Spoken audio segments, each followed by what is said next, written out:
Chapter 272, Spirited Away. Based on Aqua Rose's knowledge about the authority of barons, aside from being able to purchase private territory within White River City, they could also hire their own guards. A baron could hire a total of 10 NPCs to serve as guards for his own territory.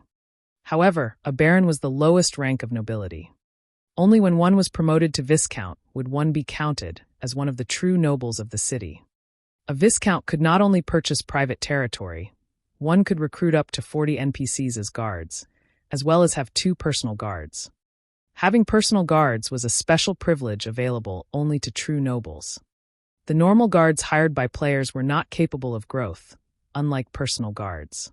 In other words, after recruitment, the levels of normal guards would not change no matter how much time passed.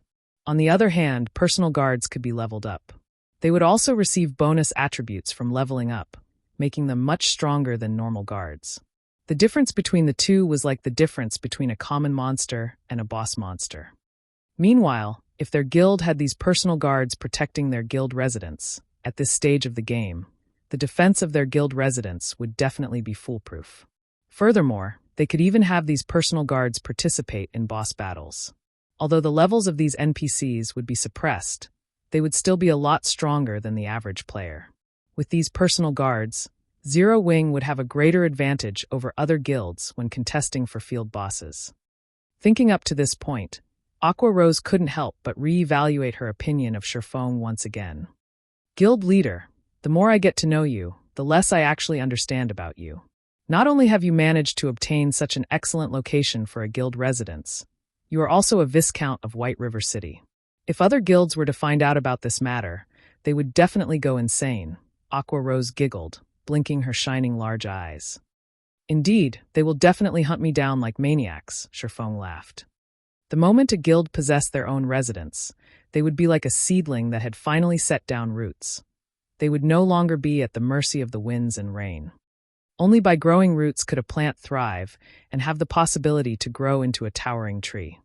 In the past, a player had once joked that a guild without their own guild residence was like a gang of mountain bandits, while a guild that had their own guild residence was like the lord of a region.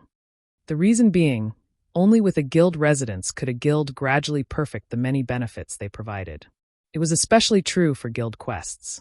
At this stage of the game, as nobody possessed their own guild residence yet, the NPCs within the city were unable to privately publish quests to the guilds. Hence, players could only accept some daily quests from the Adventurers Association to earn guild reputation.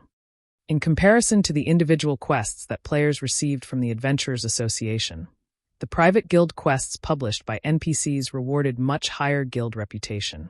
If a guild was sufficiently powerful, there was even the possibility that a quest rewarding an epic ranked item would appear.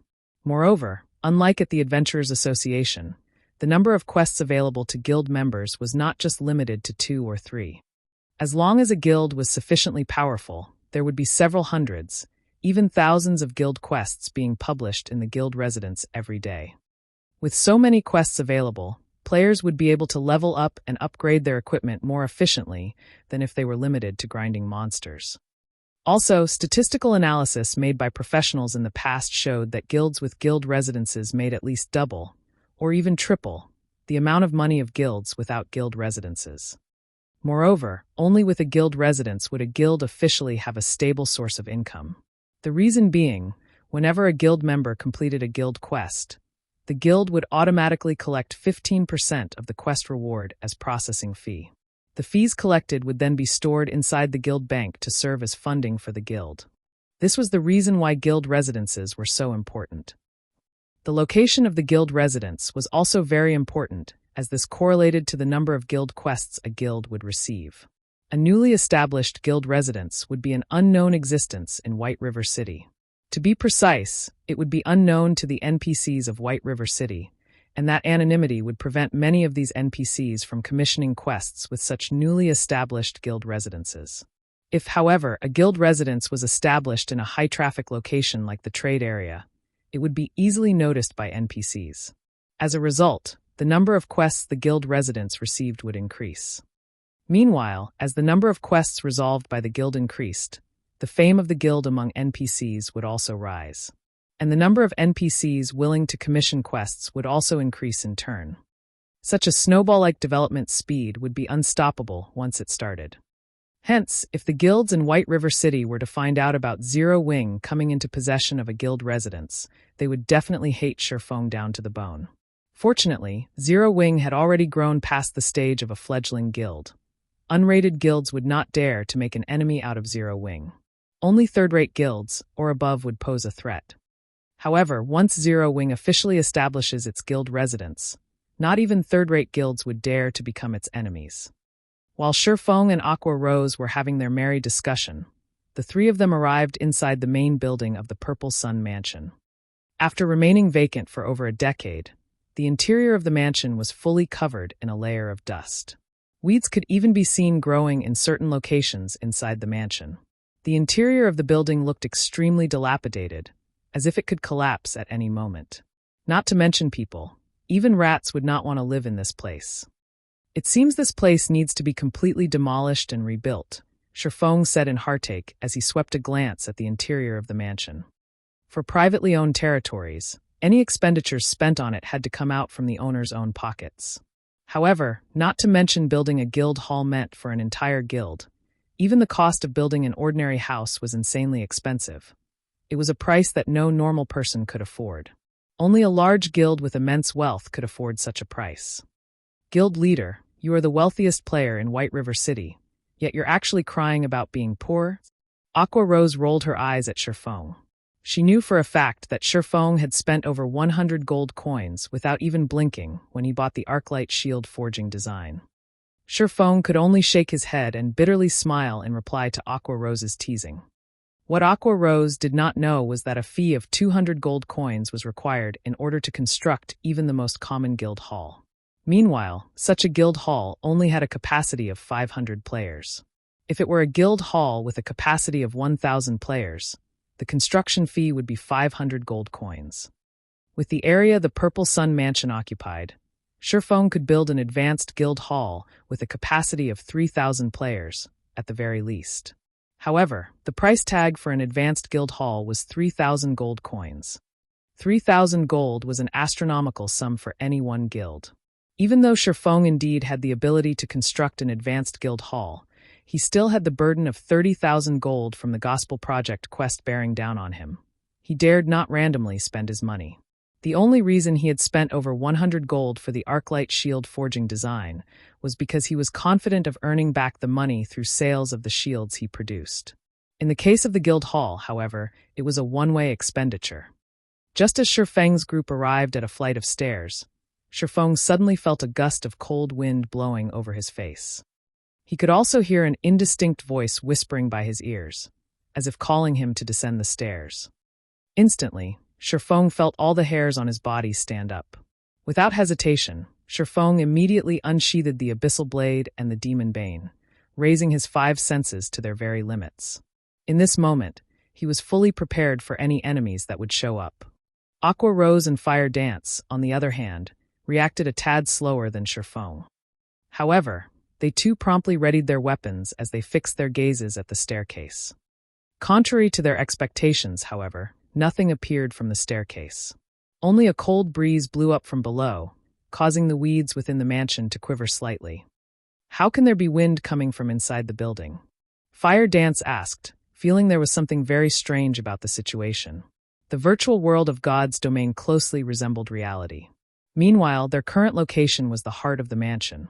It was an enclosed space, so it should have been impossible for any wind to be present. Likewise, Shifeng also felt this matter was strange. However, according to Shifeng's knowledge, there was indeed something very strange about this Purple Sun Mansion. After all, it was a fact that every previous owner of the mansion had disappeared without a trace while staying inside the building. It was due to these disappearances that the inhabitants of White River City had nicknamed the building the Ghost Mansion.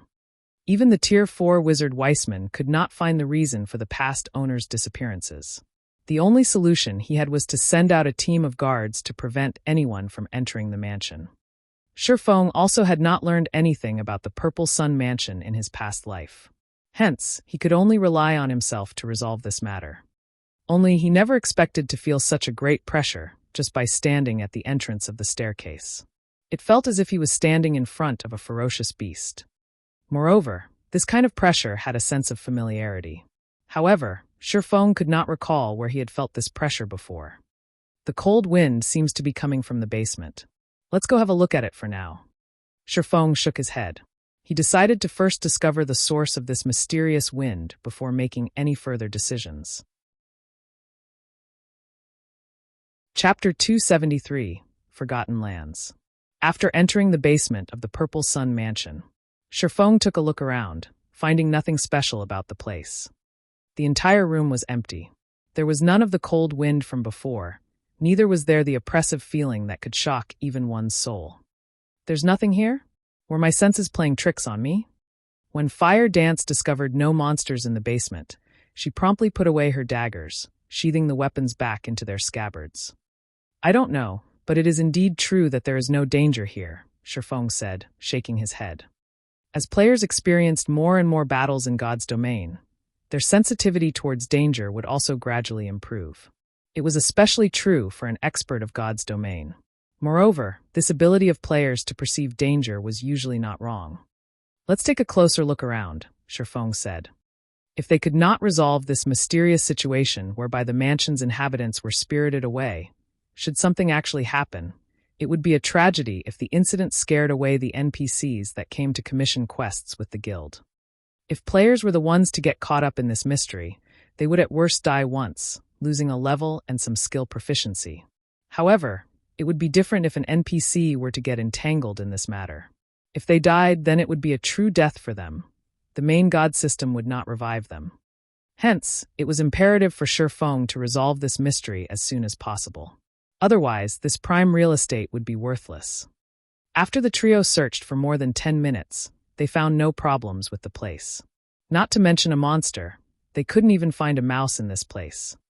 However, Shifeng did not think that the enormous pressure he felt before was an illusion, especially since he had also felt this pressure previously in his past life. It was just that he could not recall when he had felt it exactly. After searching for a long time and getting no results, Shifeng's group had no other choice but to return upstairs. What's going on here? The moment the group arrived upstairs, Aqua Rose immediately called out in shock when she saw the scene before her. Aqua Rose wasn't the only person who was shocked. Even Shifeng was taken aback by what he saw. They had simply returned to the hall on the first floor.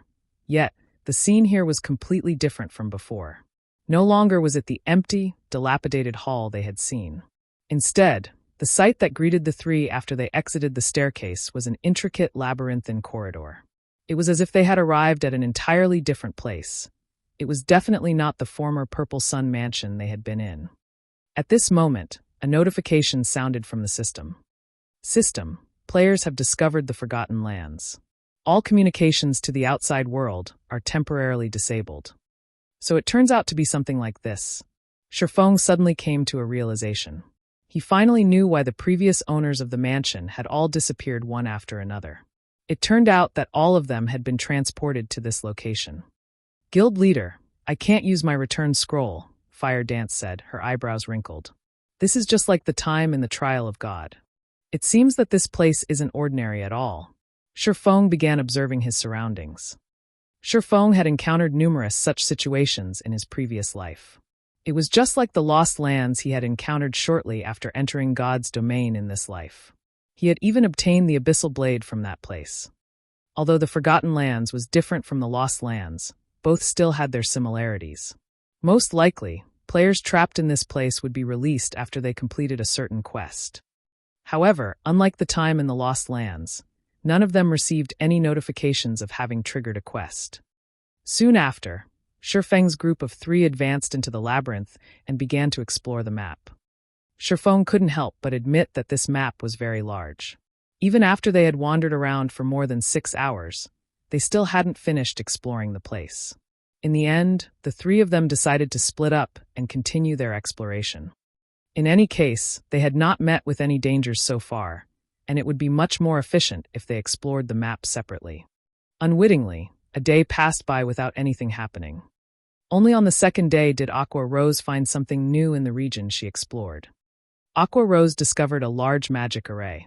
According to the speculations of Shifeng and an elementalist like Aqua Rose, it should be a magic array that was Tier 5 or above. However, as to what this magic array was used for, not even Shifeng with his bountiful experience could guess. Unless there was a Tier 5 wizard or a Tier 6 mage god before them. Following which, after spending the rest of the day exploring the place, Fire Dance discovered a second magic array that looked exactly the same as the first one. Other than this discovery, the trio found nothing else. They did not find even a single monster throughout their exploration, nor did they receive any quest notifications. Aqua Rose entertained the thought of simply giving up on this pointless endeavor. It would be more worthwhile for her to just kill herself and return to the city. In this godforsaken place, they could not level up, neither was there any quest for them to complete. They were simply wasting their time by staying here. Moreover, she was the manager of the guild. She still had many things she needed to do. How could she afford to waste so much precious time in this place? Moreover, there was still the matter of the guild residents. However, Shifeng discouraged Aqua Rose from taking such an action. The reason being, there was no guarantee she could return to the city even if she killed herself. In the event that she could not return, she would have lost a level for nothing. Listening to Shifeng's words, Aqua Rose had no choice but to give up on this idea of hers as she continued exploring this forgotten lands. When the third day arrived, after exploring a majority of the forgotten lands, the group discovered 3 more magic arrays. In total, they had discovered 5 of such Tier 5 magic arrays. Soon after, the 3 of them met up and shared their map information with each other. The moment their map information sharing was completed, a notification sounded from the system. System: Unique Quest Miracles Unsealed activated. Quest details: Remove the seal on the Forgotten Lands. Quest rewards unknown. Remove the seal on the Forgotten Lands? The quest doesn't even tell us how to do so. What are we even supposed to do here? Fire Dance glared at the notification screen in anger. They had been exploring this place for 3 days now, yet the only thing they got in return was this quest that provided them with no hints at all. The game was simply too despicable. It should be around here, Shifeng said, pointing on the map. To be precise, he was pointing at an area central to the 5 magic arrays. Magic arrays require mana to operate and normally use mana crystals as a source for mana. However, although the magic arrays were functioning properly when we discovered them, there was no sign of any mana crystals on site powering them. Moreover, these 5 magic arrays seem to be an integrated structure, so there should be a place where they draw their mana from. We've already explored the outskirts of the Forgotten Lands, and the only area we have yet to explore is the central region. There is a high possibility the power source for these magic arrays are situated in the central region. If we destroy the mana crystal there, we should be able to complete this quest. Guild leader, I never expected you to know so much about magic arrays. For a second there, I even thought you were an elementalist or a cursemancer, and not a swordsman at all, Aqua Rose said teasingly. I just studied the topic by accident. There are plenty of books on magic arrays inside the library of White River City, after all. If you manage to read all the books inside the White River City library, you will definitely be more amazing than I am, Shifeng laughed. The library? I would like to go there, but I'll need a permit to do so. Guild leader, since you're the one who mentioned it, you have to take responsibility. Aqua Rose also knew the importance of the library. If an elementalist wished to learn more powerful spells, the best way to do so was at the library. Unfortunately, she lacked the permit to enter the library. The only choice she had now was to steadily raise her reputation in White River City. Okay, I'll get you a permit to the library after we leave this place.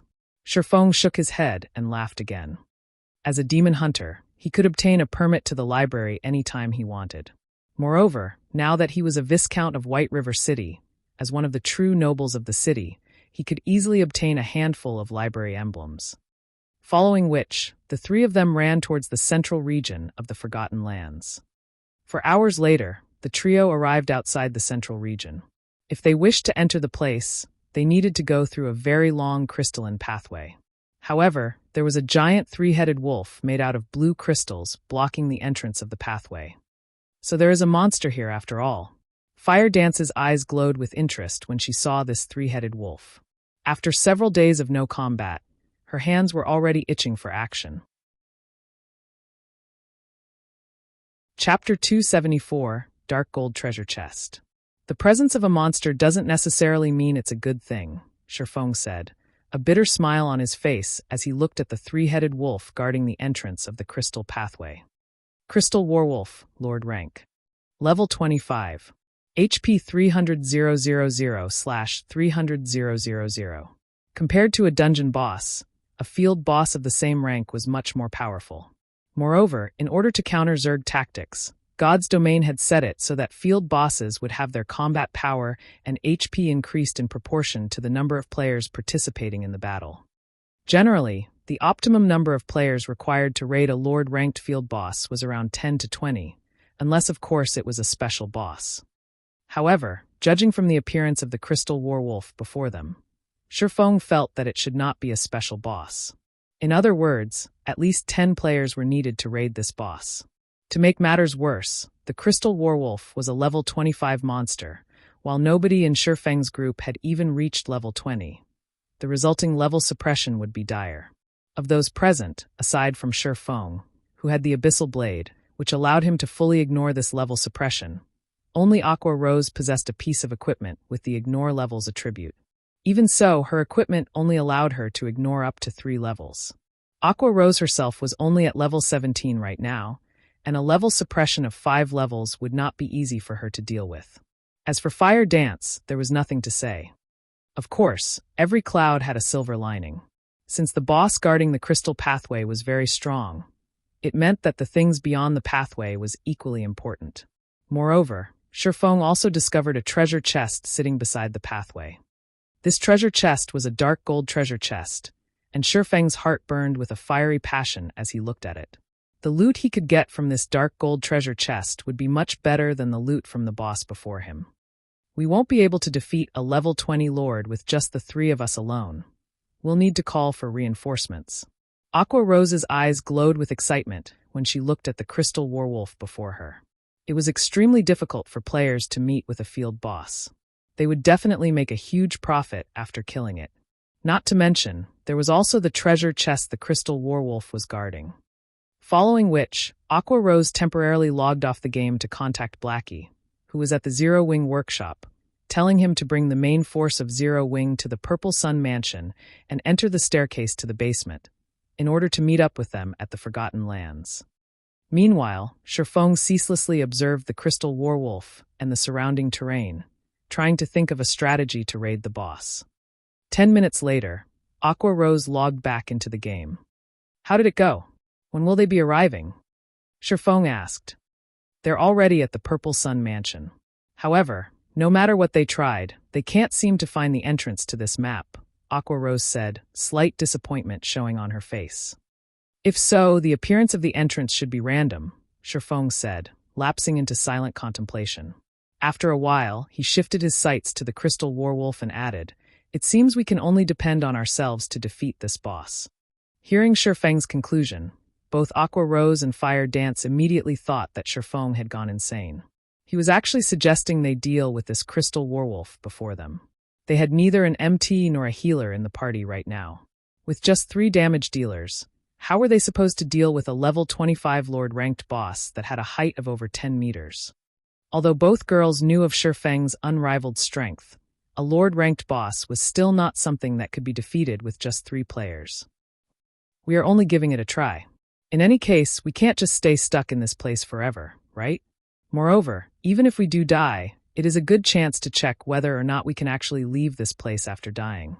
We'll be killing 2 birds with 1 stone, Sherfong joked. Guild leader, you decide what we should do then, Fire Dance said with high spirits. Aqua Rose sighed helplessly. All right then, I'll join in as well. We can't just fight this Crystal Warwolf head-on. The only choice we have is to kite it. I'll act as bait. Aqua Rose, you'll be the main damage dealer. Fire Dance, you'll be responsible for restricting its movements as much as possible. After some consideration, Sherfong settled on this strategy. Although he could no longer equip the Heavenly Dragon's Breath, his agility was still over 200 points. Moreover, his equipment also provided additional movement speed. His movement speed was definitely faster than a level 25 lord. Combining those with his keen reactions, out of the 3 players in the party, he was definitely the most suited to be the bait. Following which, Sherfong gave Fire Dance plenty of basic frost grenades and intermediate frost grenades, letting her use them as she saw fit. Fire Dance never thought Sherfong would possess such good items. With the frost grenades, Sherfong would have a much higher chance of success at kiting the boss. After the three of them were in position, Sherfong retrieved the blazing meteor from his waist. Standing at a distance of 40 yards from the crystal werewolf, Sherfong aimed the throwing weapon at the boss and threw it. Show! The blazing meteor streaked through the air and pierced the crystal werewolf's eye, causing -651 damage to it. Compared to a one-handed sword, Sherfeng's damage with the throwing weapon was much higher. Ayo! The crystal werewolf let out an agonized wail. With bloodshot eyes, the crystal werewolf glared at the direction where the throwing weapon came from. As a result of its actions, however, the blazing meteor, which was still lodged in its eye, damaged the visual organ even further, causing an additional burst of -1,300 damage. The crystal werewolf was utterly angered now, and using its powerful hind legs, it leaped and charged at Sherfong. Immediately, Sherfong turned around and ran. Everything was just like Sherfong had guessed. His speed was just a tad faster than the crystal werewolf's. However, in order to avoid having Aqua Rose's and Fire Dance's aggro on the boss exceed his, which would in turn lead to the crystal werewolf attacking the two girls, Sherfong needed to constantly send attacks at the boss to strengthen his aggro on it. As a result, the crystal werewolf would oftentimes catch up and attack him. The crystal werewolf's attacks were extremely powerful. A single swipe from its paws could easily shatter the floor, resulting in fist-sized rubble flying everywhere. Fortunately, Sherfong always managed to nimbly evade the crystal werewolf's razor-sharp claws at the very last second, before pulling away from the boss and attacking it once more. Sherfeng's attacks were only meant as a provocation. Aqua Rose was the true damage dealer this time around. After the demon's castle raid, Aqua Rose had 2 dark gold ranked items on her person. Of the 2, one was even a dark gold ranked staff of the finest quality. Aqua Rose's damage right now was already considerably high. If not for Blackie outshining her with the epic ranked Mavis's Guard, Aqua Rose would definitely have the highest single output damage in the guild. As Sherfong ran around the perimeter with the crystal werewolf chasing after him, Aqua Rose stood in the center and blasted frost arrows and frost spears on the crystal werewolf's body. Not only could these spells reduce movement speed, each of these spells also dealt over -500 damage to the boss. If not due to the level suppression of 5 levels, her spells would definitely deal over -800 damage. Fortunately, unlike Sherfong who could only attack intermittently, Aqua Rose could attack continuously and deal a constant stream of damage to the boss. On the other side, Fire Dance kept inflicting the bleeding debuff and using poisons that reduced movement speed on the boss. With the 2 movement speed reduction effects stacked together, the crystal werewolf slowed down significantly. Also, whenever the crystal werewolf got too close to Sherfong, Fire Dance would immediately throw a frost grenade at the boss, freezing it. However, as the crystal werewolf was a Lord-ranked boss, the freezing effect of the frost grenades was greatly diminished, lasting no more than 3 seconds. Sometimes it lasted for only 1 short second. However, when experts exchanged moves, it took only an instant to reach a conclusion. So 1 second was more than enough for Sherfong to pull a great distance away from the boss. Although the 3 of them dealt only a small amount of damage, the HP of the crystal werewolf continuously rose and fell. After more than a dozen minutes passed, the crystal werewolf had only 30% of its 300,000 HP remaining. By simple estimates, the boss would die in less than 10 minutes. Illo! The crystal werewolf went berserk.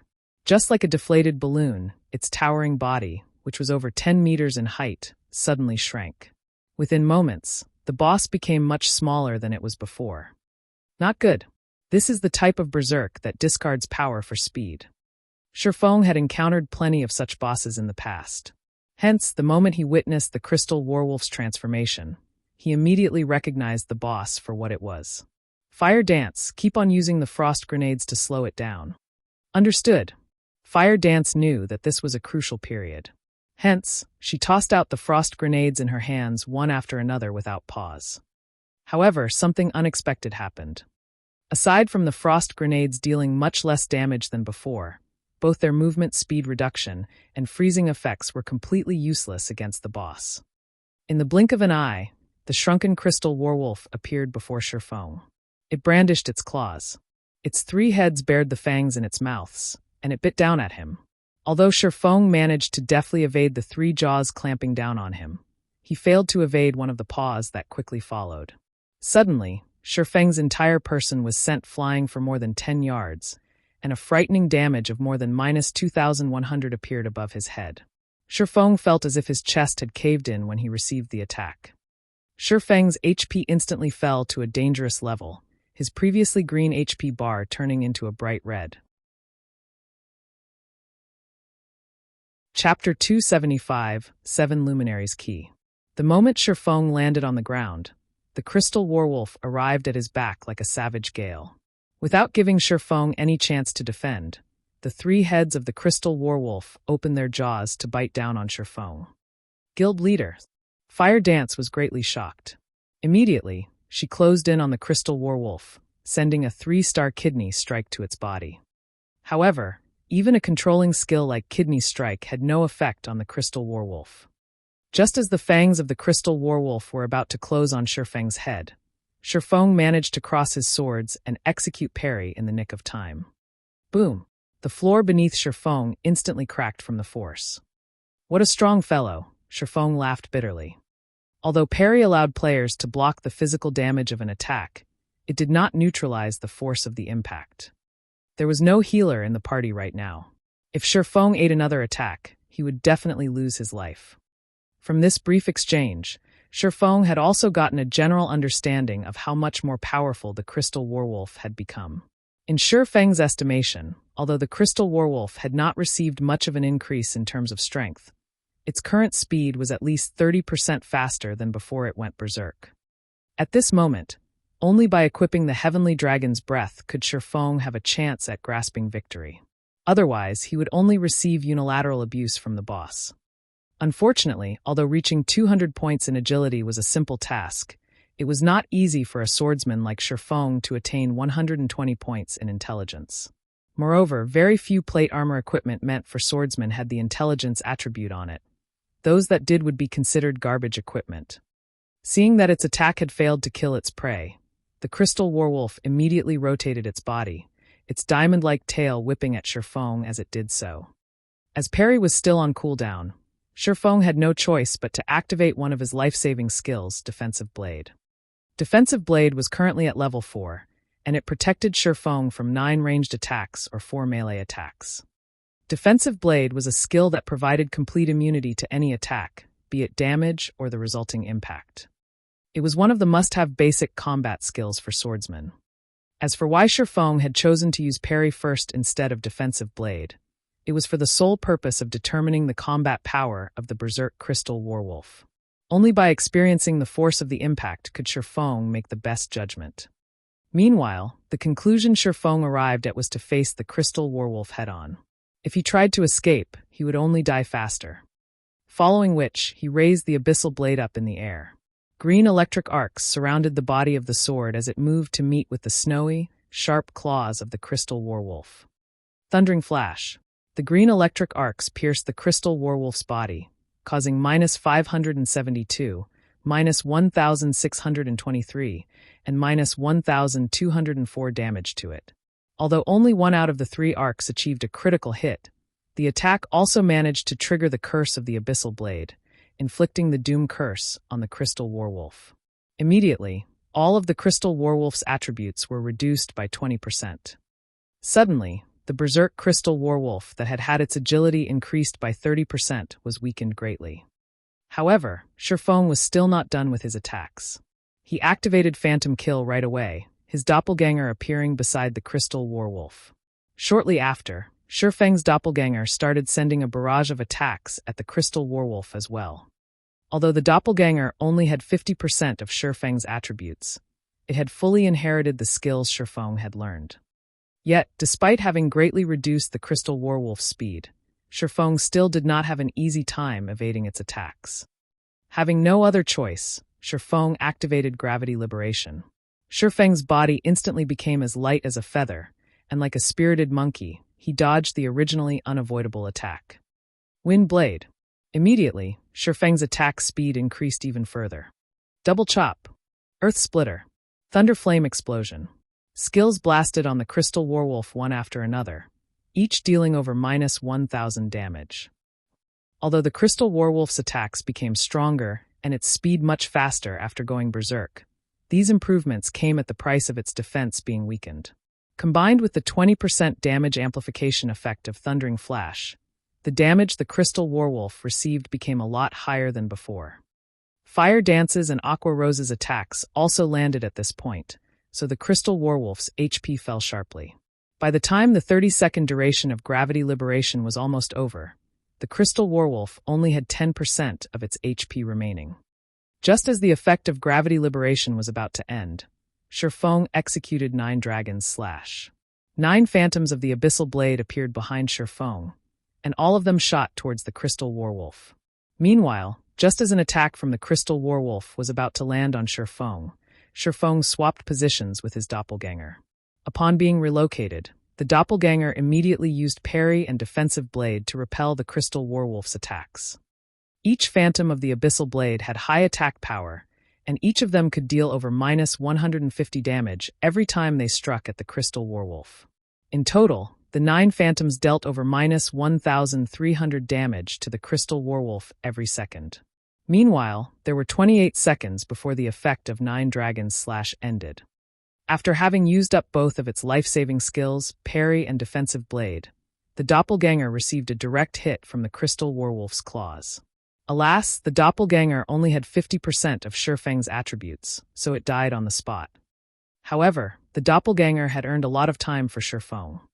With the doppelganger gone, the Crystal Warwolf shifted its attention back to Shifeng's actual body. Shifeng activated Wind Walk again without hesitation. He then whirled around and ran. Fortunately, with his movement speed increased by 30%, Shifeng was still a tad faster than the Crystal Warwolf, which was still under the 20% attribute reduction effect of the Doom Curse. Thus, the kiting strategy began once more. Under Aqua Rose's and Fire Dance's constant barrage, the Crystal Warwolf's HP fell lower and lower. 9%, 8%, 7%. By the time the effect of Shifeng's Windwalk was about to end, the Crystal Warwolf only had 3% of its HP remaining. It should be about time. At this moment, Shifeng stopped running. He then turned to face the Crystal Warwolf, pointing the Abyssal Blade at the monster. Abyssal Bind. 9 snake-like chains suddenly surfaced from the floor, instantly binding the Crystal Warwolf. Although the Crystal Warwolf had been immune to the control skills used on it before, its movements were still bound by the pitch-black chains. In God's domain, the so-called immunity to control skills did not necessarily make one immune to all control skills. Instead, it simply made one immune to control skills that were below a certain tier. Skills such as Frost Arrow, Ice Sphere, and Kidney Strike were all considered basic skills. In other words, they were Tier 0 skills. As these skills were of the lowest tier, the Crystal Warwolf was completely immune to their effects. As a level 25 Lord, the Crystal Warwolf was immune to any control skills that was below Tier 2. However, Tier 2 or Tier 3 control skills could still restrain it. Although Shifeng did not know which tier the Abyssal Bind belonged to, it was a skill attached to a magic weapon. In Shifeng's estimation, it should be at least Tier 3 or above, meaning that it would be effective against all bosses that could possibly appear at this stage of the game. With the Crystal Warwolf completely restrained, Shifeng took a step forward as he activated his ultimate skill, Flame Burst, which could only be used around once every 4 minutes. Shifeng's 2 swords were just like miniature suns with the activation of Flame Burst. In the blink of an eye, Shifeng slashed the Crystal Warwolf's body 6 times with his swords. -2,238, -4,452, -2,198, -2,212, -4,408, -2,216. The 6 attacks dealt a total of more than -17,000 damage, instantly wiping away the Crystal Warwolf's remaining 3% HP. System: Level 25 Crystal Warwolf killed.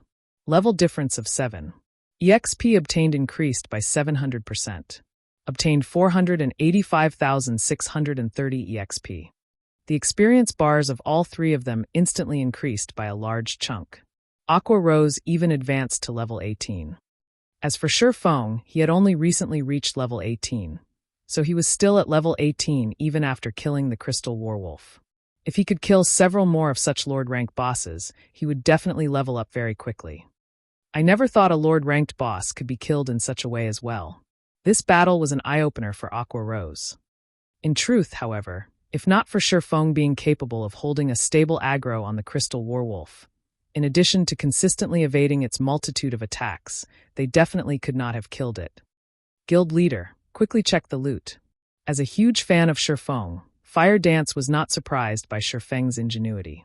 She had always believed Shifeng could lead them to victory. Moreover, Fire Dance was hoping to reach Shifeng's standards one day. How could she allow herself to falter when faced with a Lord-ranked boss? Shifeng nodded in reply, promptly going ahead and checking the loot left behind by the Crystal Warwolf. It can't be, right? How could this boss be so cheap? How could it drop only one key and one piece of equipment? Aqua Rose immediately grew unhappy when she saw the information shared by Shifeng. What was even more annoying was that the equipment dropped was only a level 20 fine gold ranked plate armor wrist guard. It wasn't even dark gold rank. Not bad. Don't forget that this 7 Luminaries key can be used up to 3 times to open a dark gold treasure chest. Isn't there a dark gold treasure chest right before us? Shifeng laughed. After Aqua Rose had followed Shifeng for some time, unconsciously, her standard for judging items became much higher than before.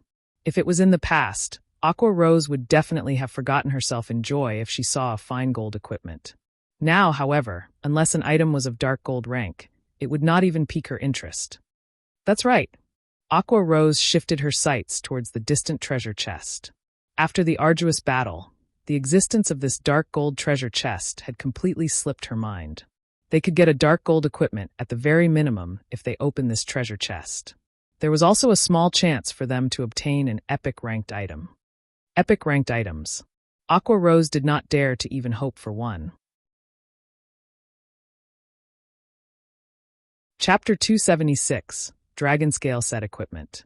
It's locked as expected. No matter how hard Shifeng tried, he could not open the dark gold treasure chest. Hence, he retrieved the key he had just obtained from his bag. Kachak! The lid of the purple gold-colored treasure chest popped open slightly. Multicolored lights escaped between the gap, the lights illuminating even areas that were several hundred yards away. If this treasure chest had been opened out in the fields, it would definitely cause a huge commotion and attract many players to come and snatch it. Fortunately, there was only Shifeng's group of 3 in the Forgotten Lands. After the multicolored lights faded away, Shifeng reached into the treasure chest. However, he quickly discovered there were only very few items inside it. The treasure chest contained a total of 3 items. Of them, 2 were dark gold equipment, while 1 was a forging manual. The 2 dark gold equipment were the crystal armor and the boots of extreme speed. Crystal armor, chest piece, plate armor, dark gold rank. Level 20. Equipment requirement, strength 120, agility 140. Defense plus 140. Strength plus 24, agility plus 21, endurance plus 20. Restricted to swordsmen. Additional passive skill dash. Smart Outbreak.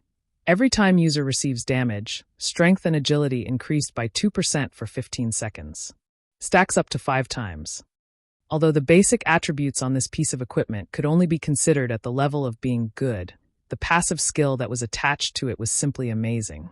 After all, the passive skill could potentially increase a player's strength and agility by 10%. If the wearer of the crystal armor originally had high amounts of strength and agility, the additional attributes provided by Smart Outbreak would be like having equipped an additional piece of equipment at the very least. The only downside to this passive skill was its need for the user to take damage up to 5 times. Although such a condition had made it relatively useless in boss battles, when used in grinding monsters and PK, it would definitely provide the wearer of the crystal armor with unspeakable advantages. Boots of extreme speed, shoes, leather armor, dark gold rank. Level 20. Equipment requirement, strength 90, agility 130. Defense plus 143. Strength plus 20, Agility plus 26, Endurance plus 18. Movement speed plus 10. Evasion plus 7. Additional passive skill dash. Rapid movement. Increases movement speed by 12% and agility by 8%. In regard to assassins and rangers, the most sought-after attribute for these two classes was agility, followed by strength. Meanwhile, this pair of boots increased the wearer's agility to the extremes. One could even argue that no other level 20 dark gold ranked shoes could increase agility as much as the boots of extreme speed could. Although these two pieces of dark gold equipment were excellent, they were worth barely a fragment of the true value of this dark gold treasure chest. After all, the item that reflected the true value of the dark gold treasure chest was none other than the forging manual. In addition, it was even a fine gold ranked forging manual. Forging manuals were different from forging designs. In the case of forging designs, only one particular piece of equipment could be made using it. In the case of forging manuals, however, an entire set of equipment could be made using it. This forging manual was meant to produce the level 20 Dragonscale set equipment.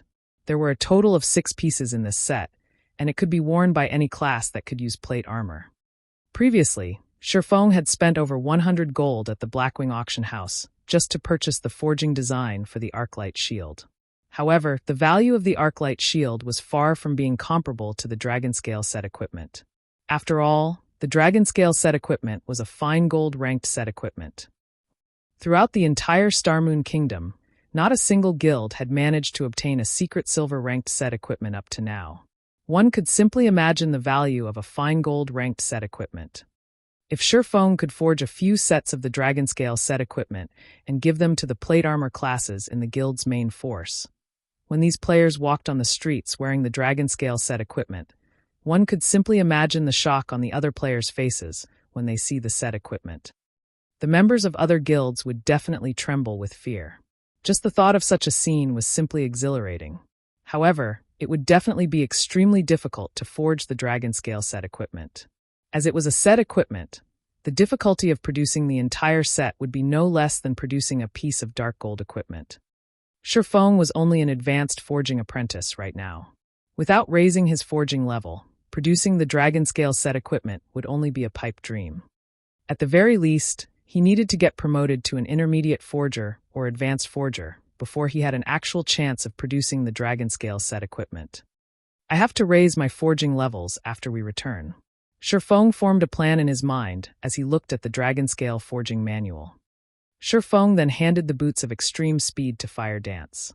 Now that Fire Dance had reached level 19, she was only a short distance away from level 20. As for the crystal armor and Dragonscale forging manual, he kept both of them for himself. After resting for a short while, Sherfeng's group of 3 entered the crystal pathway. The crystal pathway was so long that one could not see the end of it in a single glance. Moreover, the elemental mana present in this pathway was extremely dense, so much so that it was even visible in the form of an aurora.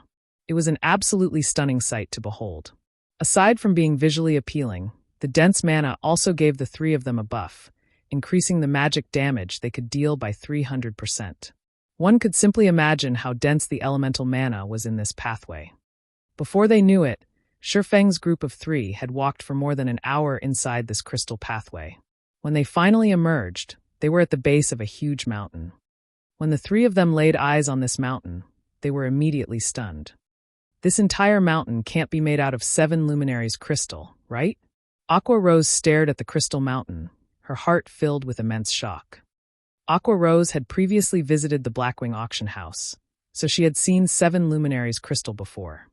It was common knowledge that the 7 Luminaries crystal was one of the best mana-conducting crystals in God's domain. Not only was it extremely rare, its price was even more impressive. Not even White River City, a city with a population of several million, was qualified to use such a precious commodity. Throughout the entire Starmoon Kingdom, only the palace and Starmoon auction house at the capital city could afford to use a floating platform made out of 7 Luminaries crystal. Previously, Aqua Rose had believed that the crystal pathway was actually made out of mana crystals. However, the sight of this large mountain and its surrounding environment overturned her previous assumptions. The reason being It was simply impossible for mere mana crystals to fill their surroundings with such dense elemental mana, resulting in even the formation of 7-colored mana clouds. It should be. Shifeng nodded blankly. Shifeng's mind grew heated at the thought of having so much 7 Luminaries crystal. On the market, a 7 Luminaries crystal the size of a small residential house could be used to purchase a large town with a population of 50,000, with plenty to spare. Meanwhile, the 7 Luminaries crystal before him was in the form of a mountain, and in terms of size, this mountain could rival even White River City. A city made entirely of 7 Luminaries crystal. Just what sort of concept was this? Even if the entire Starmoon Kingdom was sold, it would not be enough to purchase so much 7 Luminaries crystals. Unfortunately, none of these crystals could be taken away.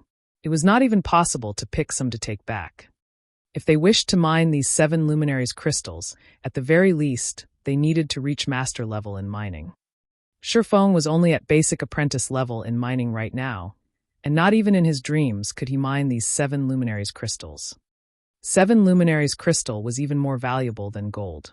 Yet, even though so much 7 Luminaries crystals were sitting right before him, he could do nothing but look at it. Shifeng's heart simply bled at this thought. However, this couldn't be helped. Who would have ever thought there would be so much 7 Luminaries crystals at this place? Shifeng shook his head, banishing his thoughts. He then moved his sights towards a flight of stairs a short distance away that led to the peak of the mountain, saying, "Let's go up and take a look. We might discover how to unseal this place up there." Fire Dance did not know the true value of 7 Luminaries crystal, hence she barely reacted to it. She had simply been mesmerized by the beauty of this mountain. Aqua Rose, on the other hand, knew full well the value of this mountain. If Fire Dance had not given her a shove, rousing her from her stupor, Aqua Rose would definitely still be immersed in her shock. After all, this entire mountain was a mountain of money. If she could nick even a tiny piece of this mountain, the coins converted from it would be enough to sustain even a first-rate guild for a long time. As the trio traversed the stairs up the mountain, Shifeng suddenly felt an oppressive pressure bearing down on him. Moreover, this pressure was exactly the same as what he had felt at the Purple Sun Mansion, only a lot more powerful. The pressure only grew stronger and stronger as they climbed further up the mountain. By the time Shifeng arrived at the mountaintop, he was already drenched in sweat. His body also felt extremely heavy, as if it were made out of lead. Meanwhile, the two girls, Fire Dance and Aqua Rose, fared much worse than Shifeng. At this moment, both girls were sprawled on the ground, their bodies refusing to move even an inch. Unable to help his teammates, Shifeng decided to walk towards a monolith visible at a distance by himself. Just by looking at this semi-transparent sky-blue monolith, Shifeng could immediately sense that it was the heart of this land. It was obvious that this standing stone was the thing that filled the surrounding environment with such dense elemental mana, and not the mountain-sized 7 Luminaries crystal. Arriving before the monolith, Shifeng discovered many golden divine runes engraved on the bottom of the standing stone. They were by far the most complicated divine runes Shifeng had ever seen. Also, Shifeng had actually discovered a figure flickering in and out of existence within the semi-transparent monolith. When Shifeng took a closer look at this figure, his eyes immediately widened in shock. He simply couldn't believe what he was seeing was real. The reason being, Shifeng had seen the figure inside the stone before. However, Shifeng was confused. Why would this person appear here? Chapter 277, A God's Grave. While Shifeng was still in a daze, Fire Dance and Aqua Rose caught up with him, having recovered from their exhaustion. "Guild leader, did you find anything?" Fire Dance asked out of curiosity when she saw Shifeng lost in thought. Aqua Rose, on the other hand, did not notice any difference in Shifeng's demeanor, because the moment she arrived before the monolith, her attention was completely caught by something else.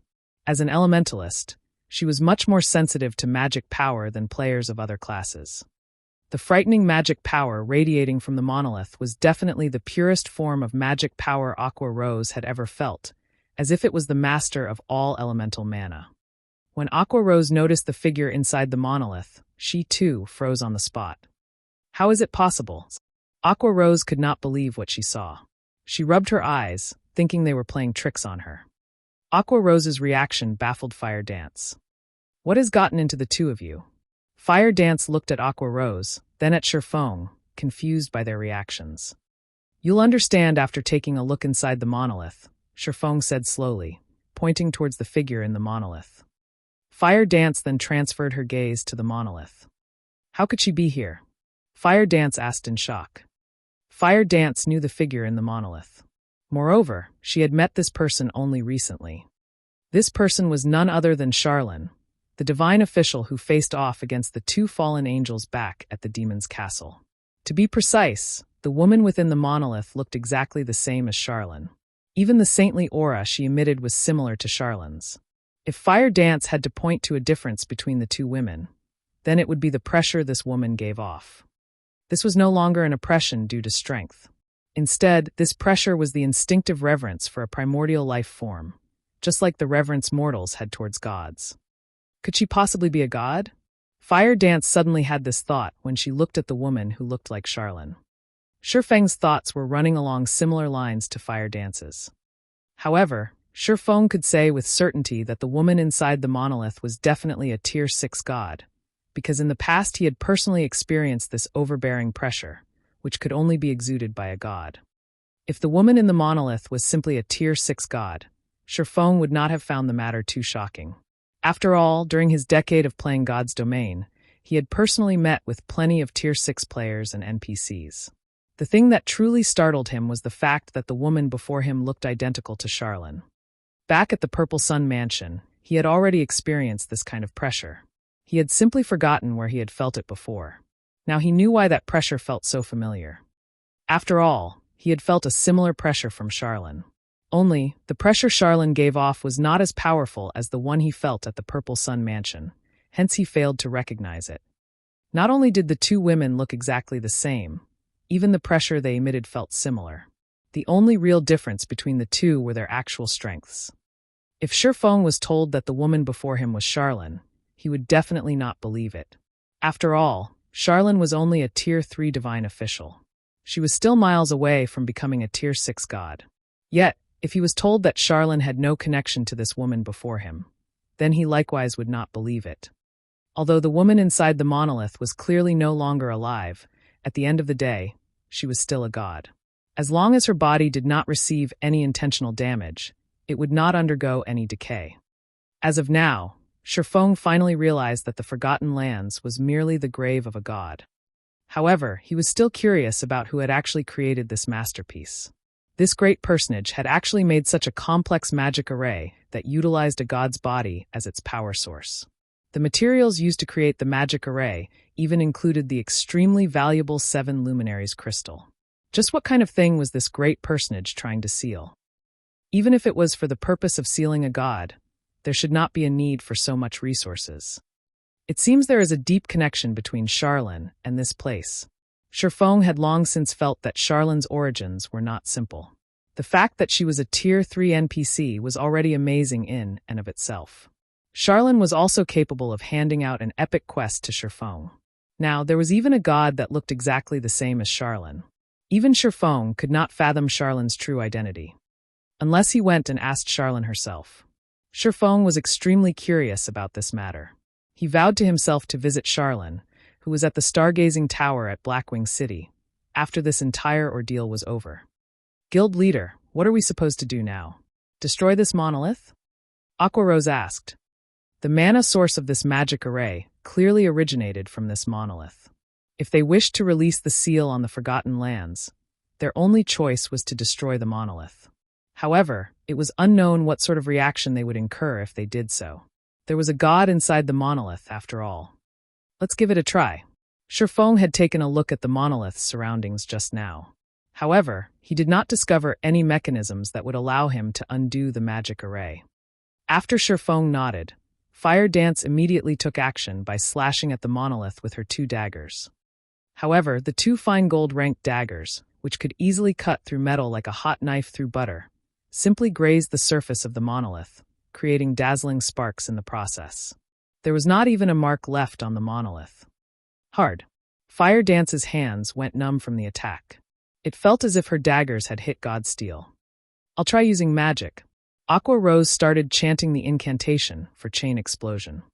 With the elemental mana so dense in this place, any spells used here would be greatly enhanced. Originally, Chain Explosion would only summon 5 fireballs, each the size of a washbowl.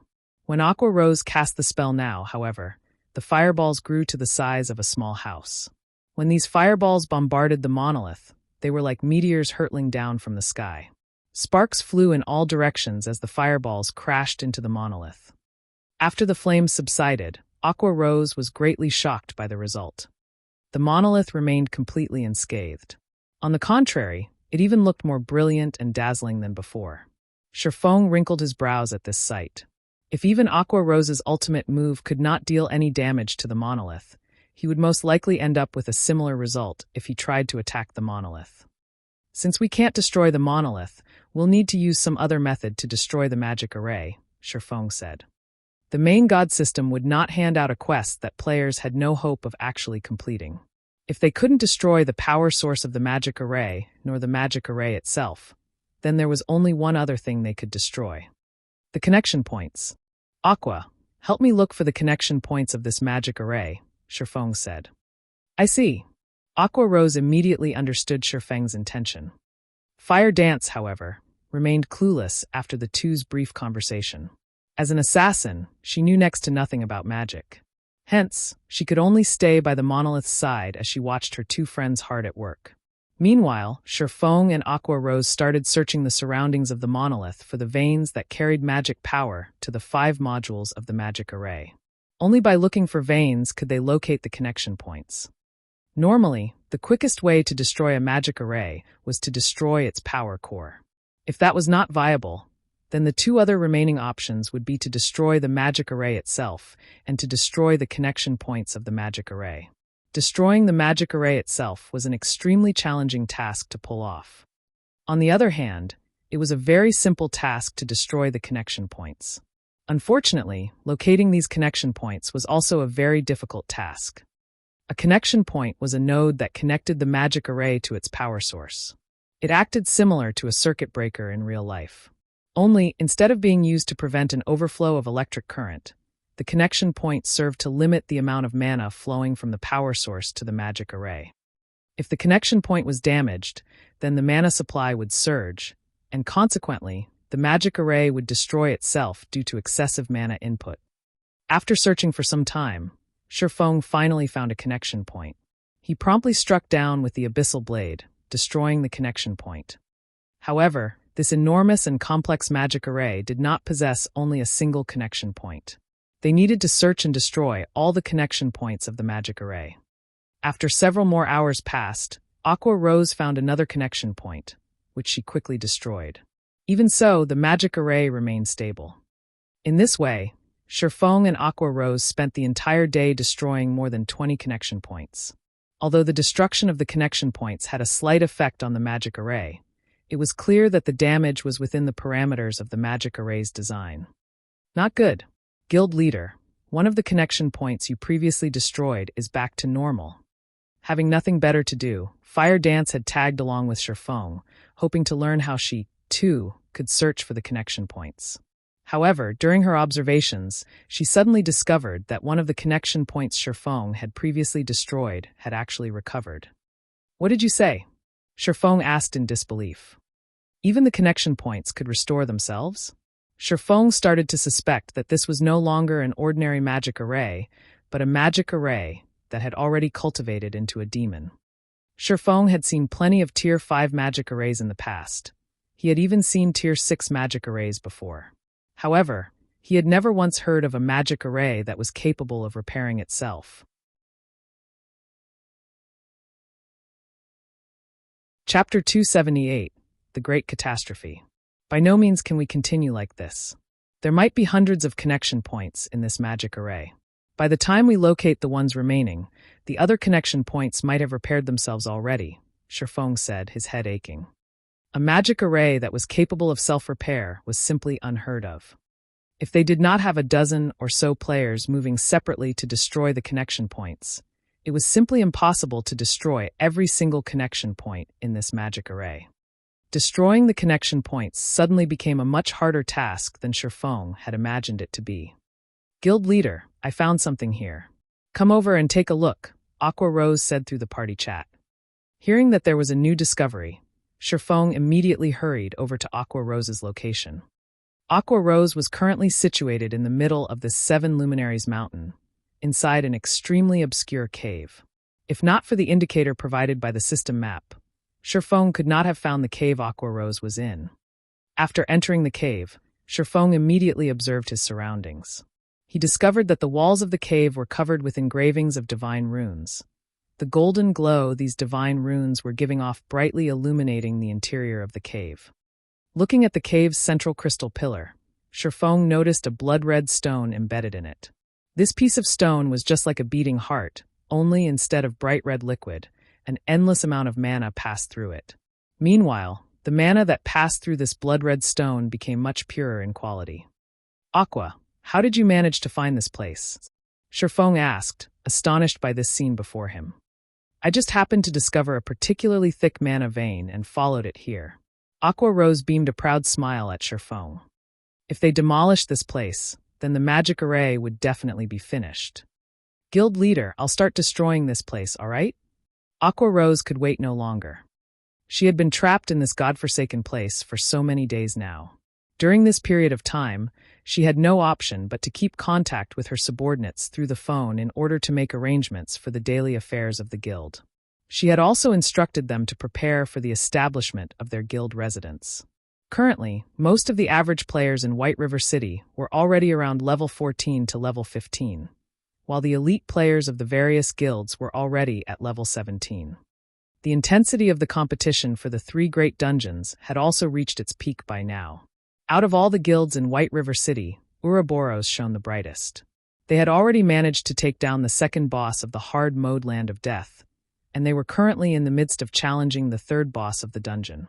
Meanwhile, Dark Star, which ranked after Ouroboros, was still attempting to raid the second boss. As for the other guilds, they had also passed through normal mode, and were currently preparing to raid hard mode.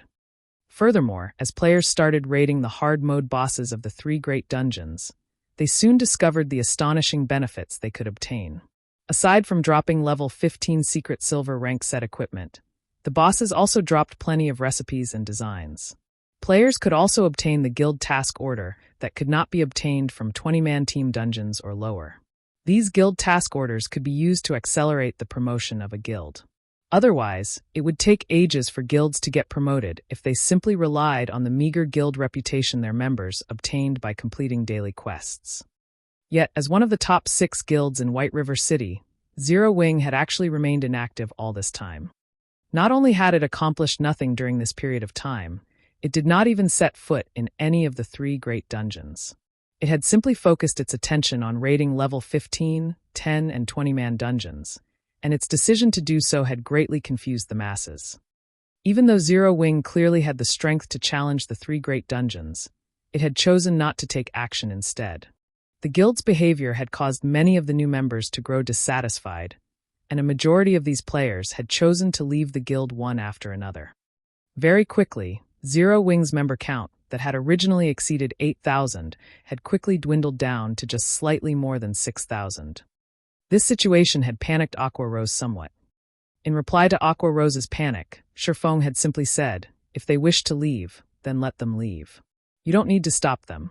The guild is too bloated right now, so this is a good chance to rid ourselves of those that joined solely with the intention of taking advantage of us. The guild would become much purer after those players are gone. Hearing Sherfong saying so, Aqua Rose had no choice but to turn a blind eye to all the players withdrawing from the guild. However, she did make sure to record the names of those who left. In the future, they would no longer be welcomed into the guild. Meanwhile, the players that withdrew from the guild simply reacted with contempt at Aqua Rose's actions. They had even made a mockery of Zero Wing, declaring that they would never rejoin a lousy guild like Zero Wing.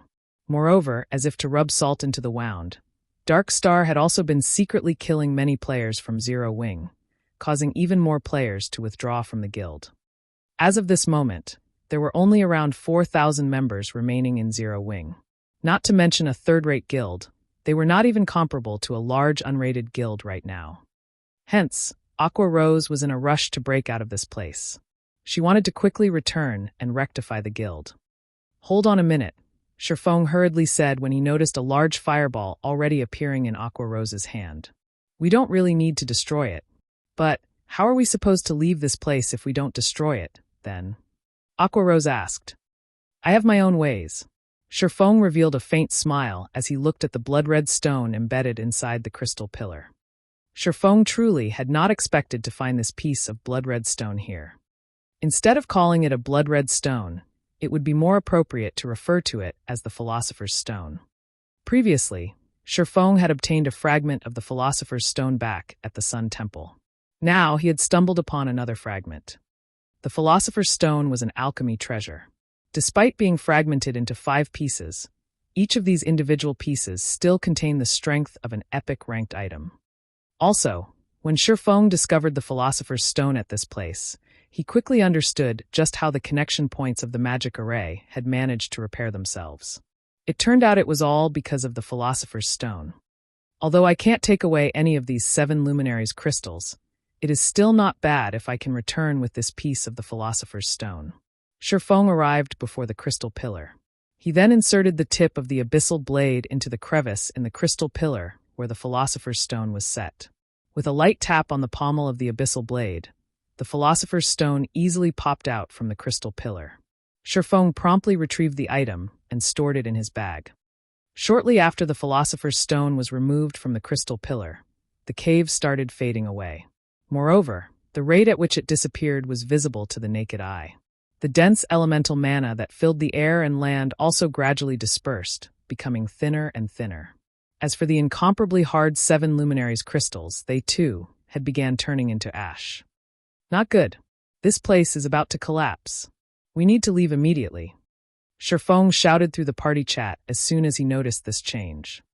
Sherfeng's group of 3 rushed down the 7 Luminaries mountain, and before long the entire mountain started imploding. The magic array that sealed the Forgotten Lands also lost its effectiveness.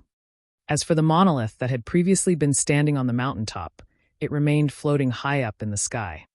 Gradually, the monolith rose higher and higher, before suddenly releasing a rainbow brilliance. The monolith was like a miniature sun at this moment. Soon after, the dazzling glow disappeared, along with the gigantic monolith itself. After the 7 Luminaries mountain collapsed, a bottomless pit appeared in its place. The pit was just like a black hole, devouring everything that entered it. At the deepest reaches of this bottomless pit, there was actually a boundless aura of destruction, and any object that came into contact with this pressure instantly turned into ash. Surprisingly, Sherfong felt signs of life at the very bottom of this immeasurably deep pit, and his entire body instinctively shuddered at this discovery. Guild leader, did we do something bad? Fire Dance asked Sherfong in a careful tone. She, too, could feel the immensely frightening pressure that came from the bottomless pit. I don't know either, Sherfong said, a bitter smile on his face. At this moment, a notification from the system sounded. System. Unique quest Miracles Unsealed completed. Quest rewards. 1 million EXP, 40 free attribute points, and 40 free mastery points. System. The Endless Abyss has come into existence. Activating new expansion pack, The Great Catastrophe. System. Legendary ranked main storyline quest 7 treasures activated. Quest details. The Endless Abyss has already opened. You are required to immediately notify the War God's Temple in order to have them reseal the Endless Abyss. After reading these notifications, Sherfong finally had an inkling of what was going on. Inadvertently, they had actually opened the door of taboos. According to Sherfeng's memories, the new expansion pack, The Great Catastrophe, had only appeared 3 months after God's Domain's launch in his previous life. Now, however, because of him, The Great Catastrophe had appeared in advance.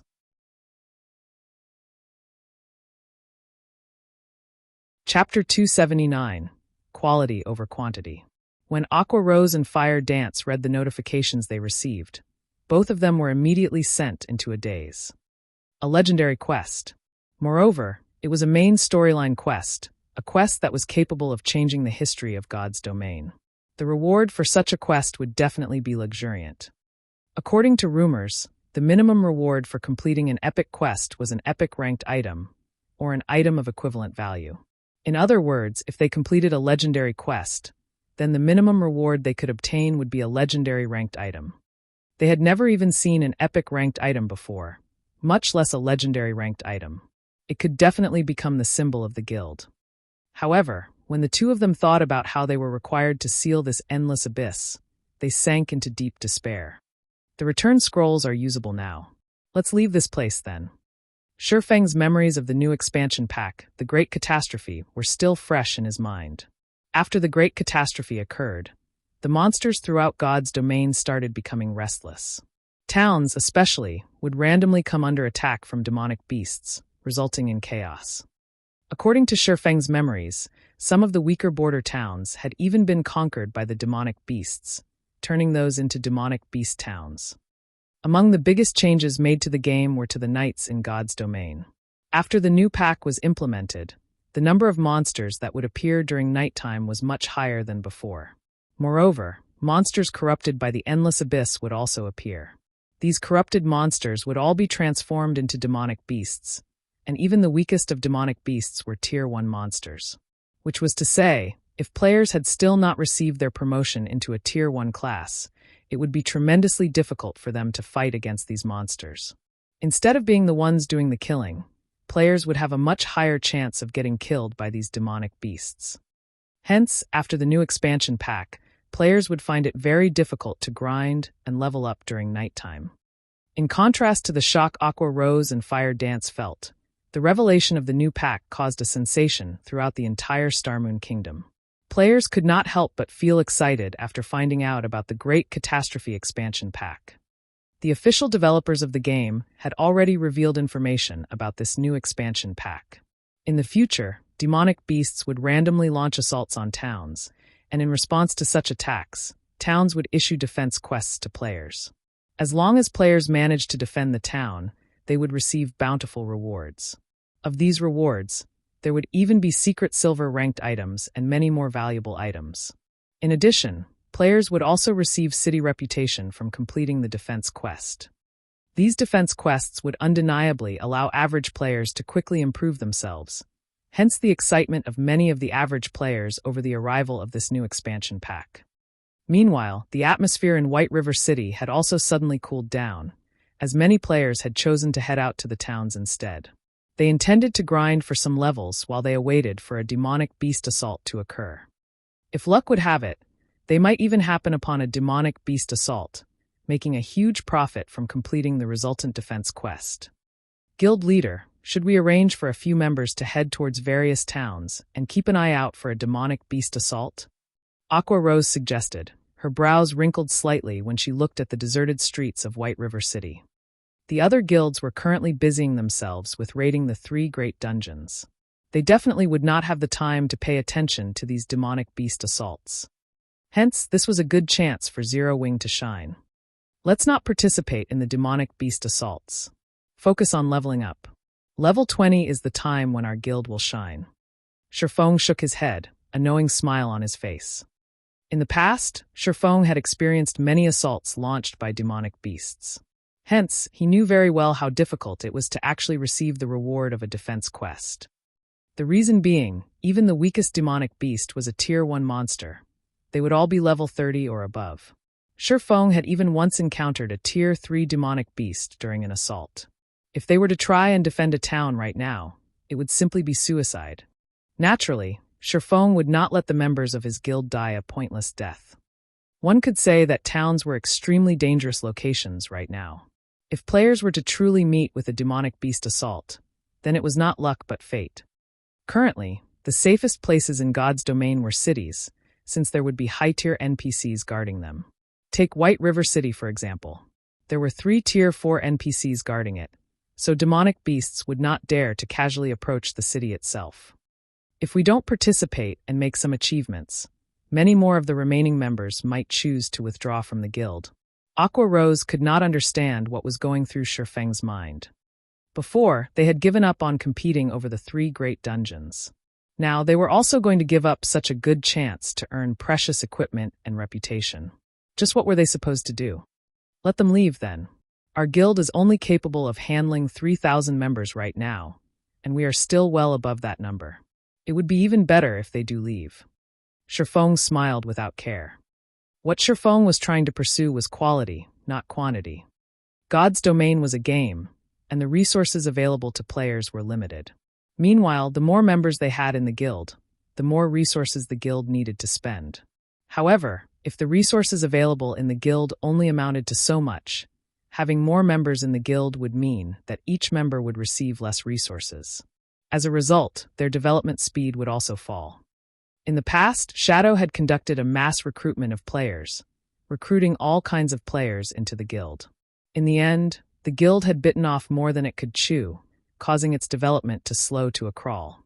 In this life, Shifeng would not repeat the same mistakes Shadow made in the past. The members in the guild could just leave for all he cared. He definitely would not try to stop them from leaving. Talent was very important if one wished to become an expert in God's domain. However, truly talented people were limited.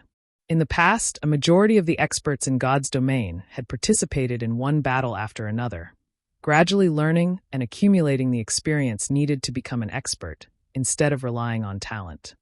Instead of cultivating some two-faced talented guild members, Shifeng would rather invest his resources in nurturing normal but loyal guild members. In the past, a super guild called Black Tower had sent over 200,000 of their members to attack a second-rate guild called Solitary Rulers. Meanwhile, Solitary Rulers had less than 80,000 members in total. The guild was believed to have the fewest members among all second-rate guilds. Before the battle between the two guilds had even started, everyone had already expected Black Tower to easily obtain victory. However, the end result was far from what others had imagined it to be. Although both guilds clashed tens of times, Black Tower hadn't succeeded in destroying the city governed by Solitary Rulers. While more than 30,000 members of Solitary Rulers had died in that battle, Black Tower had lost more than 3 times that number, with over 100,000 members of Black Tower dying. Black Tower suffered a tremendous loss after that battle, greatly shocking the other guilds that were watching from the sidelines. In the end, Black Tower had no choice but to mobilize its 7 Tier 5 Saint rank players and one of its Tier 6 God rank players to destroy Solitary Rulers. However, every member of Solitary Rulers still fought to the bloody end, fighting tooth and nail against their eventual demise. Before they lost their city, they had even managed to kill 2 of the Saint rank players and another 100,000 or so Black Tower members.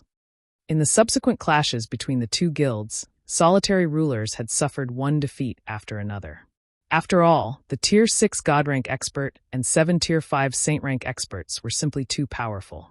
As a result, Solitary Rulers lost 5 of the cities they governed in quick succession. By the time the battlefield moved to Solitary Rulers' final base of operations, Unparalleled City, amazingly, not a single member had chosen to withdraw from the guild. Even after dying tens of times, they still chose to charge head-on into the battlefield. Shifeng couldn't help but shiver every time he recalled the unyielding attitude of those iron-blooded souls. Clearly, the difference in strength between the two guilds was like heaven and earth. Yet, instead of giving up and accepting their fates, every single member of Solitary Rulers had chosen to brave the battlefield. It was also due to this reason that Black Tower had suffered such immense losses. If it were any other guild standing in Solitary Rulers' place, the members would have long since abandoned hope and quit the guild. They would not have chosen to fight at all. While Black Tower was in the midst of conquering Solitary Rulers' final city, however, another super guild had attempted to take advantage of the situation and laid siege to Black Tower's cities. As a result, Black Tower had no choice but to give up their plan of completely annihilating Solitary Rulers. Meanwhile, Solitary Rulers had instantly risen to fame after this conflict, becoming the role model of all second-rate and third-rate guilds. Aside from Solitary Rulers as an example of quality over quantity, there was also the adventurer team that was known throughout the entire God's domain, the Midnight Tea Party. Although its members numbered less than 30, not even super guilds dared to cross it. In God's domain, although quantity was important, quality was even more important. I understand. Looking at Shifeng's determined expression, Aqua Rose had no better choice but to concede to his decision. It was indeed like Shifeng had said. There were too many members in the guild. The current member count far exceeded their range of tolerance. By having those unfaithful members leave, they could also lay a good foundation for their guild's future. Another reason why Aqua Rose had agreed to Shifeng's decision was mainly because of the guild residents. Once they revealed their guild residents to the public, there would be no shortage of players wanting to join their guild. If they did not possess the guild residents, Aqua Rose definitely would not have agreed to such a self-destructive course. After Aqua Rose went on her own way, Shifeng headed to the Adventurers Guild. Now that the Great Catastrophe expansion pack had been activated, he needed to quickly handle the matters concerning the guild residents.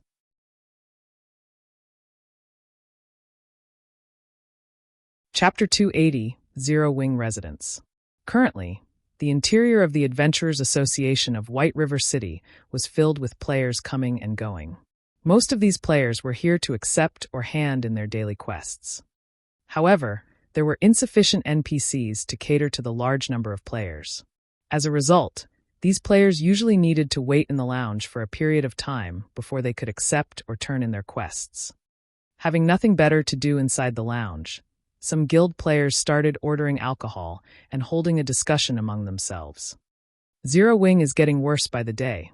If I had known this would happen earlier, I would have definitely joined some other large guild to develop myself. Perhaps I might have already become the leader of a party by now. Brother Hui, as expected, you are still the smarter and wiser one.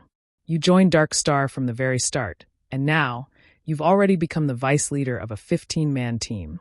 Now that I have left Zero Wing, I will be relying on Brother Huey's guidance from now on. A shield warrior with tan skin flattered the robust-looking berserker sitting beside him. No problem. With me around, you will definitely have no problem joining the guild, the berserker assured him, clapping his chest. Meanwhile, sitting beside this berserker addressed as Brother Hui was a pretty female mage. Although her face looked average, she had an excellent figure. Coquettishly fluttering her eyelashes, the female mage looked at the person known as Brother Hui, sweetly saying, "Big Brother Hui, I've been wanting to go to the level 15 Wind Ridge. When will you take me there?" Wind Ridge was a level 15, 20-man team dungeon. Among level 15 team dungeons, Wind Ridge had a below-average difficulty. However, to average players at this stage of the game, even a level 15, 10-man team dungeon was a great challenge, not to mention a 20-man dungeon like Wind Ridge. Of course. Isn't it just Wind Ridge? You're already my woman now. How could you settle for only a meager Wind Ridge? Tomorrow, I'll call up my men and bring you to the demon's castle. The berserker wrapped his arm around the female mage's willowy waist, a nasty grin on his face. Many onlookers grew envious at this scene. They could not help but wish that they, too, could join Dark Star in getting a beauty for themselves as well. Brother Hui, I hear that the demon's castle has a very high difficulty. Don't tell me you've already managed to obtain the raid strategy from Zero Wing's main force? The tanned shield warrior asked curiously. Indeed, we've managed to obtain the strategy already. However, even without it, with Dark Star's strength, we could still easily conquer the demon's castle. The main reason we haven't done so is simply because of the competition we're having with Ouroboros. Otherwise, Zero Wing would not have had the chance to take the limelight as they did before. Look, isn't Zero Wing in shambles now? They're simply a little faster in terms of leveling up. They haven't even cleared the normal mode of any of the 3 great dungeons yet. Dark Star, on the other hand, has already killed the second boss of hard mode and started trying to raid the third boss. We have already caught up with Ouroboros. It is only a matter of time before we surpass Ouroboros. I really don't know what qualifications Zero Wing possesses to be considered as one of the top 6 guilds in White River City. The berserker's loud voice was filled with disdain as he spoke of Zero Wing. Even though the guild clearly has no future, there is still more than half the original number of players remaining in it. It really makes you wonder just what is going through those people's minds. They're just fools. Brother Hui, you're right. I really regret listening to my friend's words about joining Zero Wing back then. The shield warrior nodded his head in agreement, his heart filled with great disappointment. If he had joined Dark Star early on, he might also have had a beauty accompanying him by now.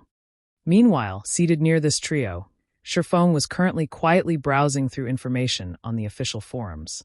Naturally, he could clearly hear the loud conversation between the robust berserker and the skinny shield warrior, and the same went for everyone else waiting inside the lounge. However, Shifeng made no comment on their mocking words. After all, everyone had the freedom to make their own decisions. As for the shield warrior's regret at joining Zero Wing, Shifeng simply revealed a calm smile. If this shield warrior knew that Zero Wing was about to establish their very own guild residence, just what sort of emotions would he have?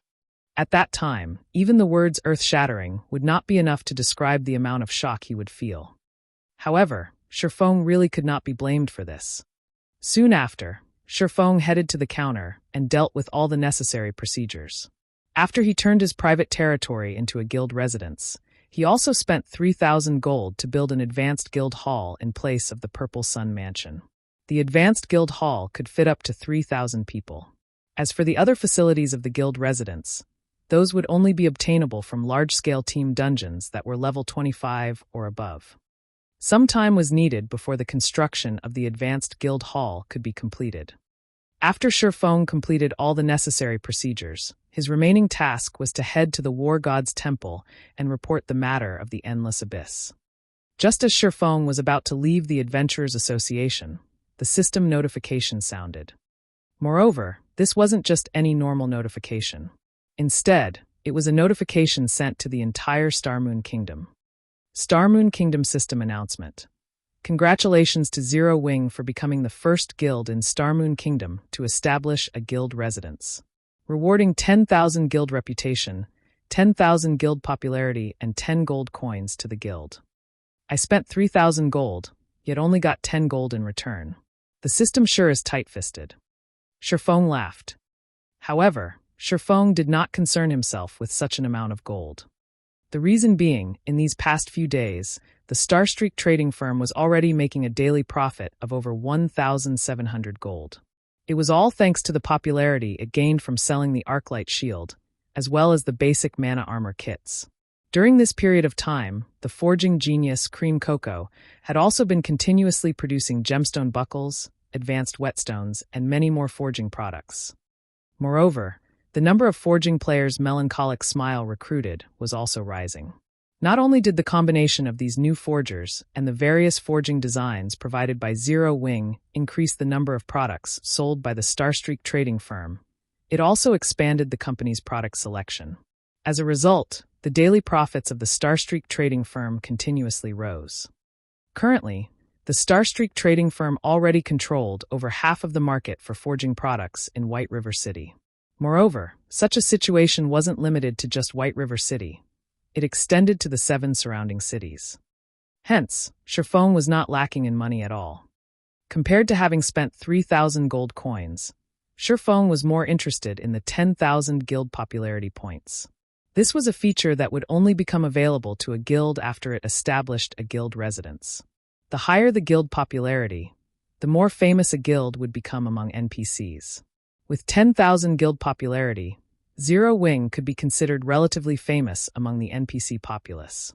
Compared to starting from scratch, having this 10,000 guild popularity made things much simpler for him. It should be known that, when a guild member completed a quest commissioned by an NPC, the guild would normally receive only 1 to 3 guild popularity. Only quests with high difficulty would reward 5 to 10 points. In other words, a guild needed to complete thousands of guild quests in order to accumulate 10,000 guild popularity. These bonus guild popularity points had saved the guild plenty of development time. Meanwhile, inside the lounge of the Adventurers Association, the tan shield warrior that had just recently left Zero Wing no longer felt joyful about joining Dark Star. On the contrary, his face was as pale as a sheet of paper. Inside the Land of Death, one of the 3 great dungeons, Dark Star's main team was currently battling against a white-bone giant elephant, which was over 20 meters in height. At this time, the MT of the team, Lone Tyrant, was enduring the attacks from this white-bone giant elephant. Every time he took an attack from the boss, he would receive over minus 2,000 damage. His HP constantly rose and fell, his life hanging by a thread. Just as the white-bone giant elephant in the distance was preparing to charge, Lone Tyrant suddenly received a system notification. Lone Tyrant was momentarily stunned by what he saw. How did Zero Wing obtain a guild residence so quickly? Lone Tyrant couldn't help but yell out when he saw the description of this system notification, his eyes nearly popping out of their sockets. He even forgot to use a skill to block the incoming attack from the white-bone giant elephant before him. As a result, he was turned into a pile of meat paste by the boss's foot, losing his life instantly. What followed was what would be expected, a team wipe.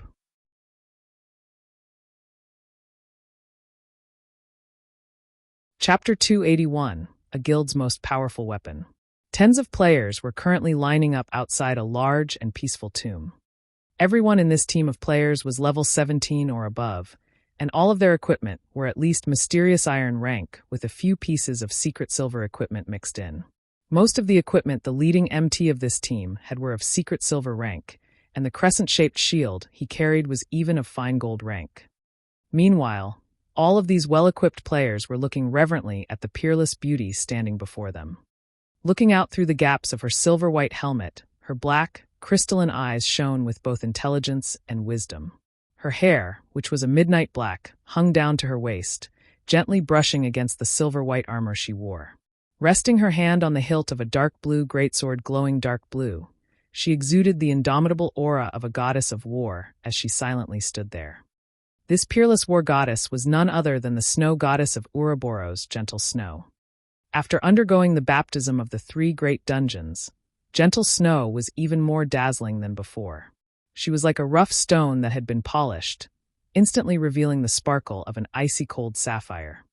Currently, not only was Gentle Snow fully equipped with the Snowfall set equipment, a secret silver-ranked set equipment, the greatsword she wielded, albeit of indiscernible quality, was also giving off a frightening amount of energy.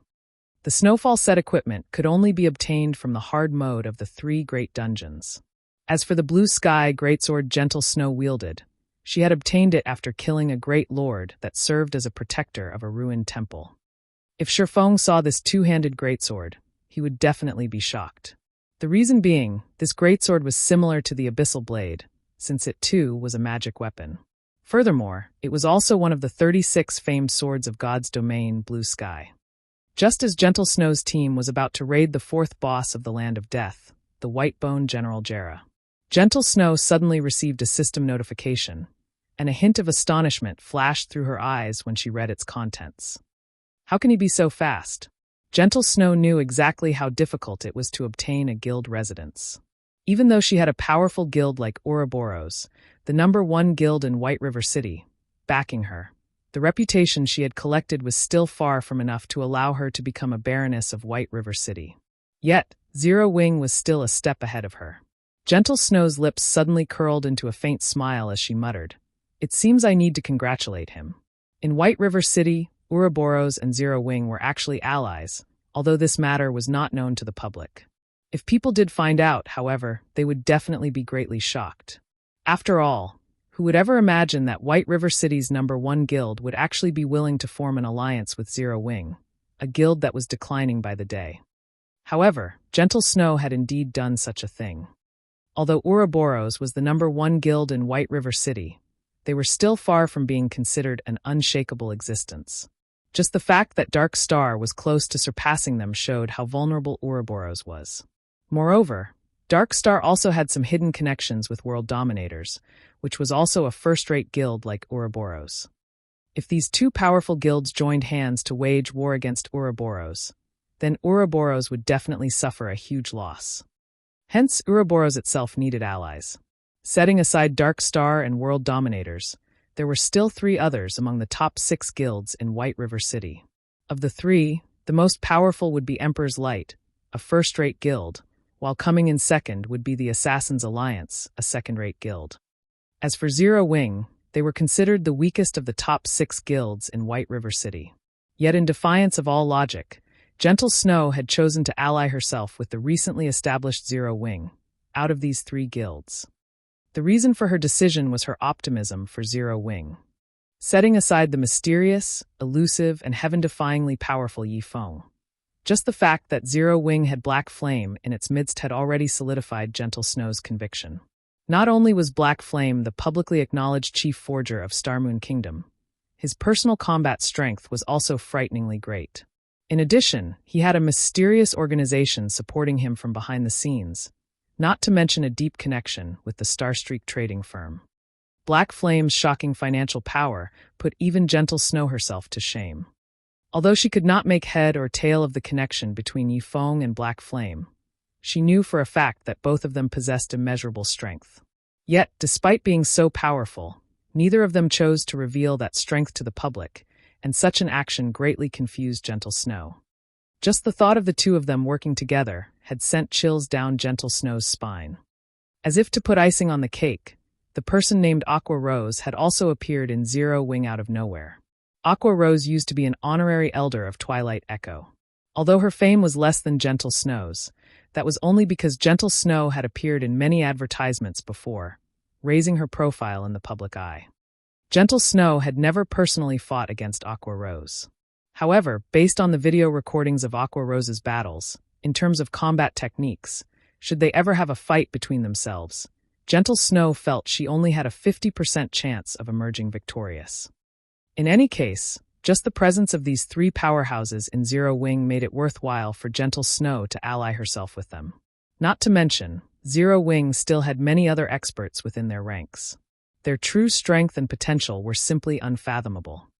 In the eyes of the public, Zero Wing would sooner or later vanish from existence. However, Gentle Snow knew very clearly. Zero Wing's current calm was merely the prelude to their next breakout. The situation right now would be the best example. Against all expectations, Zero Wing had suddenly become the first guild in Starmoon Kingdom to obtain its own guild residence, miles ahead of the other guilds.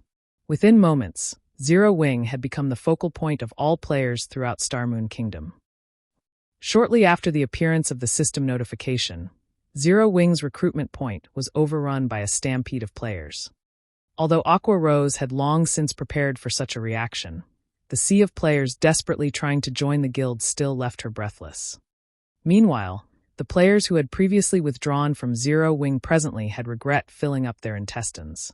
If they had not acted so impulsively and had waited just a few more days, they would have been able to enjoy the various benefits offered by a guild residence. Now, unless they deleted their game accounts and started over with a new name, it was impossible for them to join Zero Wing anymore. However, who would have the courage to actually delete their account and start all over again? As for the players that had chosen to remain in Zero Wing, currently, they were extremely happy about their wise decision. Now that Zero Wing had a guild residence, not to mention being able to receive more quests, they could save a lot of money, thanks to the equipment and weapons repair facility of the guild residence. Neither would they need to spend money to recover their stamina at hotels. They could simply do so at the guild residence. Furthermore, they could also obtain a double EXP buff just by resting inside the guild residence. With this buff, they could grind and level up with much greater efficiency than before. In addition, guild residences could also provide private rooms. This was also the greatest benefit of having a guild residence. In God's domain, every player would wish to possess their very own private room or house. As long as players logged off inside their own rooms, they could still accumulate the double EXP buff, and with much greater efficiency than in the guild lounge to boot, even though they weren't personally within the game. Normally, when guild members rested within the guild residence's guild lounge for 48 hours, they could accumulate 20% double EXP, and they could accumulate up to 1 level's worth of double EXP. In the case of a private room, however, players only needed to rest for 24 hours in order to accumulate 20% double EXP, and they could likewise accumulate up to 1 level's worth of double EXP. Although the maximum capacity of the buff was the same, the accumulation speed inside a private room was double that of the guild lounge. Of course, this was only in the case of a 1-star private housing. In God's domain, housing was also categorized into different levels. Meanwhile, the higher the level, the greater the benefits a player could enjoy. The lowest level housing was 1 star, while the highest was 10 star. Each increase in level required a huge sum of money, and also certain special materials. It would not be easy for players to upgrade their private housings. For a 1-star private housing, every 24 hours, players could accumulate 20% double EXP, up to a maximum of 1 level's worth of double EXP. For a 2-star private housing, every 24 hours, players could accumulate 25% double EXP, up to a maximum of 1 level's worth of double EXP. For a 7-star private housing, every 24 hours, players could accumulate 50% double EXP, up to a maximum of 1 level's worth of double EXP. In addition, players would also receive a Vigor increased buff, increasing all attributes by 5% for 2 hours. For a 8-star private housing, every 24 hours, players could accumulate 50% triple EXP, up to a maximum of 5 levels worth of triple EXP. In addition, players would also receive a Vigor increased buff, increasing all attributes by 5% for 3 hours. For a 9-star private housing, every 24 hours, players could accumulate 50% triple EXP, up to a maximum of 2 levels worth of triple EXP. In addition, players would also receive a Vigor increased buff, increasing all attributes by 8% for 3 hours. For a 10-star private housing, every 24 hours, players could accumulate 50% triple EXP, up to a maximum of 3 levels worth of triple EXP.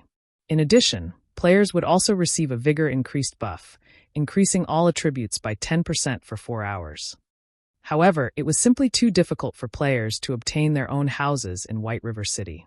Yet, buying a house in a town would not be convenient for them. Meanwhile, guild residences could provide its members with private rooms, although not everyone could enjoy the benefits of a private room, due to limited space inside a guild residence.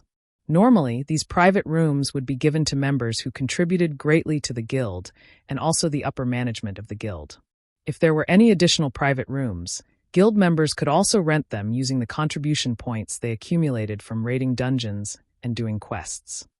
In God's domain, the matter of leveling up would always be a headache to players. Moreover, the further into the game a player went, the harder it was for them to level up. It would not be strange for players to level up only once every 3 to 4 days. If players died out in the fields, they would also lose an entire level as a penalty. Hence, a tool that could aid players in leveling up quicker would definitely be well received. This guild benefit alone already held a fatal attraction for all players. And that was in addition to the large number of guild quests available for choosing, which would dramatically accelerate players' leveling speed.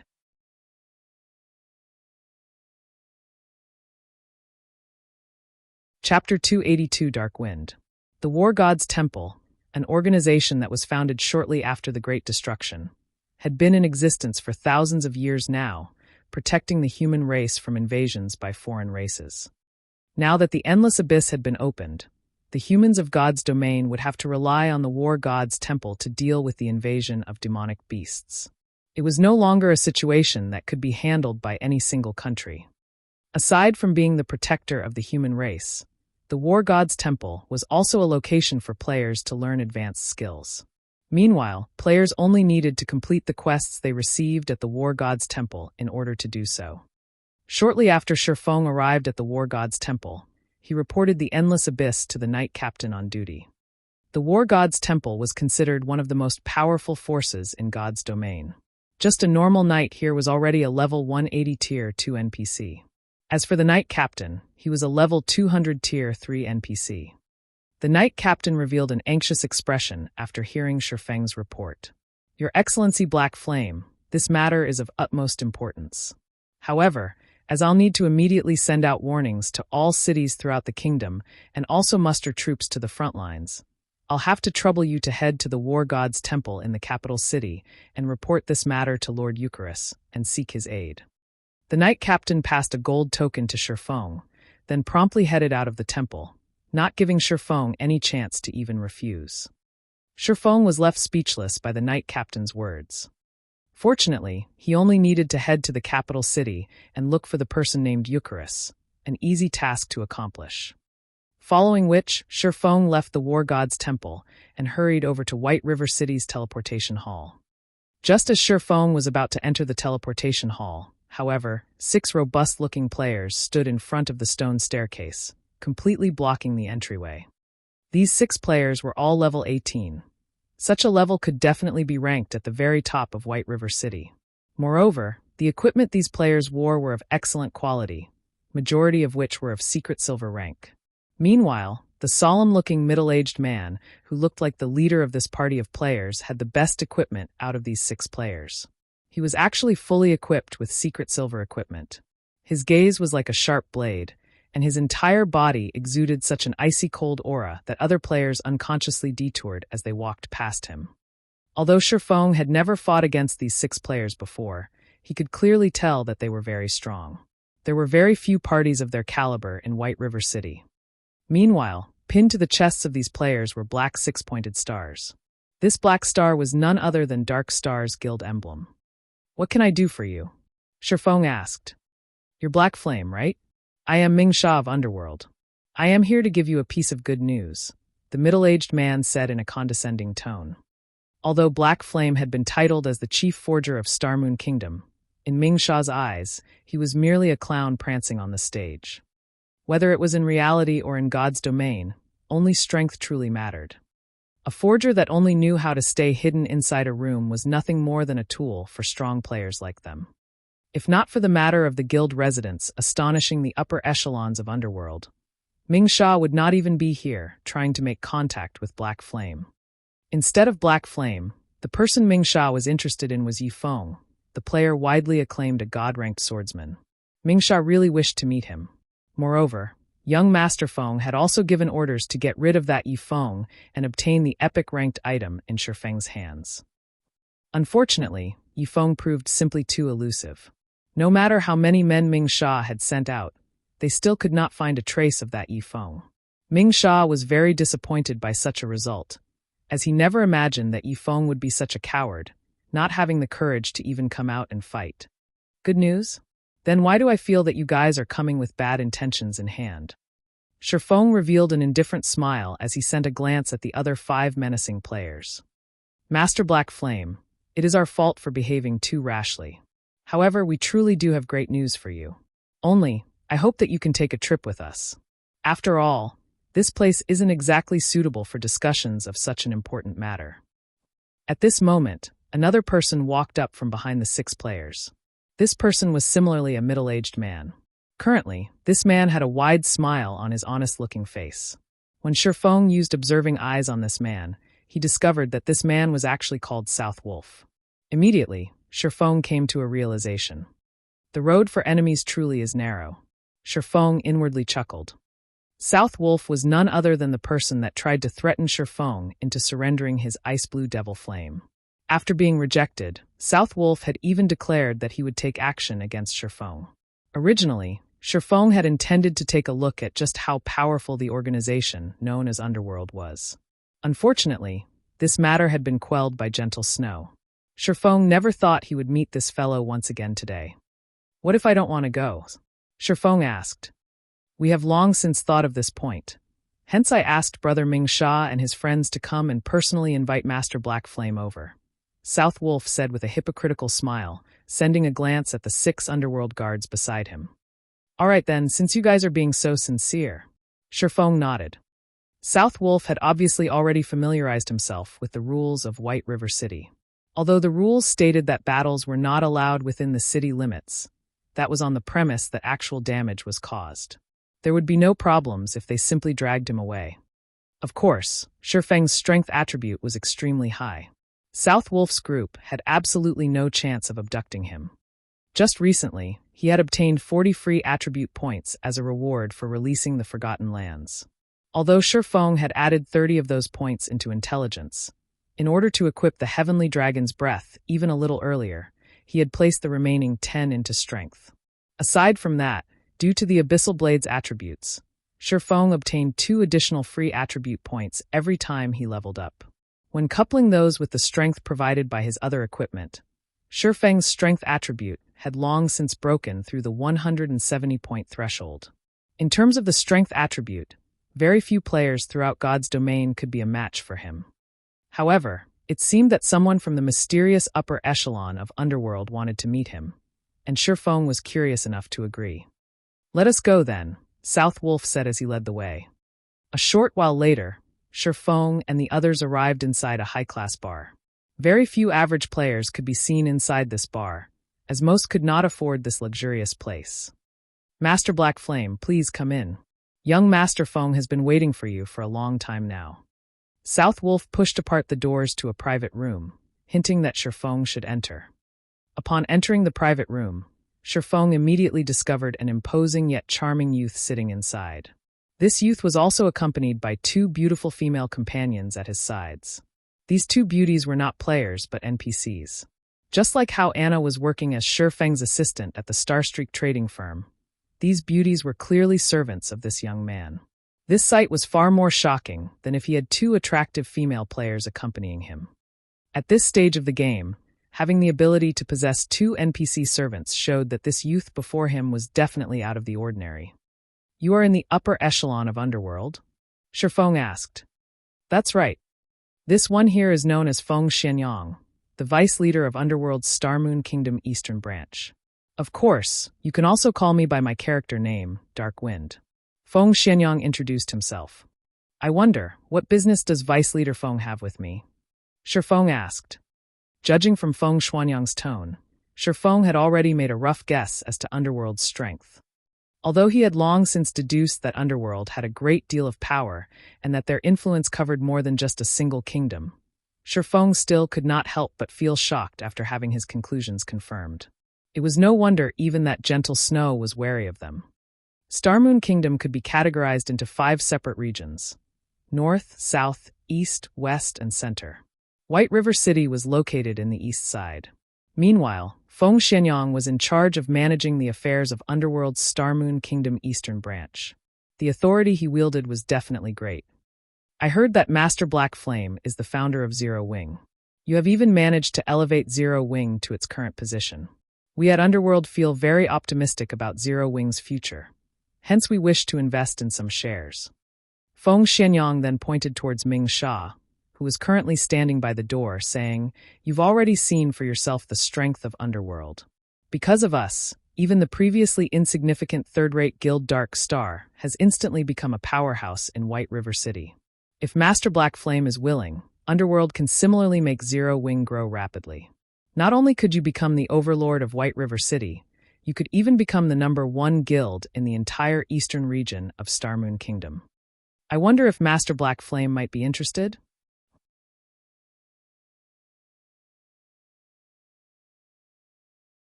Chapter 283, Arrogance.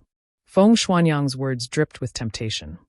Just the prestige of being the #1 guild in the entire eastern region of Starmoon Kingdom would cause many to fight over it. These exact same words might have been used to attract Lone Tyrant into cooperating with Underworld back then. Under the banner of the #1 player on the ranking list, in addition to Underworld's covert support, Dark Star had managed to rocket to fame, becoming a guild capable of rivaling even the powerful Ouroboros. So that's how it is. Shifeng suddenly came to a realization.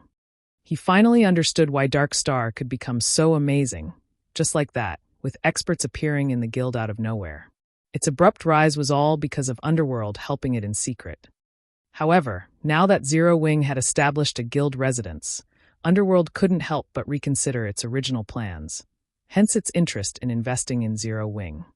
Shifeng couldn't help but acknowledge that Underworld was indeed amazing. They were willing to support an entirely different guild even at the cost of sacrificing all their previous investments. From an outsider's perspective, such an action was plain foolish. However, Shifeng knew that Underworld's decision was, in fact, very wise. It was obvious at first glance how great an influence a guild residence would have towards a guild's success. If it were up to him, he, too, would choose to take such an action. "Master Black Flame, you should know that there are over 20 cities just in Starmoon Kingdom's eastern region alone. If Master Black Flame agrees to our proposition, in the future, you will become the absolute overlord of these 20-plus cities. Moreover, even though Underworld will be investing in Zero Wing, we will not interfere directly in the management of the guild itself. Rather, we will provide you with a large sum in funding and manpower," Feng Xianyang slowly said in a tempting tone. "We at Underworld have already decided that, as long as Master Black Flame agrees, we will immediately inject 1 billion credits into Zero Wing, and also provide the guild with 100 gold coins every week. In addition, we will also provide 100 experts, and also 1 team of Underworld guards for you, Master Black Flame, to command as you see fit. If Zero Wing develops well, Underworld will invest even more into the guild in the future. Master Black Flame, what do you think?" Feng Xianyang had taken Shifeng's previous silence for hesitation, thinking that Shifeng was definitely considering his proposition. Hence he sweetened the deal. In God's domain, wasn't the main purpose one established a guild earning money and gaining status? For a newly established guild, 1 billion credits was definitely an astronomical sum. Even a major corporation in a city couldn't easily take out 1 billion credits. Recently, due to God's Domain's raging popularity, the number of corporations investing in the game had been continuously increasing. The value of guilds in God's Domain had similarly shot up abruptly. Yet, even so, a third-rate guild with a member count of 20 to 30,000 would, at most, be worth 2 to 300 million credits. Meanwhile, Zero Wing merely had several thousand members in its ranks. Although it had both fame and experts, its value was still not worth 1 billion credits. After taking into account the value of a guild residence, Zero Wing would at most be worth 500 million credits. Hence, it would be completely illogical for Shifeng to refuse the offer of 1 billion credits. I wonder how much shares young Master Feng is intending to purchase? Shifeng asked, an indifferent smile on his face. Not much, just 50%. In exchange for 50% of Zero Wing's shares, you can obtain 1 billion credits, in addition to having many experts to assist you. I believe that no other corporation will be willing to offer such a high price, Feng Xianyang said confidently. Shifeng propped up his chin with his hand, entering into a deep contemplation. Shortly after, he slowly said, although your offer is indeed attractive, 50% of the guild's shares is simply too much. I am willing to sell 10% at most. Although Feng Xuanyang's offer of 50% seemed as if both sides would be wielding half of the guild's shares, it was simply a trick to make Shifeng drop his guard. In reality, wielding 50% of Zero Wing's shares was already tantamount to full control of the guild. After all, when Shifeng established his guild, he hadn't claimed the full 100% shares of the guild. He had given a small portion to Aqua Rose. If Feng Xianyang purchased 1% of Zero Wing's shares from Aqua Rose, then he would have 51% of the guild's shares. At that time, Feng Xuanyang's words would become law in Zero Wing, while Shifeng would sooner or later end up in a situation like the one in his previous life. Shifeng had sworn to never let something like that happen again in this life. 10%. Feng Xianyang did not dare believe his own ears. He was going to spend 1 billion credits on Zero Wing, yet all he would get in return was 10% of its shares? Did Shifeng really take Zero Wing for the number 1 guild in Starmoon Kingdom? Vice Leader Feng, you must think that the amount I'm offering is too low, right? Shifeng asked, his indifferent smile still on his face. It's only normal that you would think so. However, what I'm trying to say is that 1 billion credits really isn't a big sum of money. I'm already giving young Master Feng a lot of face by offering you 10% of Zero Wing's shares. If it were anyone else here today, I would only offer them 1% at most. In fact, Shifeng was not speaking conceited nonsense at all. Just the gold coins he had on hand right now already exceeded 10,000. If he converted them into credits, they would be worth at least 200 million credits. His daily income was also continuously rising day after day. Just the benefits he could obtain from the Starstreak trading firm had already far exceeded 1 billion credits. Not to mention, Zero Wing's guild residence was also built on a strategic location like the Purple Sun Mansion. The Purple Sun Mansion was the best location for players to establish a guild residence in White River City. It also occupied a broad tract of land, larger than even a football field, which could contain 50,000 people. Not to mention the current state of White River City, where every square inch of land was worth its inch in gold. Even after a decade passed since God's Domain's official launch, the land of the Purple Sun Mansion would still be worth more than 10 billion credits. Although 1 billion credits was indeed an astronomical sum, it was truly not worth 10% of Zero Wing's shares. Even 1% was an overestimation, not to mention 10%. Master Black Flame, there has to be a limit even to jokes. By toying around with me like this, do you take me for someone easily bullied? Feng Xuanyang's expression suddenly changed. His tone turned cold as well. Vice Leader Feng, what I speak is the truth. If Vice Leader Feng feels wronged, then let's just forget about this matter entirely. Shifeng shook his head and laughed. After this meeting, he too started thinking of looking for an investment partner. The falling flowers are yearning for love, but the heartless brook ripples on. If Shifeng had rejected Feng Xuanyang's investment proposal from the very beginning, or had argued that Feng Xianyang was asking for too high a percentage of Zero Wing's shares, Feng Xianyang might still have accepted Shifeng's answer with a smile. This was the atrocity of the truth. Hence people would often prefer to hear a lie than the truth. The reason being, the truth was much crueler than a lie. If Aqua Rose were here right now, she would definitely scold Shifeng for speaking the truth.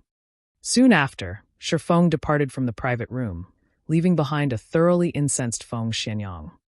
"South Wolf, get in here!" Feng Xianyang roared. South Wolf hurriedly entered the private room, asking, "Young Master Feng, why are you so angry? Did that brat Black Flame fail to appreciate your kindness? Tell Lone Tyrant that he can take action immediately. I don't wish to see the guild called Zero Wing in White River City anymore."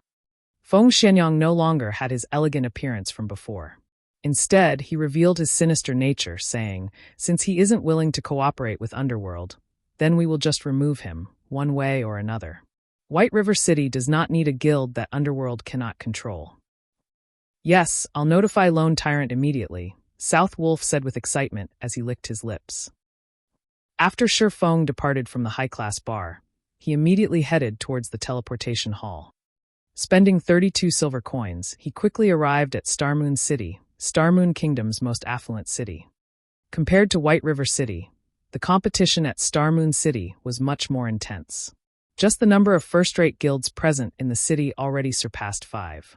The second- and third-rate guilds were even more numerous. Meanwhile, the player population at Starmoon City was over 3 million. Such a number could easily match the total number of players in White River City and its neighboring 7 cities. One could say that Starmoon City was a location that every guild needed to compete for in the future. After all, it was a super city that would be able to contain over 10 million players in the future. Meanwhile, the resources available in the surroundings of Starmoon City were even more abundant. There were plenty of high-level maps that were only a short distance away from the city. Obtaining Starmoon City would be the equivalent of occupying a fifth of the entire Starmoon Kingdom's resources.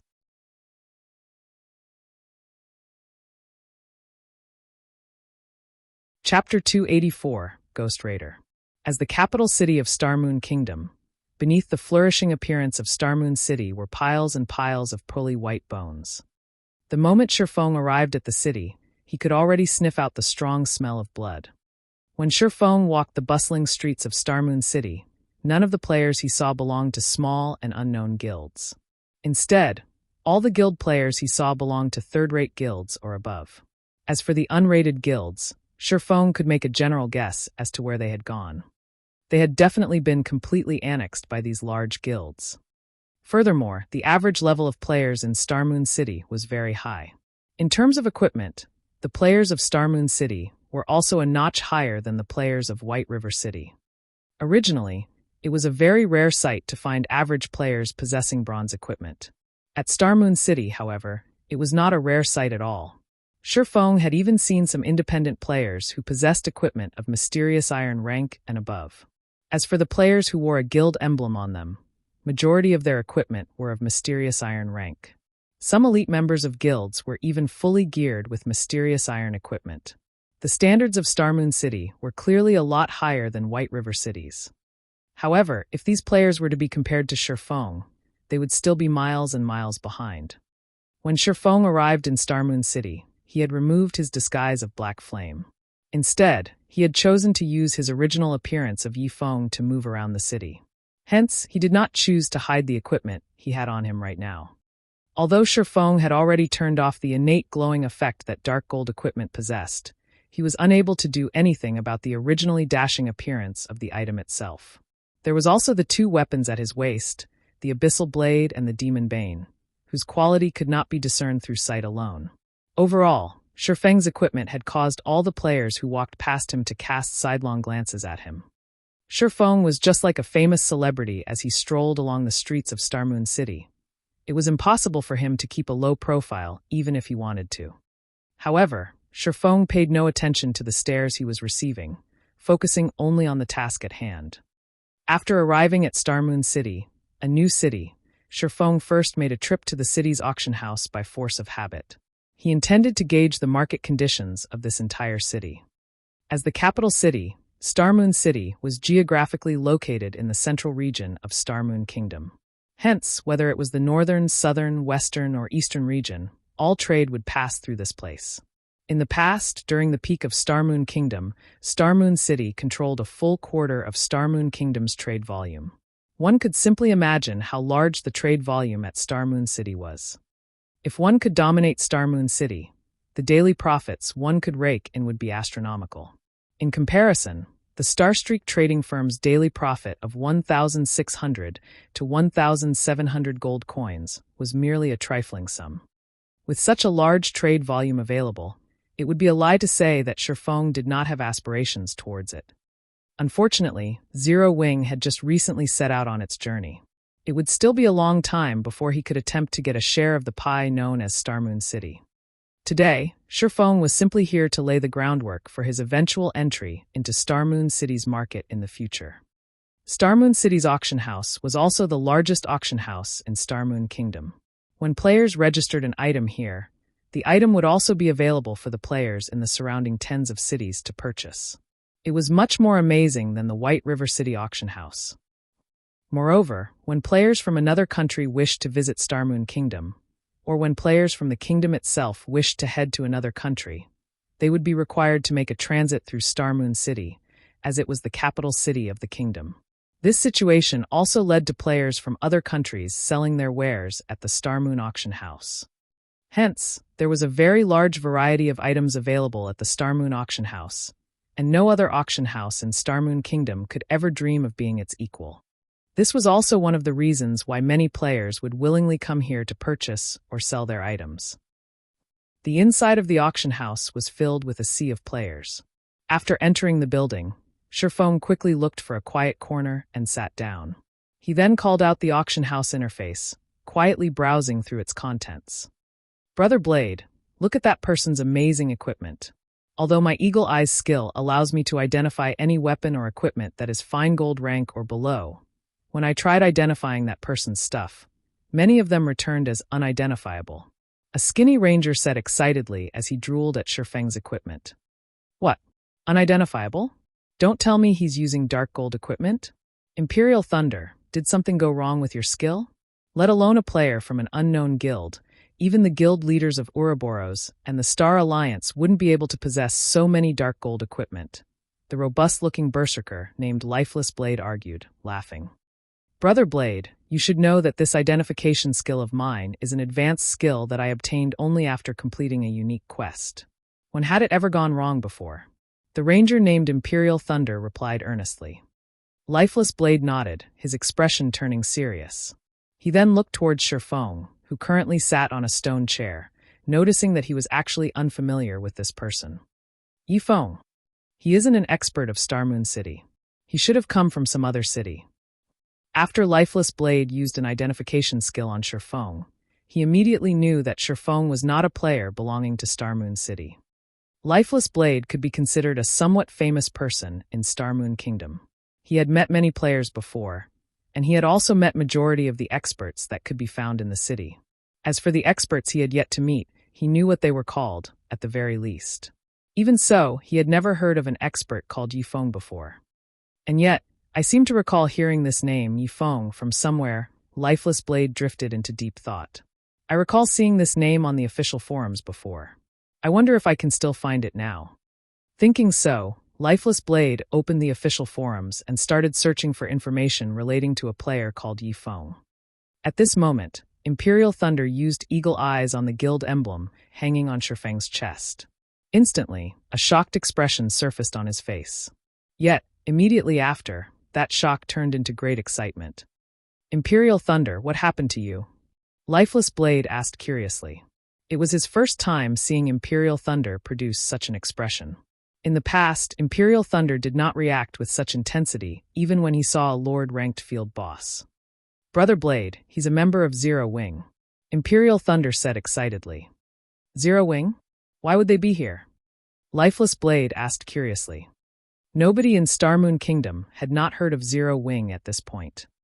After all, it was the first guild in Starmoon Kingdom to possess its own guild residence. Moreover, there were plenty of experts in its midst. Even the top-ranking player in Starmoon Kingdom was a member of Zero Wing. Not only was this guild extremely mysterious, it also had Starmoon Kingdom's chief forger providing them with equipment. Countless players wished to join Zero Wing. Unfortunately, the guild was only recruiting members in White River City. Unless players from other cities migrated there, they would have no chance of joining it at all. At this moment, Lifeless Blade had also found some information relating to Yifeng on the forums. Aside from finding out that Yifeng was the author of the White River City guidebook, Lifeless Blade had also found some video recordings of Yifeng's battles. Of them, the video showing Yifeng's one-man battle against hundreds of Martial Union members was still ranked within the top 30 most viewed videos. The video had even been titled God-Ranked Swordsman's Instructional Video. So he is that God-ranked expert, Yifeng. Lifeless Blade felt greatly surprised at this moment. He never imagined he would get the chance to meet such a great expert. While Lifeless Blade and Imperial Thunder were watching Shifeng, with his extraordinary 5 senses, had long since noticed his 2 observers. The interest these 2 players emitted was very strong. In addition, the fervor in their gazes made it hard for Shifeng not to notice them, even if he wasn't trying. And here I was wondering who was spying on me. It turned out that it was Lifeless Blade and Imperial Thunder. Shifeng glanced at his 2 admirers, sending a faint smile at them. Shifeng had been looking forward to meeting these 2 famous players for a long time now. Before they had even started playing God's Domain, they were already a relatively famous independent party. In the gaming world, they had even been called the Sharp Arrow Party. After they entered God's Domain, they shone even more than before. In the past, the team they had formed managed to successfully raid plenty of team dungeons that even the main force of first-rate guilds were helpless against. Meanwhile, the team leader, Lifeless Blade, had also been nicknamed the Ghost Raider. Brother Blade, such a chance won't fall into our laps a second time. Why don't we go get acquainted with him? Who knows, we might even become friends, Imperial Thunder suggested to Lifeless Blade.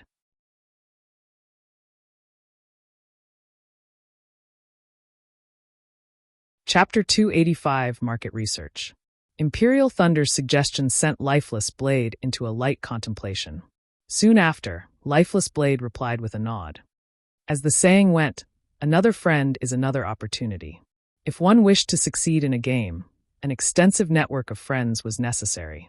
It was especially true when it came to friends who were experts. If we are going to hastily approach and interrupt him like this, we need to be careful with our words when we speak. After all, every expert has their own unique personality. Some might be cheerful, some might be indifferent, and some might be arrogant. It would be counterproductive if we happened to accidentally provoke him, Lifeless Blade whispered. Ah, of course I know about this point. Imperial Thunder laughed. You do, huh? Lifeless Blade rolled his eyes at Imperial Thunder. He then continued, do you still remember how you managed to provoke Yuan Fei, one of the top 10 rookies of the gaming world, whom we met last time? That was his fault for going overboard. He actually tried to roll for every equipment we got from that boss. Imperial Thunder still held a grudge against the player called Yuan Fei. When they had discovered a Lord-ranked field boss before, they had kindly sent Yuan Fei an invite to raid the boss together. After the boss died, the loot the boss dropped was distributed using the dice rolling system, as more than a dozen players had participated in the raid. It was also logical that every team member would only roll for the items they needed. Yet, contrary to custom, Yuan Fei had rolled for every single item the boss dropped. Yuan Fei's actions clearly stated that, if he could not use it, then he could still sell it. You could have just spoken up about the matter. At worst, we could have just stopped contacting him. There was no need for us to become enemies. Yet, you chose to pick a fight with him without even trying to talk things out. That's not how you make friends, that's how you make enemies. Yuan Fei is still holding a grudge against us even until now. Lifeless Blade felt speechless when he recalled the incident back then. Yuan Fei was one of this year's top 10 rookies of the virtual gaming world, and the Star Alliance had even offered him an annual salary of 2 million credits in order to recruit him. Meanwhile, just because their team had provoked that petty-minded Yuan Fei, they had received plenty of oppression from the Star Alliance, making it hard for them to mingle in Starmoon City. If not for the fact that Lifeless Blade was acquainted with the guild leader of the Star Alliance, this matter would never have been settled, and their team would have been forced out of Starmoon City long ago. I understand. I won't repeat the same mistakes, Imperial Thunder said in a soft tone. In fact, he too recognized the mistake he made in the past. However, it was not easy for him to fix his short temper. as the two of them quietly conversed while they made their way towards Shifeng. Shifeng had already grasped the general market trend in Starmoon City. Overall, the items sold here were cheaper than White River City. In White River City, a stack of hard stones could be sold for 10 silver coins. At this place, however, each stack was being sold for only 9 silver coins. The same went for whetstones. In White River City, each stack of whetstones could be sold for 35 silver coins, while at this place, it was being sold for only 32 silver coins. Only advanced whetstones were sold at the same price in both cities, whereby each stack went for 1 gold coin. On the other hand, mysterious iron-ranked weapons and equipment sold here were at least 10% to 20% more expensive than the ones sold at White River City. As for secret silver-ranked weapons and equipment, those were sold at prices 30% to 40% higher. Sure enough, with more players around, the resources available is also greater in volume. Even though mysterious iron equipment is such a rare commodity in White River City, here in Starmoon City, these items seem to be available in abundance. There is someone actually selling secret silver equipment as well. As expected of the capital city, the number of experts here is much higher than other cities. Just by looking at the items being sold at the auction house, Shifeng could clearly feel the intensity of the competition at Starmoon City, with higher quality equipment in greater demand. It was also precisely this fierce competition that resulted in more experts being produced here. In order to survive in this city, one had to rack their brains and constantly think of ways to improve themselves, gradually climbing up the ranks of this prosperous city. Otherwise, what other explanation would there be for a precious secret silver equipment to appear at the auction house? It was simply impossible for guilds to sell any weapons or equipment that were of mysterious iron rank or better. After all, these items were strategic material for a guild. At most, they would sell the equipment produced by their own forgers. However, where would they find a forger who was capable of producing secret silver equipment? Even Shifeng, who possessed plenty of support items, could not easily produce them. It went without saying that other forgers should only be able to produce bronze equipment, or at best, mysterious iron equipment at this stage of the game. Hence, the secret silver-ranked weapons and equipment being sold at the auction house were definitely the offerings of independent teams. Meanwhile, their purpose in selling was simply to bolster their team's strength and obtain the funds necessary to cover their expenses. The number of independent teams that could obtain secret silver-ranked weapons and equipment at White River City could definitely be counted using one's fingers. As far as Shifeng knew, the only team capable of such a feat was the Holy Grail Knights that he had met by coincidence last time. On the other hand, there were a number of such independent teams in Starmoon City. One could just imagine the difference between the two cities. If I am going to try to enter Starmoon City's market, it seems that selling high-end equipment would be the most effective way to do so. At this moment, the fine gold-ranked Dragonscale set equipment popped up in Shifeng's mind. He felt that it might not be a bad idea to rely on the Dragonscale set equipment to break into Starmoon City's market. However, his current forging standards were still too low. Cream Coco was also only an advanced forging apprentice right now. She was still in the midst of striving to get promoted into a true forger. Moreover, another condition needed to be met if Shifeng wished to enter Starmoon City's market. Currently, Shifeng's guild was based only in White River City. If he were to establish a branch guild at Starmoon City at this period of time, that branch guild would immediately be annihilated by the many large guilds of Starmoon City.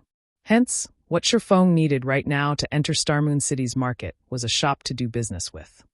However, not to mention a shop, even if Shifeng wished to set up a stall, he first needed to become a minor noble of Starmoon City. As for establishing a shop, at the very least, he needed to become a baron before he could do so. As expected, if I don't deal with this shop issue, I won't have any way of entering Starmoon City's market at all.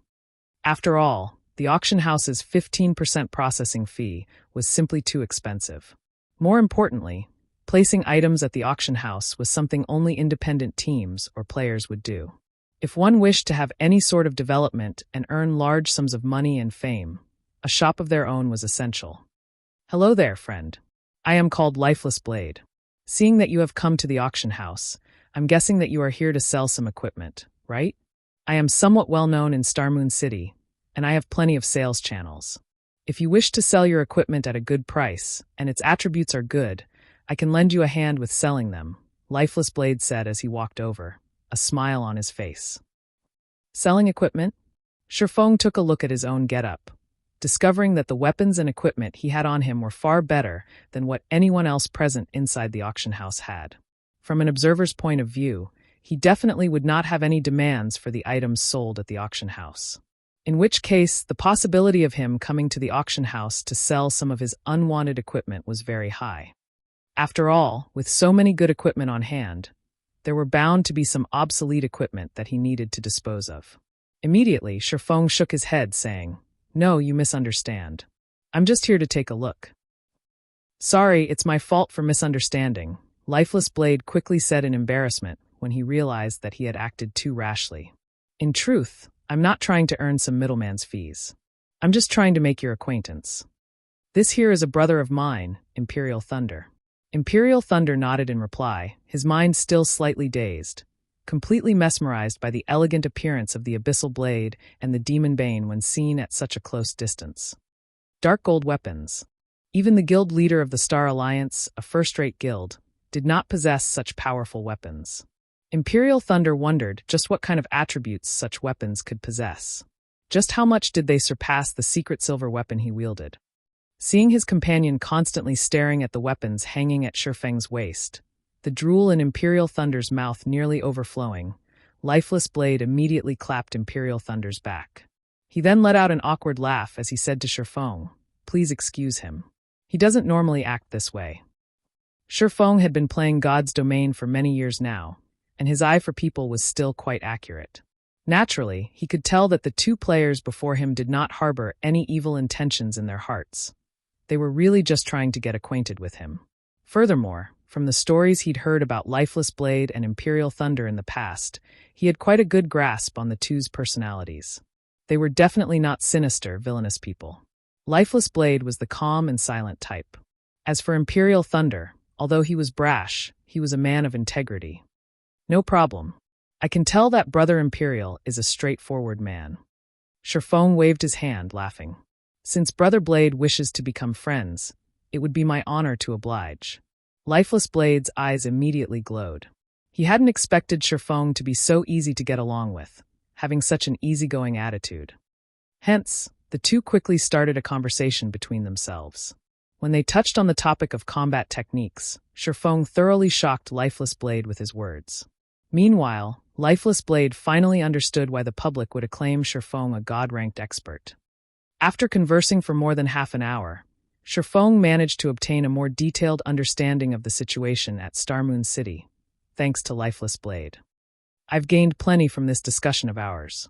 If not for Brother Yifeng, I'm afraid I wouldn't even know such a combat technique existed. This knowledge is simply priceless for dungeon raiding," Lifeless Blade said earnestly. He then retrieved a special tool from his back and presented it to Shifeng, saying, "This ring is the only item I can offer you as thanks. Brother Yifeng, please accept it. Otherwise, my conscience won't let me rest."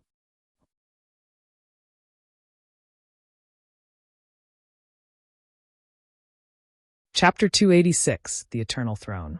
Shifeng had not expected Lifeless Blade to be such a forthright person. Although Lifeless Blade had only taken out an ordinary-looking silver ring, Shifeng knew exactly how precious this item was. The reason being, not only had he seen this ring in the past, he had even owned one before. The ring was a space ring. It was a storage item. One could not judge it simply based on its mysterious iron rank. The space ring could store up to 200 slots of items. It was a very significant amount. It also did not impart any additional weight to the user, regardless of the number of items stored in it. However, this was still not the most important point about this ring. Instead, the space ring excelled the most when used during battle. Although it did not have many uses in a normal battle, when used in a fight between experts, a battlefield, or a boss battle, it could bring about game-changing effects. For example, if players wished to use magic scrolls or support items during a battle, they needed to first place their hands into their bags and search for their items before pulling those out. This entire process would waste much time. However, it was a different story if players possessed the space ring. With a simple thought, the item specified would instantly appear within the player's hands. The space ring was much more convenient than a bag. In reply to Lifeless Blade's offer, however, Shifeng shook his head and said, "This item is too valuable. I cannot accept it. Brother Yifeng, I am a man who never takes advantage of his friends. I'll feel extremely guilty if you don't accept it. Moreover, this ring is merely a storage item. It's not particularly valuable, so please accept it," Lifeless Blade said. "Well, how about this? I have a favor to ask of Brother Blade. I wonder, how many reputation points does Brother Blade have at Starmoon City right now?" Shifeng whispered, sighing. Lifeless Blade grew confused at Shifeng's question, failing to understand why Shifeng would ask him such a thing. However, he still chose to answer honestly. "I'm only 30 points away from becoming a minor noble of Starmoon City. As the capital city of Starmoon Kingdom, the reputation points of Starmoon City was the most difficult to earn out of all the cities in the kingdom. Even if Lifeless Blade and his team were amazing, they were still a distance away from becoming nobles of the city. 30 points. Shifeng sank into deep contemplation. He thought to himself, that's not a lot, I guess. If he completes those several quests, he should be able to get those points. Must your favor require a noble to accomplish, Brother Yifeng? Lifeless Blade asked. Yeah, Shifeng nodded. Only by becoming a noble could one purchase a stall in Starmoon City.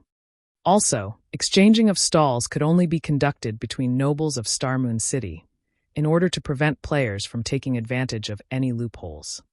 However, Shifeng was a demon hunter. No matter where he went, he would still be treated like a noble.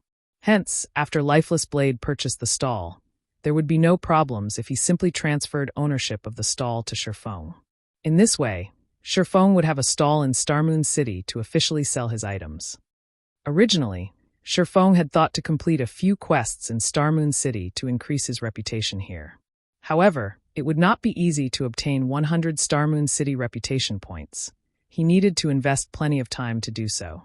Meanwhile, Lifeless Blade had a trustworthy character, and it would be much faster to earn just 30 reputation points than to earn 100 reputation points.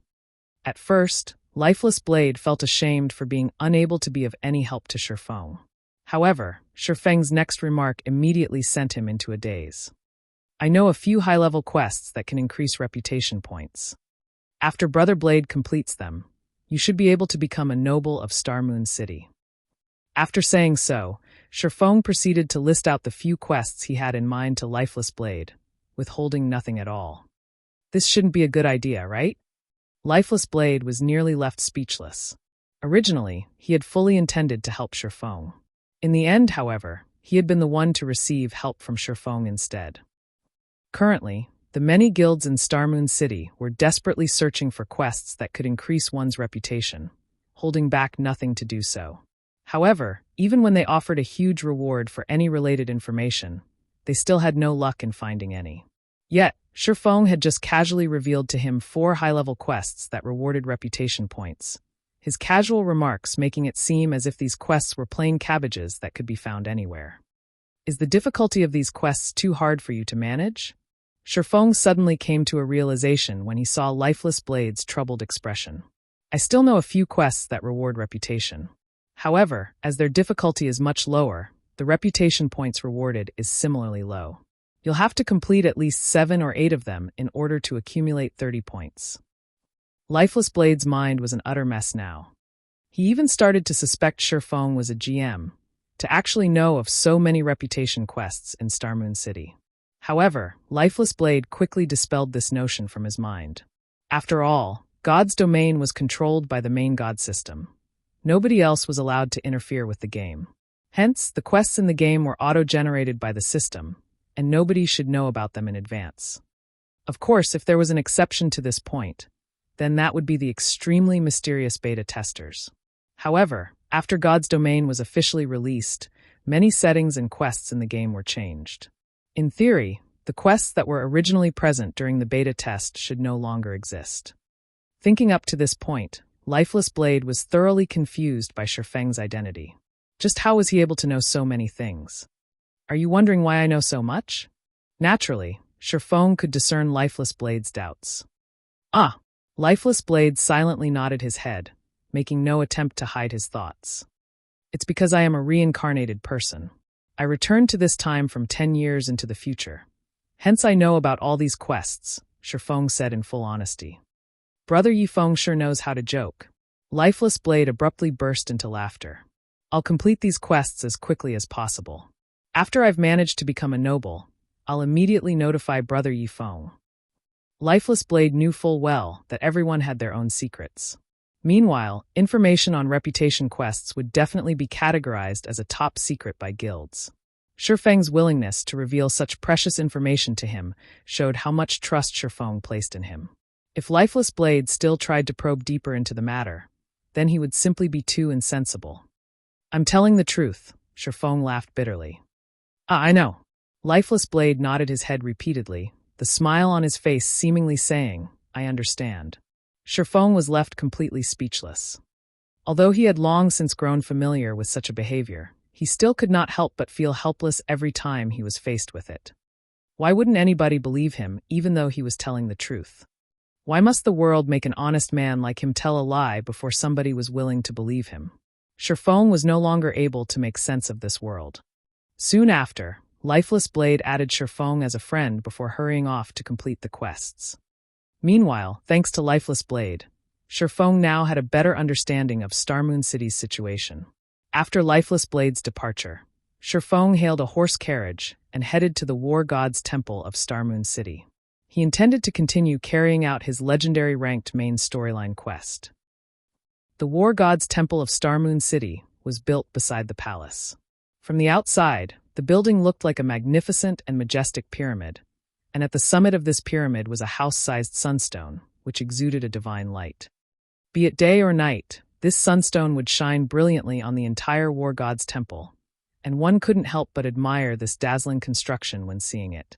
As the main branch of the War God's Temple, it had Tier 3 NPCs roaming around outside the temple itself, and even a Tier 5 Shadow Saint would not be able to penetrate the tight security here.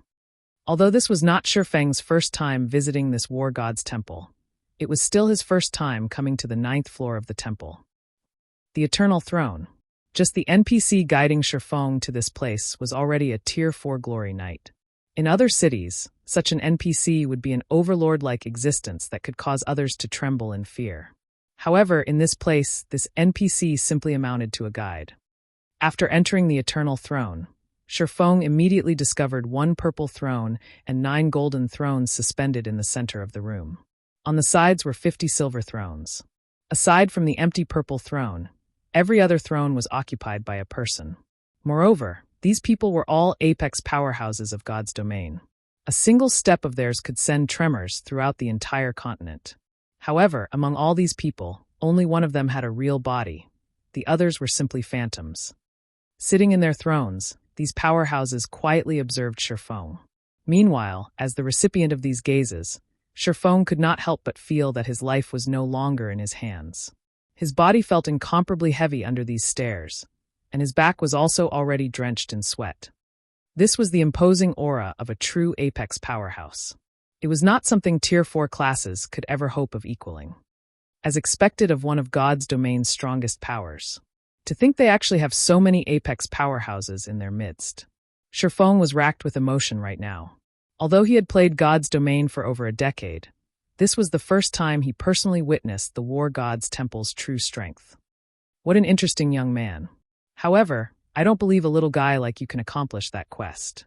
This is something that involves the fate of the entire continent, after all.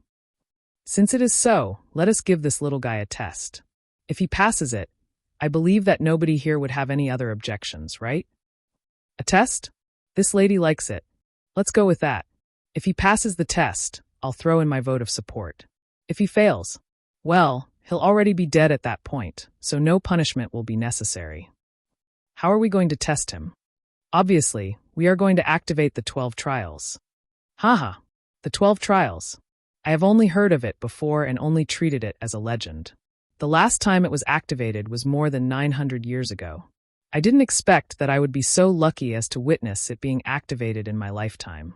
I must really thank you, little guy. I do hope you can last a few rounds, though. Let this old man here widen my horizons.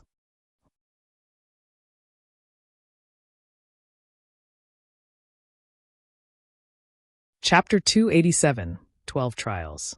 The occupants of the silver thrones voiced their opinions one after another, merrily deciding how they should deal with Shifeng. Standing a short distance from the golden doors of this chamber, Shifeng silently muttered, "Crap. Don't players have any human rights?"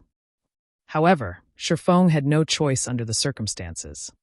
The NPCs before him were all apex powerhouses of God's domain. Shifeng was merely an ant in their eyes.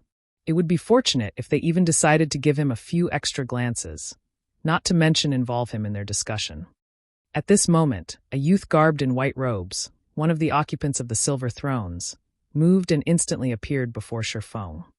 Although this youth was simply standing in front of Shifeng, showing no animosity whatsoever to Shifeng, the formidable pressure Shifeng felt from him was much more overwhelming than what he'd felt from White River City's magistrate Weissman. This white-robed youth was none other than Eucharis, the Star Moon Temple Lord of the War God's Temple, whom Shifeng had been instructed to look for. "Young man, we already know your reason for coming to this place. Although the endless abyss has indeed been unsealed, this is something that would have happened sooner or later. After all, no seal is eternal. In the face of time, everything is powerless. It is already good that the seal could suppress the endless abyss for hundreds of years. In the near future, we will join forces to suppress the endless abyss, preventing this matter from escalating. However, before we go and suppress it, we need to choose a person to collect the materials needed to reseal the endless abyss. However, this person must be a heaven-blessed person, and you just so happen to be one. Hence, we've decided to send you to collect the materials for us. Before we send you on your way, though, we need to first take a look at your potential. If you are no good, we will have no choice but to look for someone more suitable for the task." By heaven-blessed person, the NPC meant a player. In the NPC's settings, heaven-blessed people were immortal existences, as even if these individuals died, they could still revive shortly after.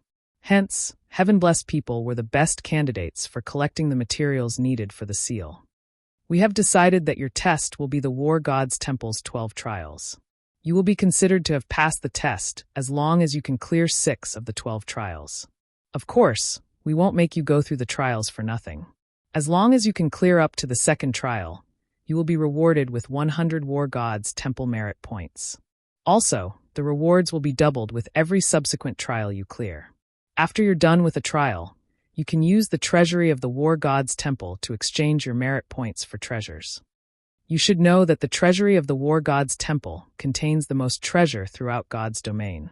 An ordinary secret silver ranked item only costs 200 merit points, while a fine gold ranked item costs 500 merit points. A dark gold ranked item costs 1,500 merit points. An epic ranked item costs 4,000 merit points. A fragmented legendary item costs 15,000 merit points. And lastly, a legendary item costs 60,000 merit points. If you have sufficient strength, you can even exchange for a divine artifact. However, that would require 200,000 merit points." While Eucharis was giving his explanation with a smile, Shifeng's heart was already pounding madly with excitement. Shifeng couldn't help but admit that a legendary-ranked main storyline quest was indeed amazing.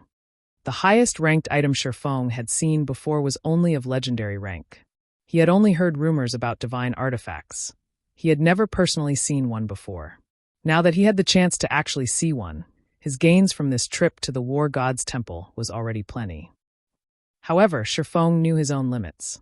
Even a legendary item was already a luxury for him, not to mention a divine artifact. Shifeng did not even dare fancy the notion of owning one. He would be satisfied as long as he could take a look at it. Just as Shifeng was imagining what a divine artifact looked like, Eucharis started chanting some incantations, while drawing complex divine runes with his fingers. After Eucharis finished chanting, a pair of large golden doors appeared before him. There were 12 scenes carved into the dazzling golden doors, and each scene told of a cruel battle. When the doors parted, a very ancient and violent aura gushed forth from within, as if there was a ferocious primordial beast housed beyond those doors. "Young man, the 12 trials lies beyond these gates. Go ahead," Eucharis said slowly as he pointed towards the golden doors. Shifeng nodded in reply. Step by step, he slowly walked towards and beyond the doors, soon vanishing from the eternal throne. Haha, that little guy sure is brave. Doesn't he know that the 12 trials is the cruelest trial of the war god's temple? Eucharis, you're a devious bastard yourself as well. You actually used such a temptation against that little guy. Moreover, you've only mentioned the abundant rewards he could gain, but not the penalty for death. The merit points needed for the divine artifact. Even after saving for an entire lifetime, this old man still hasn't collected the necessary amount. If he wishes to obtain the divine artifact, at the very least, he needs to clear the 11th trial. Ever since the war god's temple was established, from ancient times until now, only one person has ever managed to do so. However, that great personage was a mighty god who had saved the entire continent in the past. This lady has read plenty of ancient texts relating to the 12 trials. According to the information in those ancient texts, the majority of the people that had entered the trial only managed to clear up to the 3rd or 4th trial. Meanwhile, the ones that were capable of clearing up to the 6th trial were as rare as a phoenix's feather and a cheilant's horn. Eucharis, your requirement for him sure is high. Collecting the 7 treasures is a matter of great importance. Without sufficient strength, how can he expect to gather all of them? Besides, we can't afford to waste any energy on a weak little ant. Just as the occupants of the silver thrones were having another round of discussions among themselves, one of the occupants of the golden thrones, who had remained silent throughout the prior discussion, finally spoke. This matter is decided. Just as Eucharis has said, the old monsters sealed within the endless abyss are becoming restless. We can't afford to waste too much energy on a single weakling. If he can pass the 6th trial, I will lend him a hand as well. As you command, my lord. The occupants of the silver thrones could not help but feel astonished when they heard one of the lords of the golden thrones speak. They never expected that this great personage would take action as well.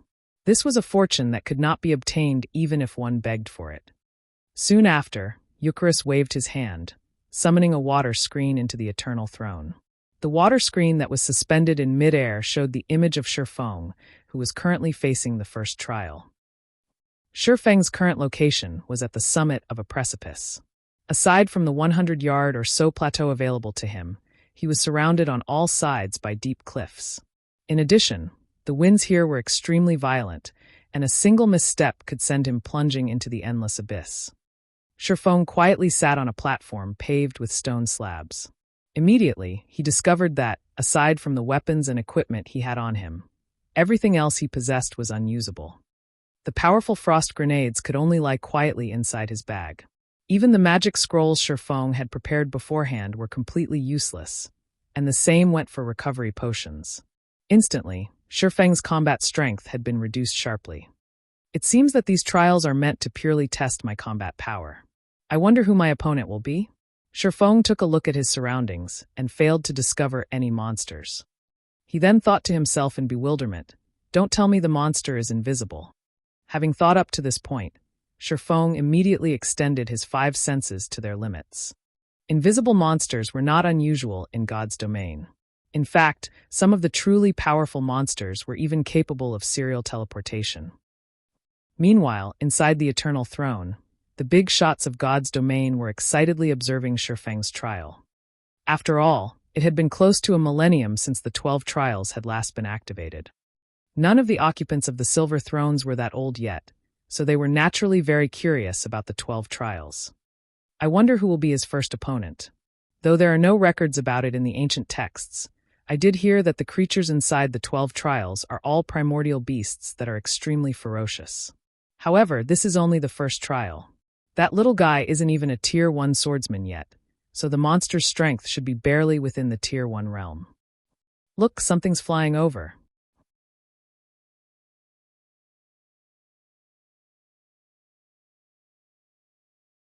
Chapter 288, Continuous Clearance. Primordial Beasts. In the gods' domain of today, these creatures were either extremely rare or had long since gone extinct. They were beings that one would not normally see. Now that the 12 trials had been activated, Shifeng would also have the fortune of meeting one. If he were at any other location, it would be extremely hard for him to meet a primordial beast. Above the stage of the first trial, a blurred figure slowly descended from the skies, remaining unperturbed even in the face of the turbulent winds of this realm. This gigantic figure landed at the center of the stage, towering over the tiny Shifeng. With the upper body of an eagle and the lower body of a lion, this monster was none other than the king of the skies, a griffin. Griffin Elite Rank. Level 20. HP 30, 000/30,000. I didn't expect a griffin would be so big. Just its wingspan alone is over 20 meters. Shifeng did not hurry into action. Instead, he took his time carefully observing the griffin. He was currently within a trial. The monsters in here were completely different from their counterparts in the outside world. Not only would the monsters inside a trial possess a large variety of skills, their basic attributes would also be much higher. Most importantly, their intelligence would also be higher. They would not follow a set pattern when they fought. However, the griffin did not provide Shifeng with too much time to think. With a piercing cry, the griffin flapped its wings, generating a violent gale. Instantly, 2 tornadoes over 3 meters in height swept towards Shifeng, and where the blades of wind passed, everything shattered. Using a skill right off the bat, as expected, this griffin isn't an ordinary monster. Revealing a faint smile, Shifeng's figure flashed, swiftly withdrawing from the attack range of the 2 tornadoes. Following which, he activated silent steps, instantly appearing behind the griffin. Before the king of the skies could react, the pitch-black abyssal blade turned into multiple streaks of black, slashing down at the griffin's wings. Like snowflakes, the griffin's snowy white feathers fluttered onto the now blood-stained ground. Eolo! The griffin let out an agonized roar, damages of over -400 points appearing above its head, one after another. The attacks that achieved a critical hit had even dealt over -800 damage. Immediately afterward, Shifeng followed up with a level 10 chop, his sword slicing off a large chunk from one of the griffin's wings, completely crippling it. Meanwhile, the griffin instantly lost over 1,900 HP from the attack.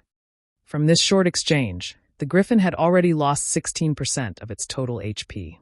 Furthermore, with one of its wings now crippled, it could not fly even if it wanted to. The gap in strength was obvious in a single glance. Against a Shifeng who had over 200 points in agility, a flightless griffin would only amount to a sitting duck. Following which, Shifeng constantly shuttled around the griffin, sending streak after streak of black radiance stabbing into the griffin's body. However, Shifeng only used basic attacks throughout all this. This way he would not be affected by the awkward movements consequent to using a skill, which would hinder his ability to dodge. Moreover, Shifeng's attacks were extremely accurate. Every one of his attacks would land either on a vital point of the griffin or at a joint that would affect the griffin's movements, making it even harder for the griffin to strike him. Although every hit Shifeng landed only caused around -400 damage, after a dozen or so seconds passed, the ferocious griffin fell. System: Griffin defeated. First trial completed. Rewarding 100,000 EXP and 5 free mastery points. Proficiency of all skills increased by 50 points. System: First trial cleared. Do you wish to start the next trial? The trial even rewards free mastery points? How wonderful! When Shifeng saw the rewards he received, a faint smile appeared on his face. After sheathing the abyssal blade and the demon bane back into their scabbards, he clicked yes to start the next trial. Although the monsters of the trial were indeed powerful, they were barely worth mentioning when compared to Shifeng's attributes and equipment. He cleared it, and with such ease as well. Not bad. Although he hasn't yet officially become a Tier 1 swordsman, his combat power is already at that tier. It is only natural that he is able to kill the griffin. If this continues, he should be able to get through the first 3 trials without any problems. From the 4th trial onwards, however, things won't be as easy anymore. That's right. The 12 trials would undergo a change in level once every 3 trials.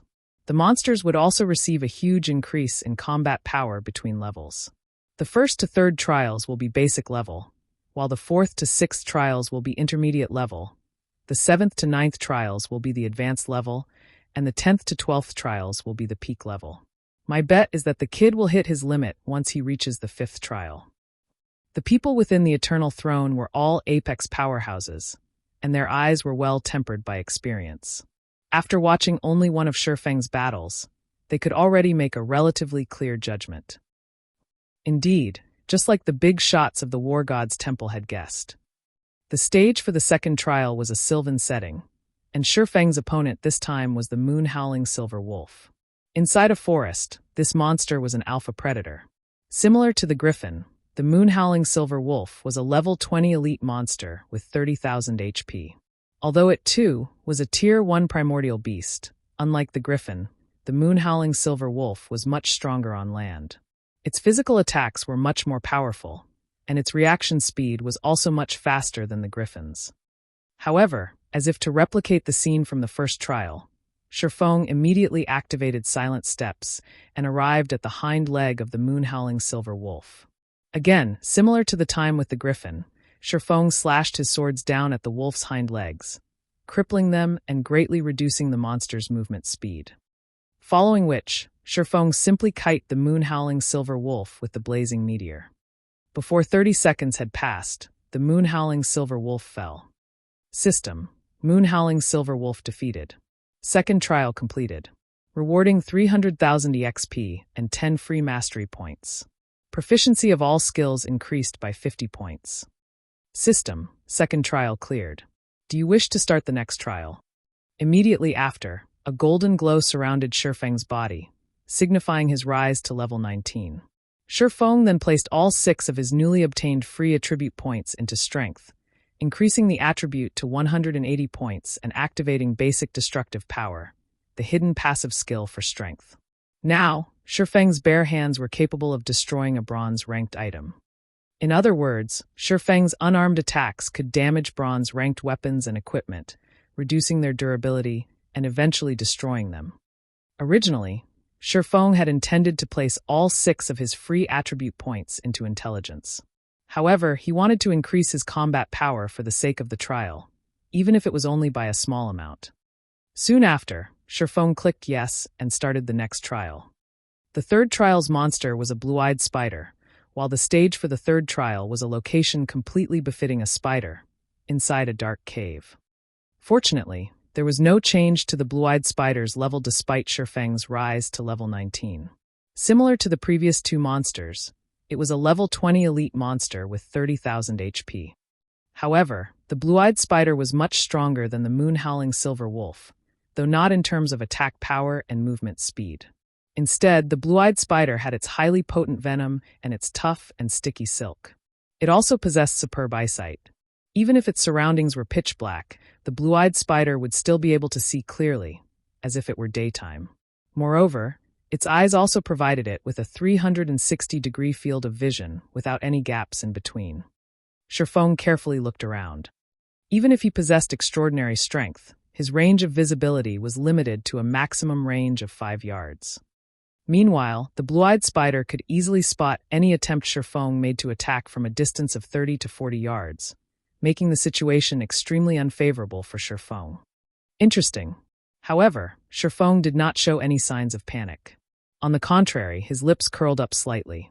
If it were any other player here, they might have to fight a bitter battle if they did not possess any supportive tools. Unfortunately, not me. Suddenly, a deep blue flame appeared in Shifeng's hand, lighting up the surrounding area. The scorching flame also caused the freezing temperatures inside the cave to rise sharply. Nevertheless, this was still not the end. The ice blue devil flame in Shifeng's hand quickly expanded and enveloped his body, completely covering him in a layer of deep blue flames. At this moment, Shifeng looked just like a god of fire, the flames on his body brightly illuminating the entire cave. Meanwhile, the blue-eyed spider's position had also been clearly revealed.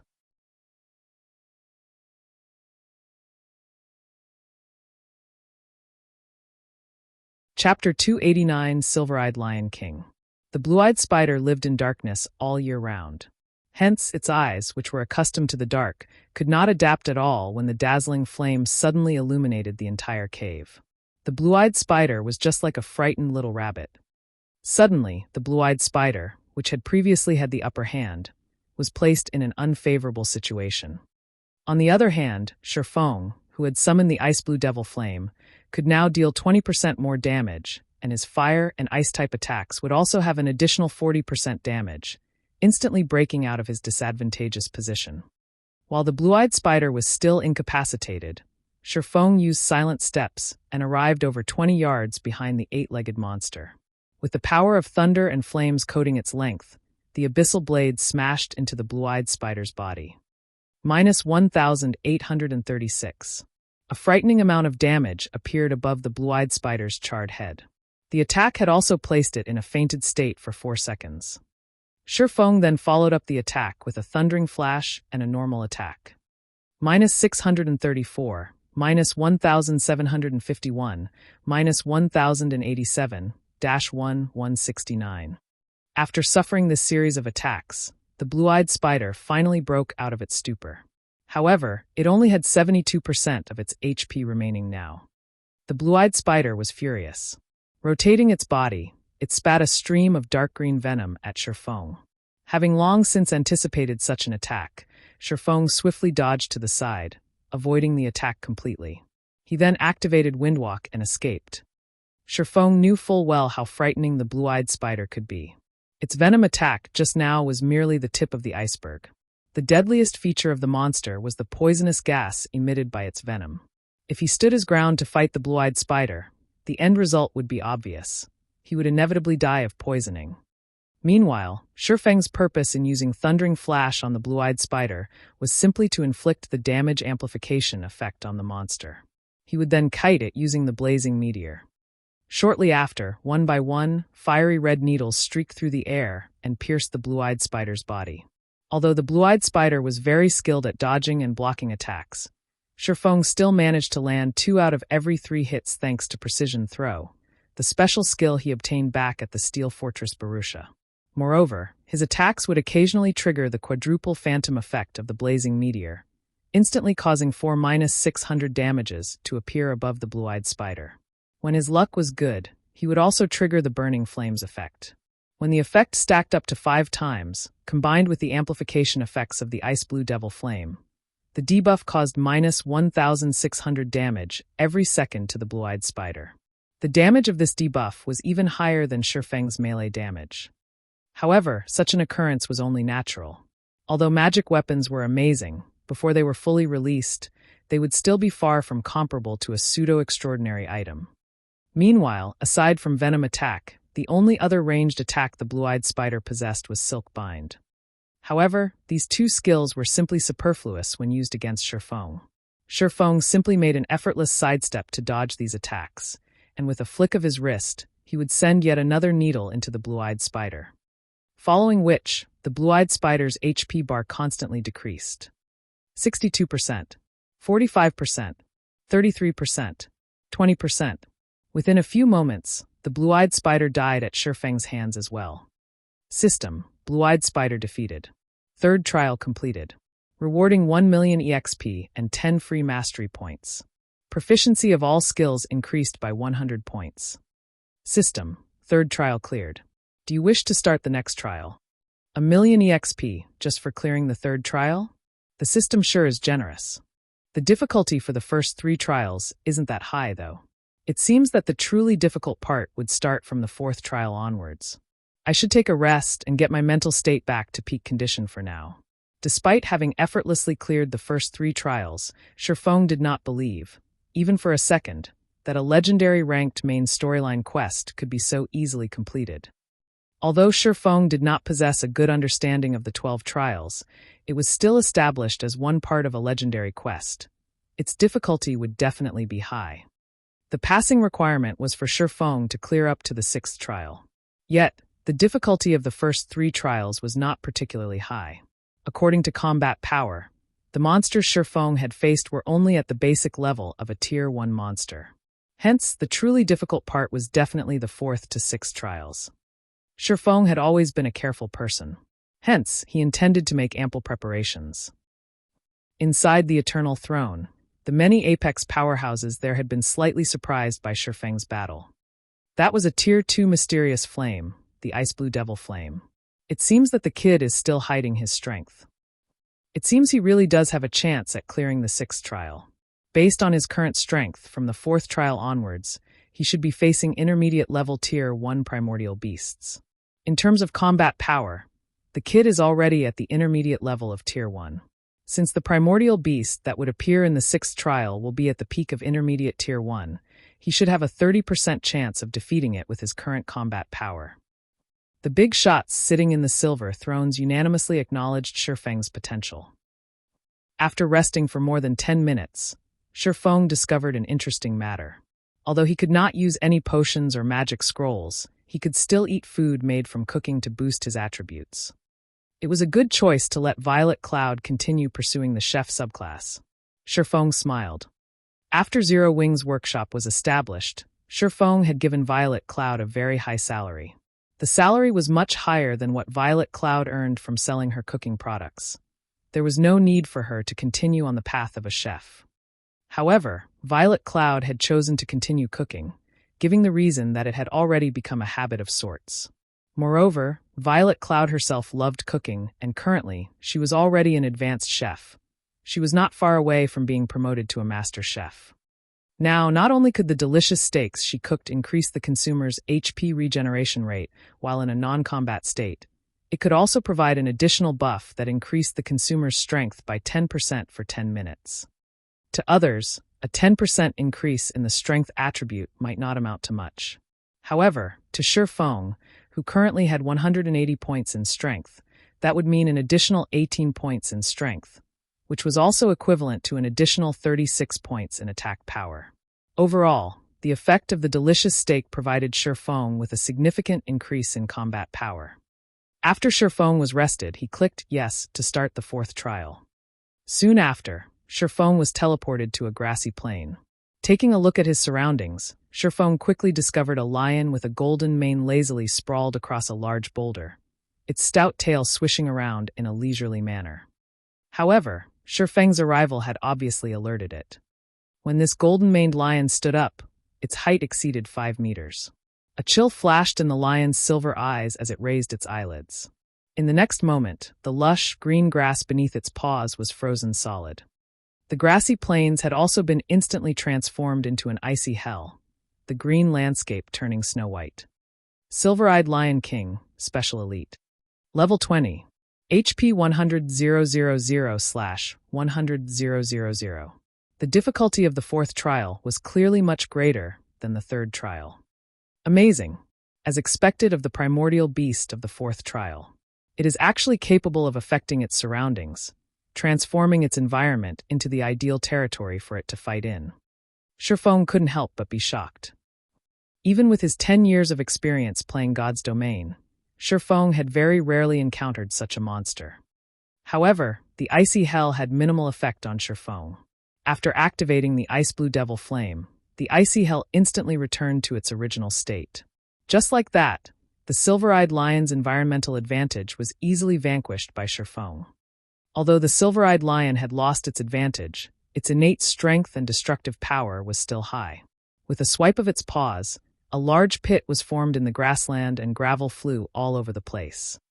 Before Shifeng could get a good grasp of the situation, he was hit by the shockwave ensuing from the impact of its claws and instantly lost 621 HP. What terrifying strength! Just the shockwave of its attack could already deal over -600 damage to me. If I received a direct hit from its claws, the damage will definitely be in the thousands. Although Shifeng had been caught off guard by the silver-eyed lion, he did not freeze in place.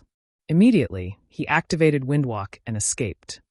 If he fought a direct battle against the silver-eyed lion, there was no question that he would die. Although Shifeng could avoid the silver-eyed lion's claws in a head-on confrontation, if its claws battered the ground just like before, the resulting shockwave would propagate over at least an 8-yard radius. Shifeng would have no way of dodging the shockwave at all. Also, Shifeng only had a little more than 2,400 HP in total. He would last only a few hits at best.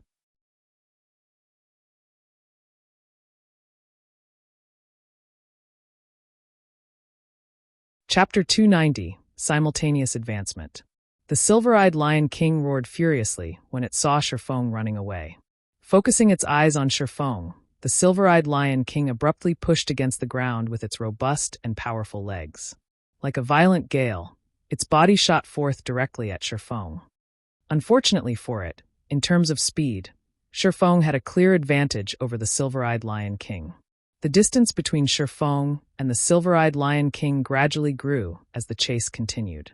However, if Shifeng started his kiting maneuver, the silver-eyed Lion King would quickly close this distance. Under a situation where he was not allowed to use potions to recover his HP, Shifeng's only recovery method was his innate battle recovery.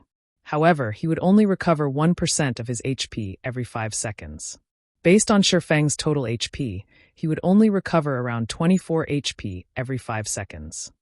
If he wished to recover the 600+ HP he'd lost, he needed to spend a relatively long period of time to do so. Fortunately, I'm a tad faster than it. The stage this time also covers a large area, so I can run around without any worries. Otherwise, I will really lose my life this time. Shifeng sent a casual glance at the silver-eyed Lion King, while majority of his attention was focused on the surrounding terrain. God's Domain was different from other virtual reality games in that it was much more realistic than the others. One could say that a player's combat power was responsible for only around 50% of a battle's outcome. Meanwhile, 40% was due to environmental factors, while the remaining 10% was up to luck. Luck was something filled with uncertainties, so there was no need to place much consideration into it. As for the 50% combat power and 40% environmental factors, how much a player could grasp them was an important indicator of how skilled a player was. A normal expert could only exhibit around 50% of their personal combat power. In God's Domain, the main God system would be the one responsible for evaluating and making the final judgment on a player's personal combat power. This method of calculation was the most credible way to judge a player's personal combat power. As to how it was calculated, only the main God system knew this. Currently, however, the main God system would not show players how much their personal combat power was and how much of it they could actually exhibit.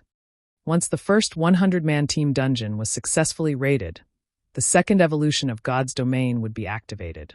After the second evolution, a teleportation gate to the Divine Colosseum would appear in every city. When players entered the Divine Colosseum, they could compete and battle against other players there. Not only could they obtain equipment there, they could also upgrade and improve their combat techniques. It was also due to this reason that the fights in God's Domain became extremely popular. As more time passed, the popularity of fights in God's Domain would even grow to surpass that of the fighting competitions in the real world. Those who were capable of exhibiting over 50% of their personal combat power would be considered normal experts. Meanwhile, players that could exhibit over 60% would be considered second-rate experts. Once a player could exhibit 70%, they would be considered first-rate experts. If one could exhibit more than 85% of their personal combat power, then they would be considered apex experts. A majority of the players within this category were famous experts of God's Domain, and they would often participate in the international competition that was held only once a year by the developers of God's Domain. They were, without a doubt, the most popular individuals in God's Domain. Back in the days when Shifeng was still a Tier 3 Sword King, although he was not comparable to these great experts of God's Domain, he had still been categorized a first-rate expert since he could exhibit around 80% of his personal combat power. However, compared to exhibiting his personal combat power, Shifeng was much stronger in terms of observing and utilizing his surroundings. Currently, in terms of combat power, Shifeng was about equal to the Silver-Eyed Lion King. However, the Silver-Eyed Lion King's HP was many times greater than Shifeng's. Without taking into consideration the environmental factors, Shifeng would definitely die if he chose to clash head-on with the Silver-Eyed Lion King. If Shifeng had met the Silver-Eyed Lion King under normal circumstances, he would simply accept his death. At worst, he would just lose a single level. However, the current situation he was in did not allow him to do so.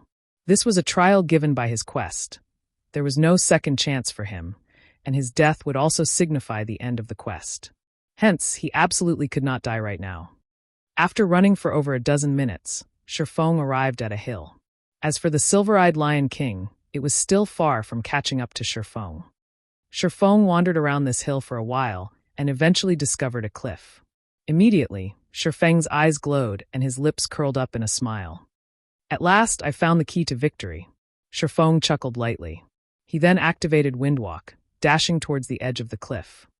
Originally, Shifeng could have used this period of time to increase the gap between him and the Silver-Eyed Lion King even further. However, Shifeng chose not to do so because he wanted to find a favorable terrain to deal with the silver-eyed Lion King. A minute later, Shifeng stood at the edge of the cliff. Below him was a large gorge. This height should be sufficient. Shifeng made some mental calculations and felt that his plan was feasible. After several more seconds passed, the silver-eyed Lion King finally caught up. Just as the silver-eyed Lion King leapt into the air, its razor-sharp claws about to slash Shifeng's head, Shifeng jumped, dodging the attack completely. In the next moment, the silver-eyed Lion King's paws smashed into the cliff. Boom! The ground beneath Shifeng and the silver-eyed Lion King was destroyed, both man and beast plunging towards the very bottom of the cliff. Just as Shifeng's body was about to hit the ground, he activated gravity liberation, his body instantly becoming as light as a feather. Immediately, Shifeng's rate of descent dropped sharply. The silver-eyed Lion King, on the other hand, was not as fortunate. When its body hit the ground, a large crater was formed from the impact. "Still not dead? You're quite durable, aren't you?" Shifeng commented as he looked at the silver-eyed Lion King that was embedded into the ground. Right now, the silver-eyed Lion King only had a thread of its HP left. "You've already dug your own grave, so you might as well stay in it." Shifeng unceremoniously sent a thundering flash at the monster. 3 arcs of lightning streaked into the silver-eyed Lion King, taking away its remaining 1,000 or so HP. Before, if Shifeng had chosen to jump down the cliff first, the silver-eyed Lion King definitely wouldn't have followed suit. Its intelligence was not that low, after all. Instead, it would simply have taken a detour down the cliff. Hence, Shifeng had chosen to borrow the silver-eyed Lion King's immense destructive power to destroy the edge of the cliff. That way, there was no doubt the silver-eyed Lion King would be caught unawares. System: Silver-eyed Lion King defeated. 4th trial completed. Rewarding 3 million EXP, 20 free mastery points, and 10 gold coins. Proficiency of all skills increased by 300 points. System: 4th trial cleared. Do you wish to start the next trial? 3 million EXP? Isn't this reward a little too lavish? Shifeng was immediately shocked by the system's reward. He had only recently risen to level 19. Yet now he was already close to welcoming level 20. Moreover, after the 4th trial, Shifeng's War God's Temple merit points were already at 700 points. He could now afford to exchange for 1 fine gold ranked item and 1 secret silver ranked item. And as long as he cleared the 5th trial, he could obtain another 800 merit points. The points in that round alone trumped those from all the previous rounds combined. He would then be able to afford to exchange for either 1 dark gold ranked item or 3 fine gold ranked items. After a short rest, Shifeng clicked yes again and started the 5th trial. The stage of the 5th trial was set in a desert. Meanwhile, the primordial beast that would serve as his opponent in this trial was a monstrosity that had the head of a lion, the body of a goat, and a snake as its tail.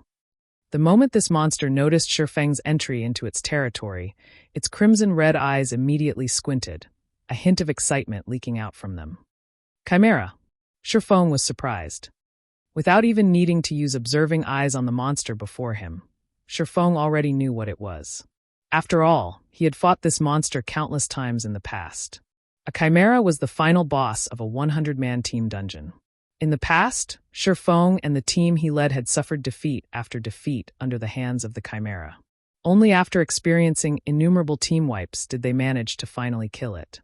Hence, Shifeng had a very deep impression of chimeras. Chimera Special Elite. Level 20. HP 120,000/120,000. The chimera was a monster Shifeng was extremely familiar with. Shifeng knew both the strengths and weaknesses of a chimera like the back of his hand.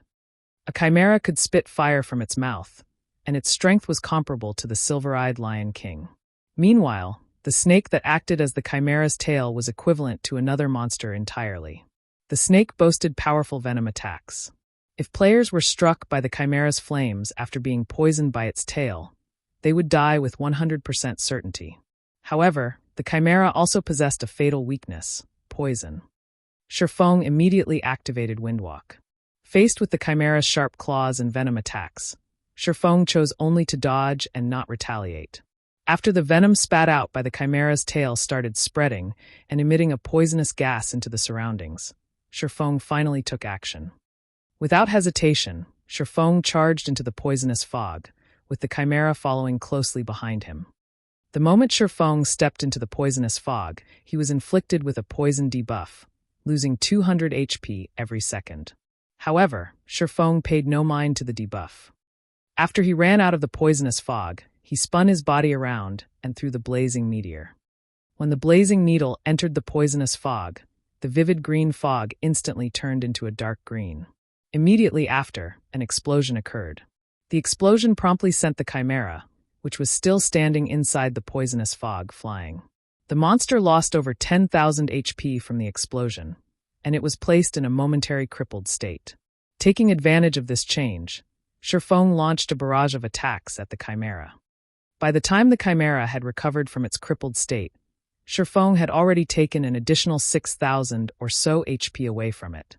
Furious, the chimera charged at Shifeng, while the latter started evading the chimera's attacks once more, biding his time while he waited for the next poisonous fog to form. After repeating this process several times, the battle finally came to an end. Although Shifeng had only around 400 HP remaining, the chimera had already fallen at his feet. System: Chimera defeated. 5th trial completed. Rewarding 6 million EXP, 20 free mastery points, and 10 gold coins. Proficiency of all skills increased by 300 points. System: 5th trial cleared. Do you wish to start the next trial? Immediately, Shifeng's experience bar rose to 62% of level 20. He was not far away from reaching level 21. Although Shifeng was slightly stronger now after allocating his free attribute points, he still felt that the next trial would be extremely dangerous. If not for the fact that Shifeng was familiar with the chimera's habits, he would have definitely died in the 5th trial.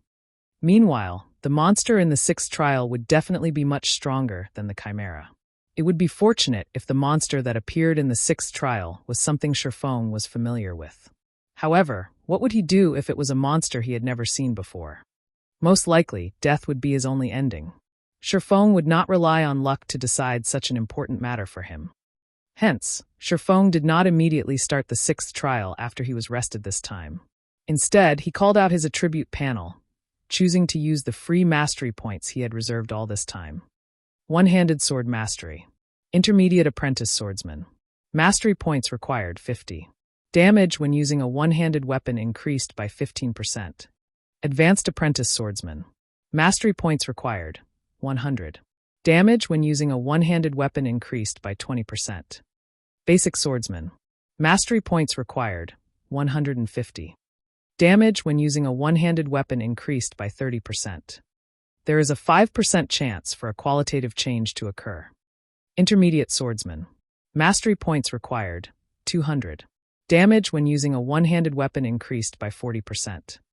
There is a 10% chance for a qualitative change to occur.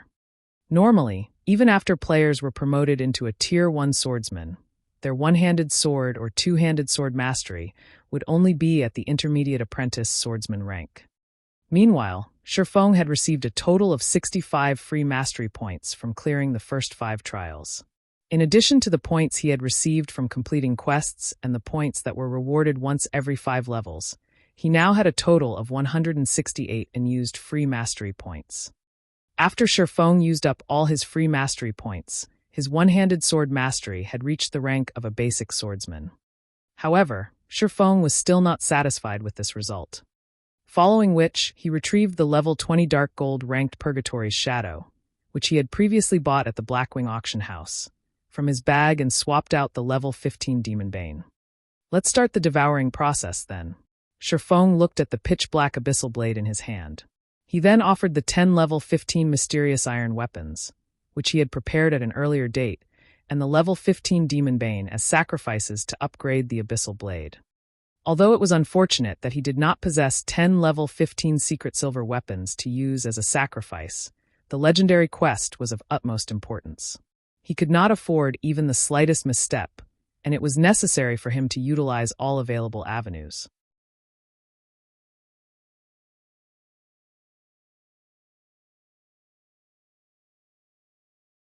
Chapter 291, The Beginning of Greatness.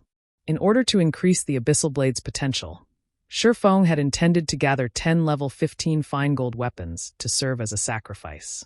Hence, he had deliberately kept the Abyssal Blade at level 10 all this time. Now, however, he no longer had the leeway to do so. The Abyssal Blade started exuding a dark fog, which immediately charged at the sacrificial weapons Feng had prepared. Within 3 seconds, even the incomparably hard Demon Bane, a dark gold-ranked one-handed sword, had been turned into dark fog and was absorbed by the Abyssal Blade. After the Abyssal Blade had finished devouring the sacrificial weapons, the weapon was no longer completely pitch-black in appearance. Golden divine runes appeared on the blade of the sword, giving off a faint golden glow. Meanwhile, the entire blade itself had also become silvery gray. When Feng casually brandished the Abyssal Blade, slashing it through the air, the feeling he got was like he was cutting a transparent sheet of paper. Sharp! Feng looked at the Abyssal Blade in his hand, astonishment filling his eyes. If he combined such sharpness with the basic destructive power passive skill, even without the Ice Blue Devil Flame, he could still easily destroy mysterious iron-ranked weapons and equipment. Secret silver-ranked items would also last only a while longer. Abyssal Blade, one-handed sword magic weapon. Attack power plus 211. All attributes plus 25. Attack speed plus 8. Ignore levels plus 8. Attacks have 35% chance to cause 200% damage. 10% chance to cause 300% damage. 20% chance to induce Doom Curse, reducing all attributes by 40% for 30 seconds. If wielder belongs to any swordsman-related class, all skill levels plus 3. Increase free ability points received for every increase in level by 2 points. Equipment level 15. Can be upgraded. Devour 10 level 20 mysterious iron weapons and 1 level 20 secret silver weapon to upgrade to level 20. Can be evolved unknown. Additional skill 1, Phantom Kill. Instantly creates a doppelganger. You can control this doppelganger. Doppelganger will have 55% of original body's attributes and all skills. At the same time, doppelganger and the original body can be swapped. Duration 40 seconds. Cooldown 5 minutes. Additional skill 2, Abyssal Bind. Binds enemies and prevents movement, reducing defense by 100%. Duration 3 seconds. Cooldown 1 minute. Additional skill 3, 9 Dragons Slash. Instantly creates 9 phantoms of the Abyssal Blade for wielder to use. Each phantom sword is capable of dealing up to 30% damage. Duration 30 seconds. Cooldown 5 minutes. Additional skill 4, Dark Violent Dance. 45% of the total damage dealt to the target spreads in a cone-shaped area towards targets within a distance of 12 yards. Duration 30 seconds. Cooldown 1 minute. The Abyssal Blade was personally created by Master Smith Aulises, using the Black Dragon King's fangs as material. It is one of 36 famed swords, and it is ranked 31st. However, this sword has been cursed by the Black Dragon King. Aside from providing the wielder with immense strength, there will be a backlash every period of time. However, after being remodeled by Jack using a star crystal, the strength of the backlash has been greatly reduced. If the wielder is unable to suppress the backlash, the wielder will receive the curse of the Black Dragon King, permanently reducing all attributes by 50%. Unable to be dropped. Unable to be traded. As expected of a magic weapon. Even though only 10 mysterious iron weapons and 1 dark gold weapon were used as its sacrifice, its new attack power is even higher than a dark gold weapon of the same level. This attack power could already rival a dark gold ranked two-handed sword. Feng smiled in satisfaction. The level 15 dark gold ranked Demon Bane only had 183 attack power. Meanwhile, the Abyssal Blade had 211 attack power. It was far stronger than the Demon Bane. Not to mention, the other attributes and skills of the Abyssal Blade had also received a significant improvement from the upgrade this time around. Unfortunately, the Abyssal Blade was still far from being a match for the Purgatory's Shadow, a level 20 dark gold ranked one-handed sword. Purgatory's Shadow, one-handed sword dark gold rank. Level 20, can be upgraded twice. Attack power plus 273. Strength plus 30, agility plus 25, endurance plus 22. Attack speed plus 2. Attacks have 20% chance to cause 300% damage. 10% chance to reduce damage dealt by target by 20%. Effect not stackable. Additional skill dash. Purgatory power, when activated, increases attack speed by 100% and damage dealt by 30% for 15 seconds. Cooldown 2 minutes. However, this could not be helped. Level 20 weapons and equipment were essentially more powerful than level 15 ones. At level 20, players could take the promotion to become a Tier 1 class. Hence, level 20 weapons and equipment would all be significantly stronger. Although the attack power has improved greatly, it won't be enough to get me through the 6th trial. Shifeng knew that a player's combat power could not simply be measured through their attack power alone. An increase in attack power only meant that the damage players dealt would be higher than before. Meanwhile, combat power was the synthesis of various other factors such as strength, agility, endurance, and other basic attributes. Skill level was also a factor to consider. Even if Shifeng multiplied his current attack power by 3 to 4 times, his HP would still be tens of times lower than the monster in the 6th trial. If he could not dodge the monster's attacks, he would still lose his life after taking a few hits. So, an increase in attack power would not bring too great an increase to his overall combat power. A player was just like a wooden bucket that was used to collect water. How strong they were depended not on their strengths but their weaknesses. Shifeng called out the system interface. As Eucharis had already opened up the exchange system of the War God's Temple's treasury for Shifeng, he could now directly exchange his merit points through the system. Shifeng immediately used 1,500 merit points to exchange for a level 20 dark gold weapon. He then took out another 10 level 20 mysterious iron weapons from his bag. There were plenty of mysterious iron weapons stored inside the guild warehouse. Moreover, during the past few days, while Shifeng, Aqua Rose, and Fire Dance were trapped within the Forgotten Lands, Blackie and the others had kept themselves busy raiding level 20, 5-man party dungeons to level up and obtain materials and equipment. They were making preparations to challenge the level 20, 10-man Great Dungeon. During this process, they had obtained plenty of level 20 mysterious iron ranked weapons and equipment. Currently, Zero Wing possessed the most level 20 weapons and equipment out of all the guilds in White River City. With such a large supply, Shifeng had set aside some of the level 20 mysterious iron ranked weapons and equipment with the weakest performance for future use. However, he had never thought he would get to put them to good use so quickly. Following which, Shifeng chose to upgrade the Abyssal Blade once more. In God's domain, level 20 was considered a large threshold. Just like the time the Abyssal Blade had risen to level 10, it would receive a large improvement when it was upgraded to level 20. Now, whether or not Shifeng could clear the next trial would rely solely on the performance of the level 20 Abyssal Blade. The devouring process this time was clearly different from when the Abyssal Blade got upgraded to level 15. After devouring the offerings, the Abyssal Blade erupted and let loose a dragon's roar. The sky and earth trembled in the face of this mighty roar. Immediately after, the Abyssal Blade broke free from Shifeng's grasp and floated in midair. Boom! The Abyssal Blade exploded, transforming into a black tornado. The surroundings went deathly still as if with bated breath. As the black tornado dissipated, a gigantic figure emerged in its place. This figure was none other than the phantom of the Black Dragon King that Shifeng had previously seen. However, compared to the first time Shifeng had seen it, the phantom that appeared this time was much more vivid. Moreover, the destructive aura it emitted was far stronger than before. Even when he was faced with the apex powerhouses back at the Eternal Throne, Shifeng had not been so scared. Of course, this disparity was also due to the fact that those big shots had been intentionally suppressing their auras. At this moment, the Black Dragon King's phantom, which was several hundred meters in height, actually turned to look at Shifeng and revealed a human-like sneer. Soon after, the phantom dissipated and transformed back into the Abyssal Blade.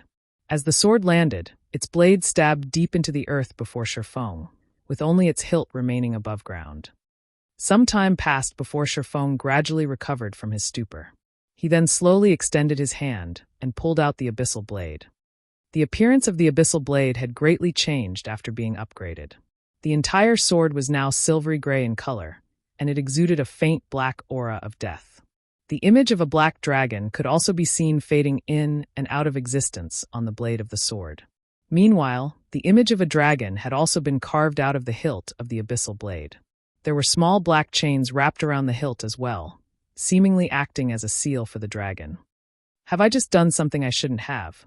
Sherfong wondered, laughing bitterly as he looked at the lifelike dragon sculpture. Everything was playing out just as Faust, the legendary character Sherfong had met back at the Star River Valley, had said. A magic weapon was a double-edged sword. As one allowed the magic weapon to grow in strength, the curse contained within it would also grow stronger. Meanwhile, the wielder would sooner or later be devoured by the strength of the magic weapon.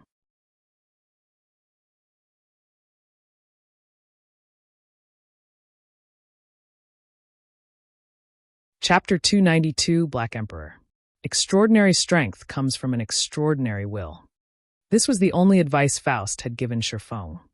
After Sherfong grasped the abyssal blade, which had undergone a huge change in its appearance, he could fully feel the terrifying strength contained within the sword itself. It was like the sword was alive. Sherfong could even feel pulsations when he gripped the hilt of the abyssal blade. It felt as if the Black Dragon King was roaring inside the abyssal blade and likely to break through its seals at any given time. Such powerful attributes. When Sherfong checked the attributes of the abyssal blade, he couldn't help but secretly marvel at them.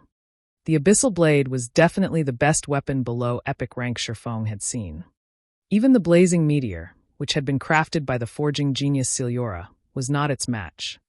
Currently, based on the abyssal blade's attributes, it would not be an exaggeration to label the sword a pseudo-extraordinary item. Provided that he could continue upgrading it, it would reach the epic rank standard before long. Abyssal blade, one-handed sword magic weapon. Attack power plus 302.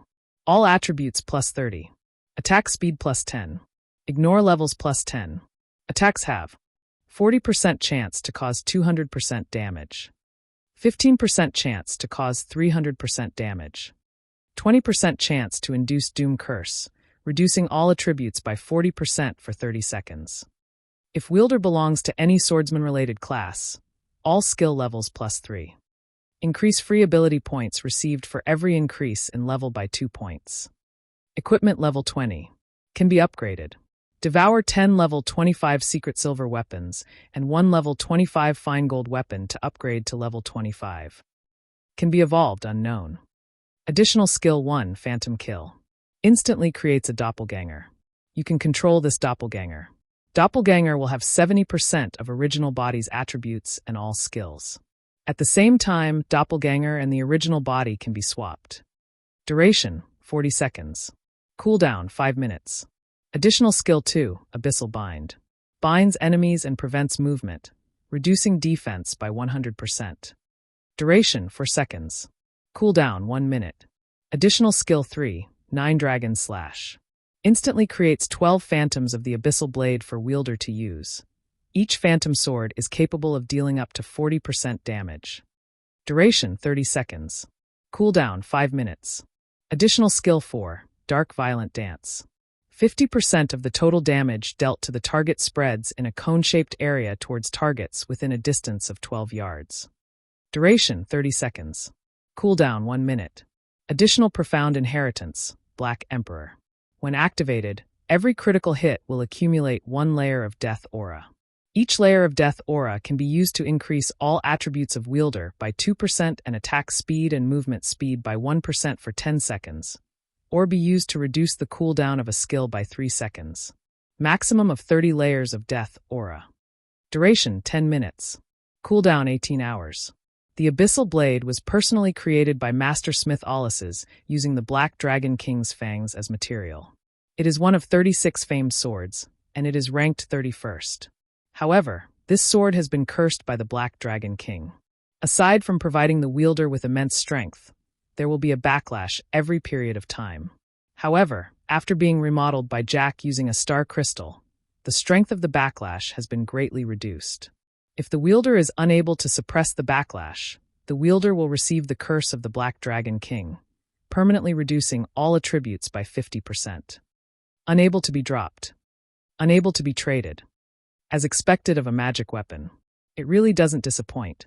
Even epic weapons rarely have profound inheritances attached to them. Now, before even reaching the standard of an epic weapon, It already possesses a profound inheritance. Shifeng breathed a sigh of relief after carefully reading through the introduction of the Black Emperor. With it, he should not have any problems facing the sixth trial.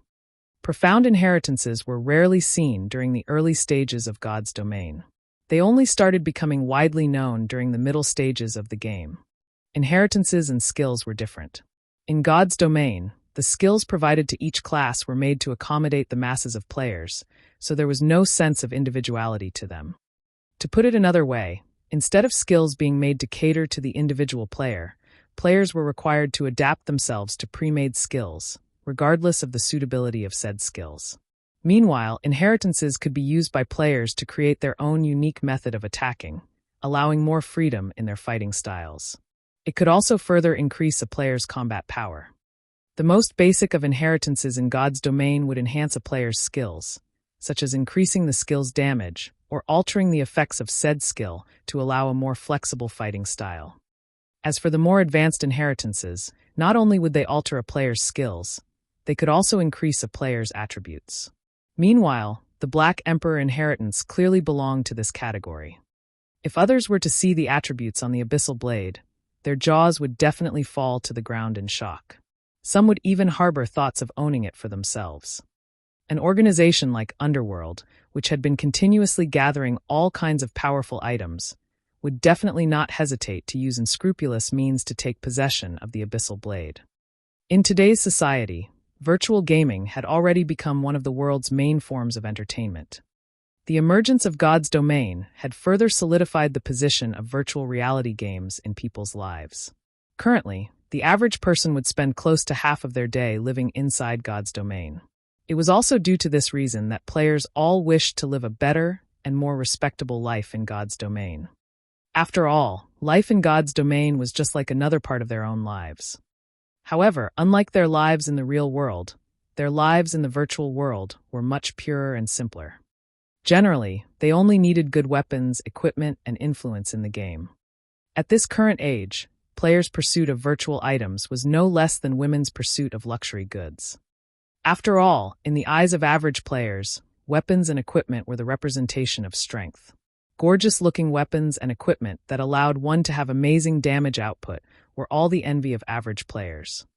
High-level weapons and equipment were symbols of strength in God's domain, and countless players pursued them. It was also the reason why many players were willing to spend hundreds and thousands, and sometimes even tens of thousands of credits to purchase these powerful items. Some wealthy youths that were born with a golden spoon would even spend several millions without blinking just to obtain a powerful item. These people were willing to go to such lengths because, with powerful weapons and equipment, they could experience the pleasure of being superior to others. In the case of a magic weapon like the Abyssal Blade, it wouldn't be impossible for it to sell for an astronomical price of several tens of millions. Shifeng recalled that 1 year after God's domain's official launch in the past, a legendary item had appeared in the world auction, which was held in the real world. At that time, the legendary item had been sold off for 60 million credits. The price had thoroughly shocked the entire world. Shortly after the auction, however, the person who sold the legendary item immediately regretted that decision. There was only a limited number of legendary items throughout the entire God's domain, and every single one of them was considered a strategic weapon by guilds.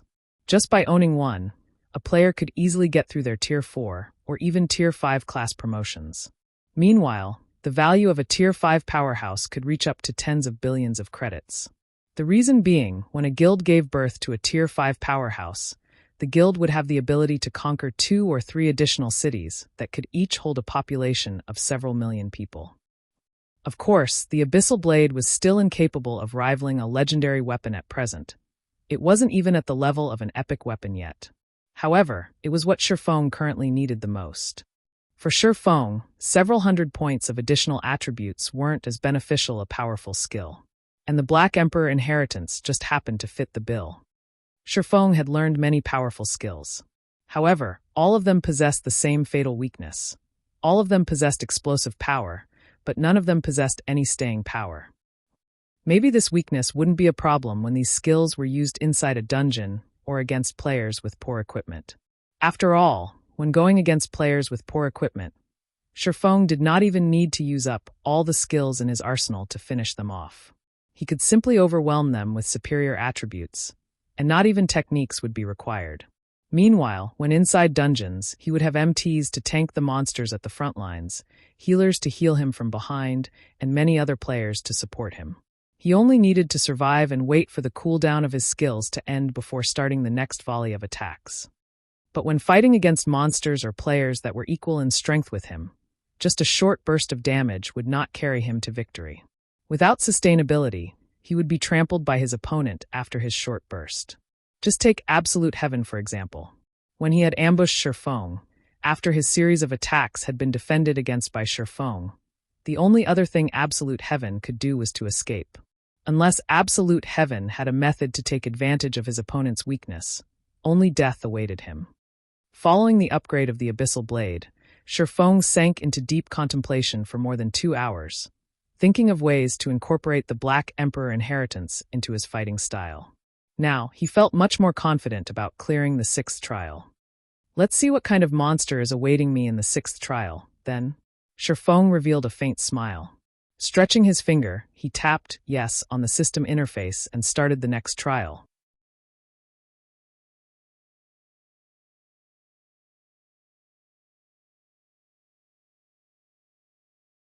Chapter 293, Balrog Serpent. Inside the Eternal Throne, the apex powerhouses of the War God's Temple were currently observing the situation inside the 12 trials, and they were all very shocked to discover that Shifeng actually wielded a magic weapon. What an amazing little guy. He isn't even a Tier 1 swordsman, yet he is actually able to master a magic weapon. Moreover, he has even released its power to such a degree. Controller of a magic weapon. Dominator of a mysterious flame. Moreover, his control over his own power has obviously crossed that threshold. He sure knows how to surprise us time after time. Yes, it would have been fine if it were just the magic weapon and mysterious flame, but he has even reached such a level of control over his own power already. Many of those who have attained a Tier 3 class can't even achieve such a degree of control. It seems he won't have any problems clearing the 6th trial. With such great potential hidden in him, if he had come to us a little later, he might have been able to clear even the 7th trial. Such a pity. The threshold, these NPC big shots were referring to is simply one's ability to display 50% of one's own combat power. However, none of these NPCs knew that, in the past, Shifeng had once been a Tier 3 Sword King. Back then, Shifeng was capable of displaying up to 80% of his personal combat power. If not for his weak physique limiting his brain's development potential and also the quality of his own equipment being a problem, Shifeng would have long since been promoted to a Tier 4 Sword Emperor. This can't be helped. Who would have known the Endless Abyss would break the seal so quickly? There is no point feeling pity over the matter. We old folks should make some preparations for when the trial ends as well. Otherwise, we'll break our backs from overwork later. The Lords of the Silver Thrones unanimously acknowledged Shifeng's potential. However, in regard to Shifeng's managing to clear the 7th trial, they held no hope towards it at all.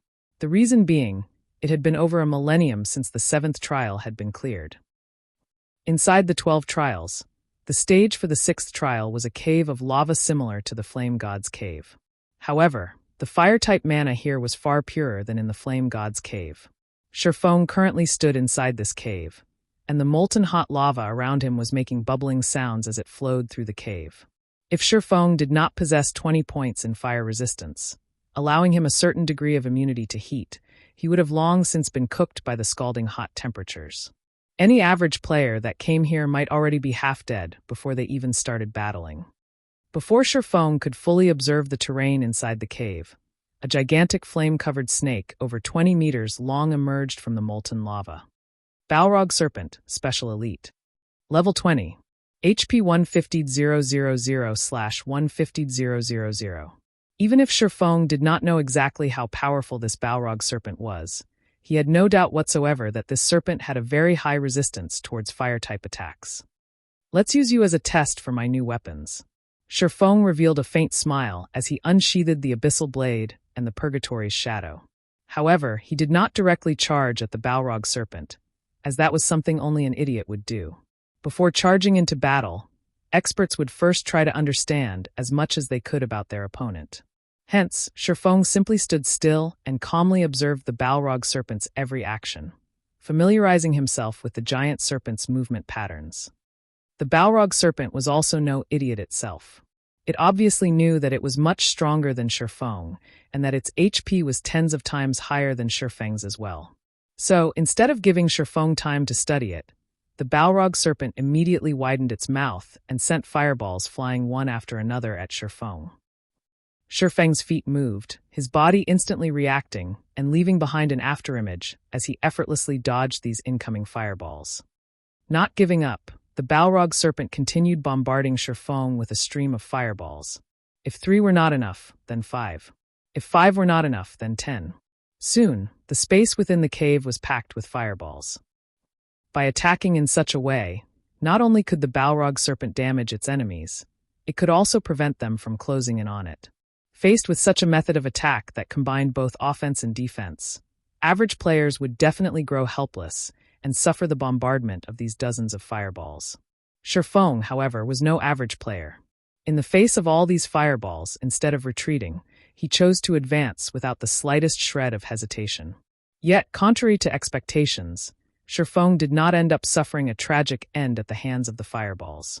Instead, he looked as if he was dancing as he weaved through the rain of fire, his actions seemingly easy and enjoyable. However, when the distance between him and the Balrog serpent shortened to 20 yards, he could no longer rely solely on evading the fireballs to move forward. I've mostly grasped its attack timing. Now, it's time to have a look at how amazing my new weapons are. Shifeng inwardly smiled as he looked at the Balrog serpent that was constantly spitting out fireballs. Shifeng activated the ice blue devil flame, and deep blue flames immediately wrapped around his body. He then used silent steps to appear right behind the Balrog serpent's head. The first thing he did when he arrived was to send a vertical slash down on the Balrog serpent's head, causing minus 372 damage to the monster. Such strong defense. Shifeng looked at the resulting damage, disbelief filling his eyes. The abyssal blade itself already possessed 302 attack power. If Shifeng's strength were taken into account, his total attack power should be well over 700 points. Moreover, the ice blue devil flame had also increased the damage he dealt by 20%. Yet, he had managed to cause only minus 372 damage to the monster. The Balrog serpent's defense could already rival a Lord-ranked monster of the same level. If Shifeng had not upgraded the abyssal blade to level 20 nor equipped the dark gold-ranked Purgatory's shadow, Shifeng might not even be able to deal minus 150 damage to the Balrog serpent right now. At this moment, Shifeng felt fortunate that he had not rushed before to start the 6th trial. Otherwise, his chances of victory would have been lower than 20%. However, although Shifeng had allowed this thought to linger in his mind for a moment, his attacks on the Balrog serpent never stopped. Immediately after his first sword strike, Shifeng followed up by using Thundering Flash. 3 electric arcs dove into the flaming Balrog serpent, piercing its gigantic body and causing damages of minus 554, minus 1,528, and minus 1,125. The damage he dealt was much higher than before. Simultaneously, he had also inflicted a damage amplification debuff that lasted 20 seconds on the Balrog serpent. Following which, Shifeng continued with a chop, the attack achieving a critical hit and dealing close to minus 2,000 damage. When Shifeng landed on the ground, he immediately followed up with a flurry of sword slashes. The abyssal blade now had a 40% chance to deal a critical hit, so Shifeng could deal a critical hit with almost every other attack. From this series of attacks, the Balrog serpent had lost over 7,000 HP. However, the giant serpent had 150,000 HP. Shifeng would need to repeat such a burst of attacks at least 20 more times in order to completely kill it. Originally, Shifeng felt quite happy with the damage he was dealing. At this rate, even if he did not activate Black Emperor, he still possessed a very high chance of killing the Balrog serpent. Unfortunately, that happiness was short-lived. The reason being, Shifeng soon discovered that the Balrog serpent's HP was rapidly returning to full. It was actually recovering 500 HP every second. That amount was even higher than a single one of Shifeng's normal attacks. If Shifeng remained idle, the Balrog Serpent would fully recover in less than 20 seconds. Meanwhile, the Balrog Serpent immediately sent its tail swiping at Shifeng, finally reacting to Shifeng's attacks. Shifeng hurriedly used parry to block the attack. Although he suffered no damage from the Balrog Serpent's tail strike, he was forced to retreat 3 steps, with his hands growing numb from the force of the impact as well. In terms of destructive power, the Balrog Serpent was definitely superior to the Chimera. The Balrog Serpent was also much faster. Shifeng had actually been forced to use parry because he could not dodge in time. Currently, Shifeng's parry was at level 7, so it had a cooldown of 21 seconds. Aside from parry, Shifeng also had Defensive Blade, a skill that had both offensive and defensive capabilities. Currently, Defensive Blade was at level 6, and it had a cooldown of 2 minutes. Although its cooldown was much longer than parry, it allowed Shifeng to completely block 4 melee attacks and 8 ranged attacks. He would also be immune to charge attacks. Just as the dozens of fireballs were about to hit him, Shifeng jumped into the air, dodging them completely. Right after that, the Balrog Serpent swiped its tail at Shifeng again. The sound of wind whistling could be heard as its tail streaked through the air. In the face of this powerful attack, Shifeng showed no signs of weaknesses. Immediately, he countered the attack with the level 7 Thunderflame explosion. When sword and tail collided, sparks of flame scattered in all directions. The Balrog Serpent's tail was knocked back, the monster itself receiving over -400 damage from the brief clash. On the other hand, Shifeng landed heavily onto the ground, his feet sinking partly into the molten lava. A damage of over -700 points also appeared above his head. As expected in a direct confrontation, Shifeng was definitely a lot weaker than the Balrog Serpent. However, Shifeng was probably the only player in God's domain right now who dared to actually fight a special elite monster in such a way. You're tuning in to the Li Mei's Sword of Destiny YouTube channel. We're so grateful for your support, and don't forget to subscribe to join us on this incredible journey through captivating stories.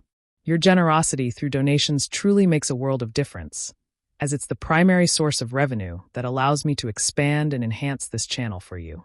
Thank you from the bottom of my heart for being a part of this adventure.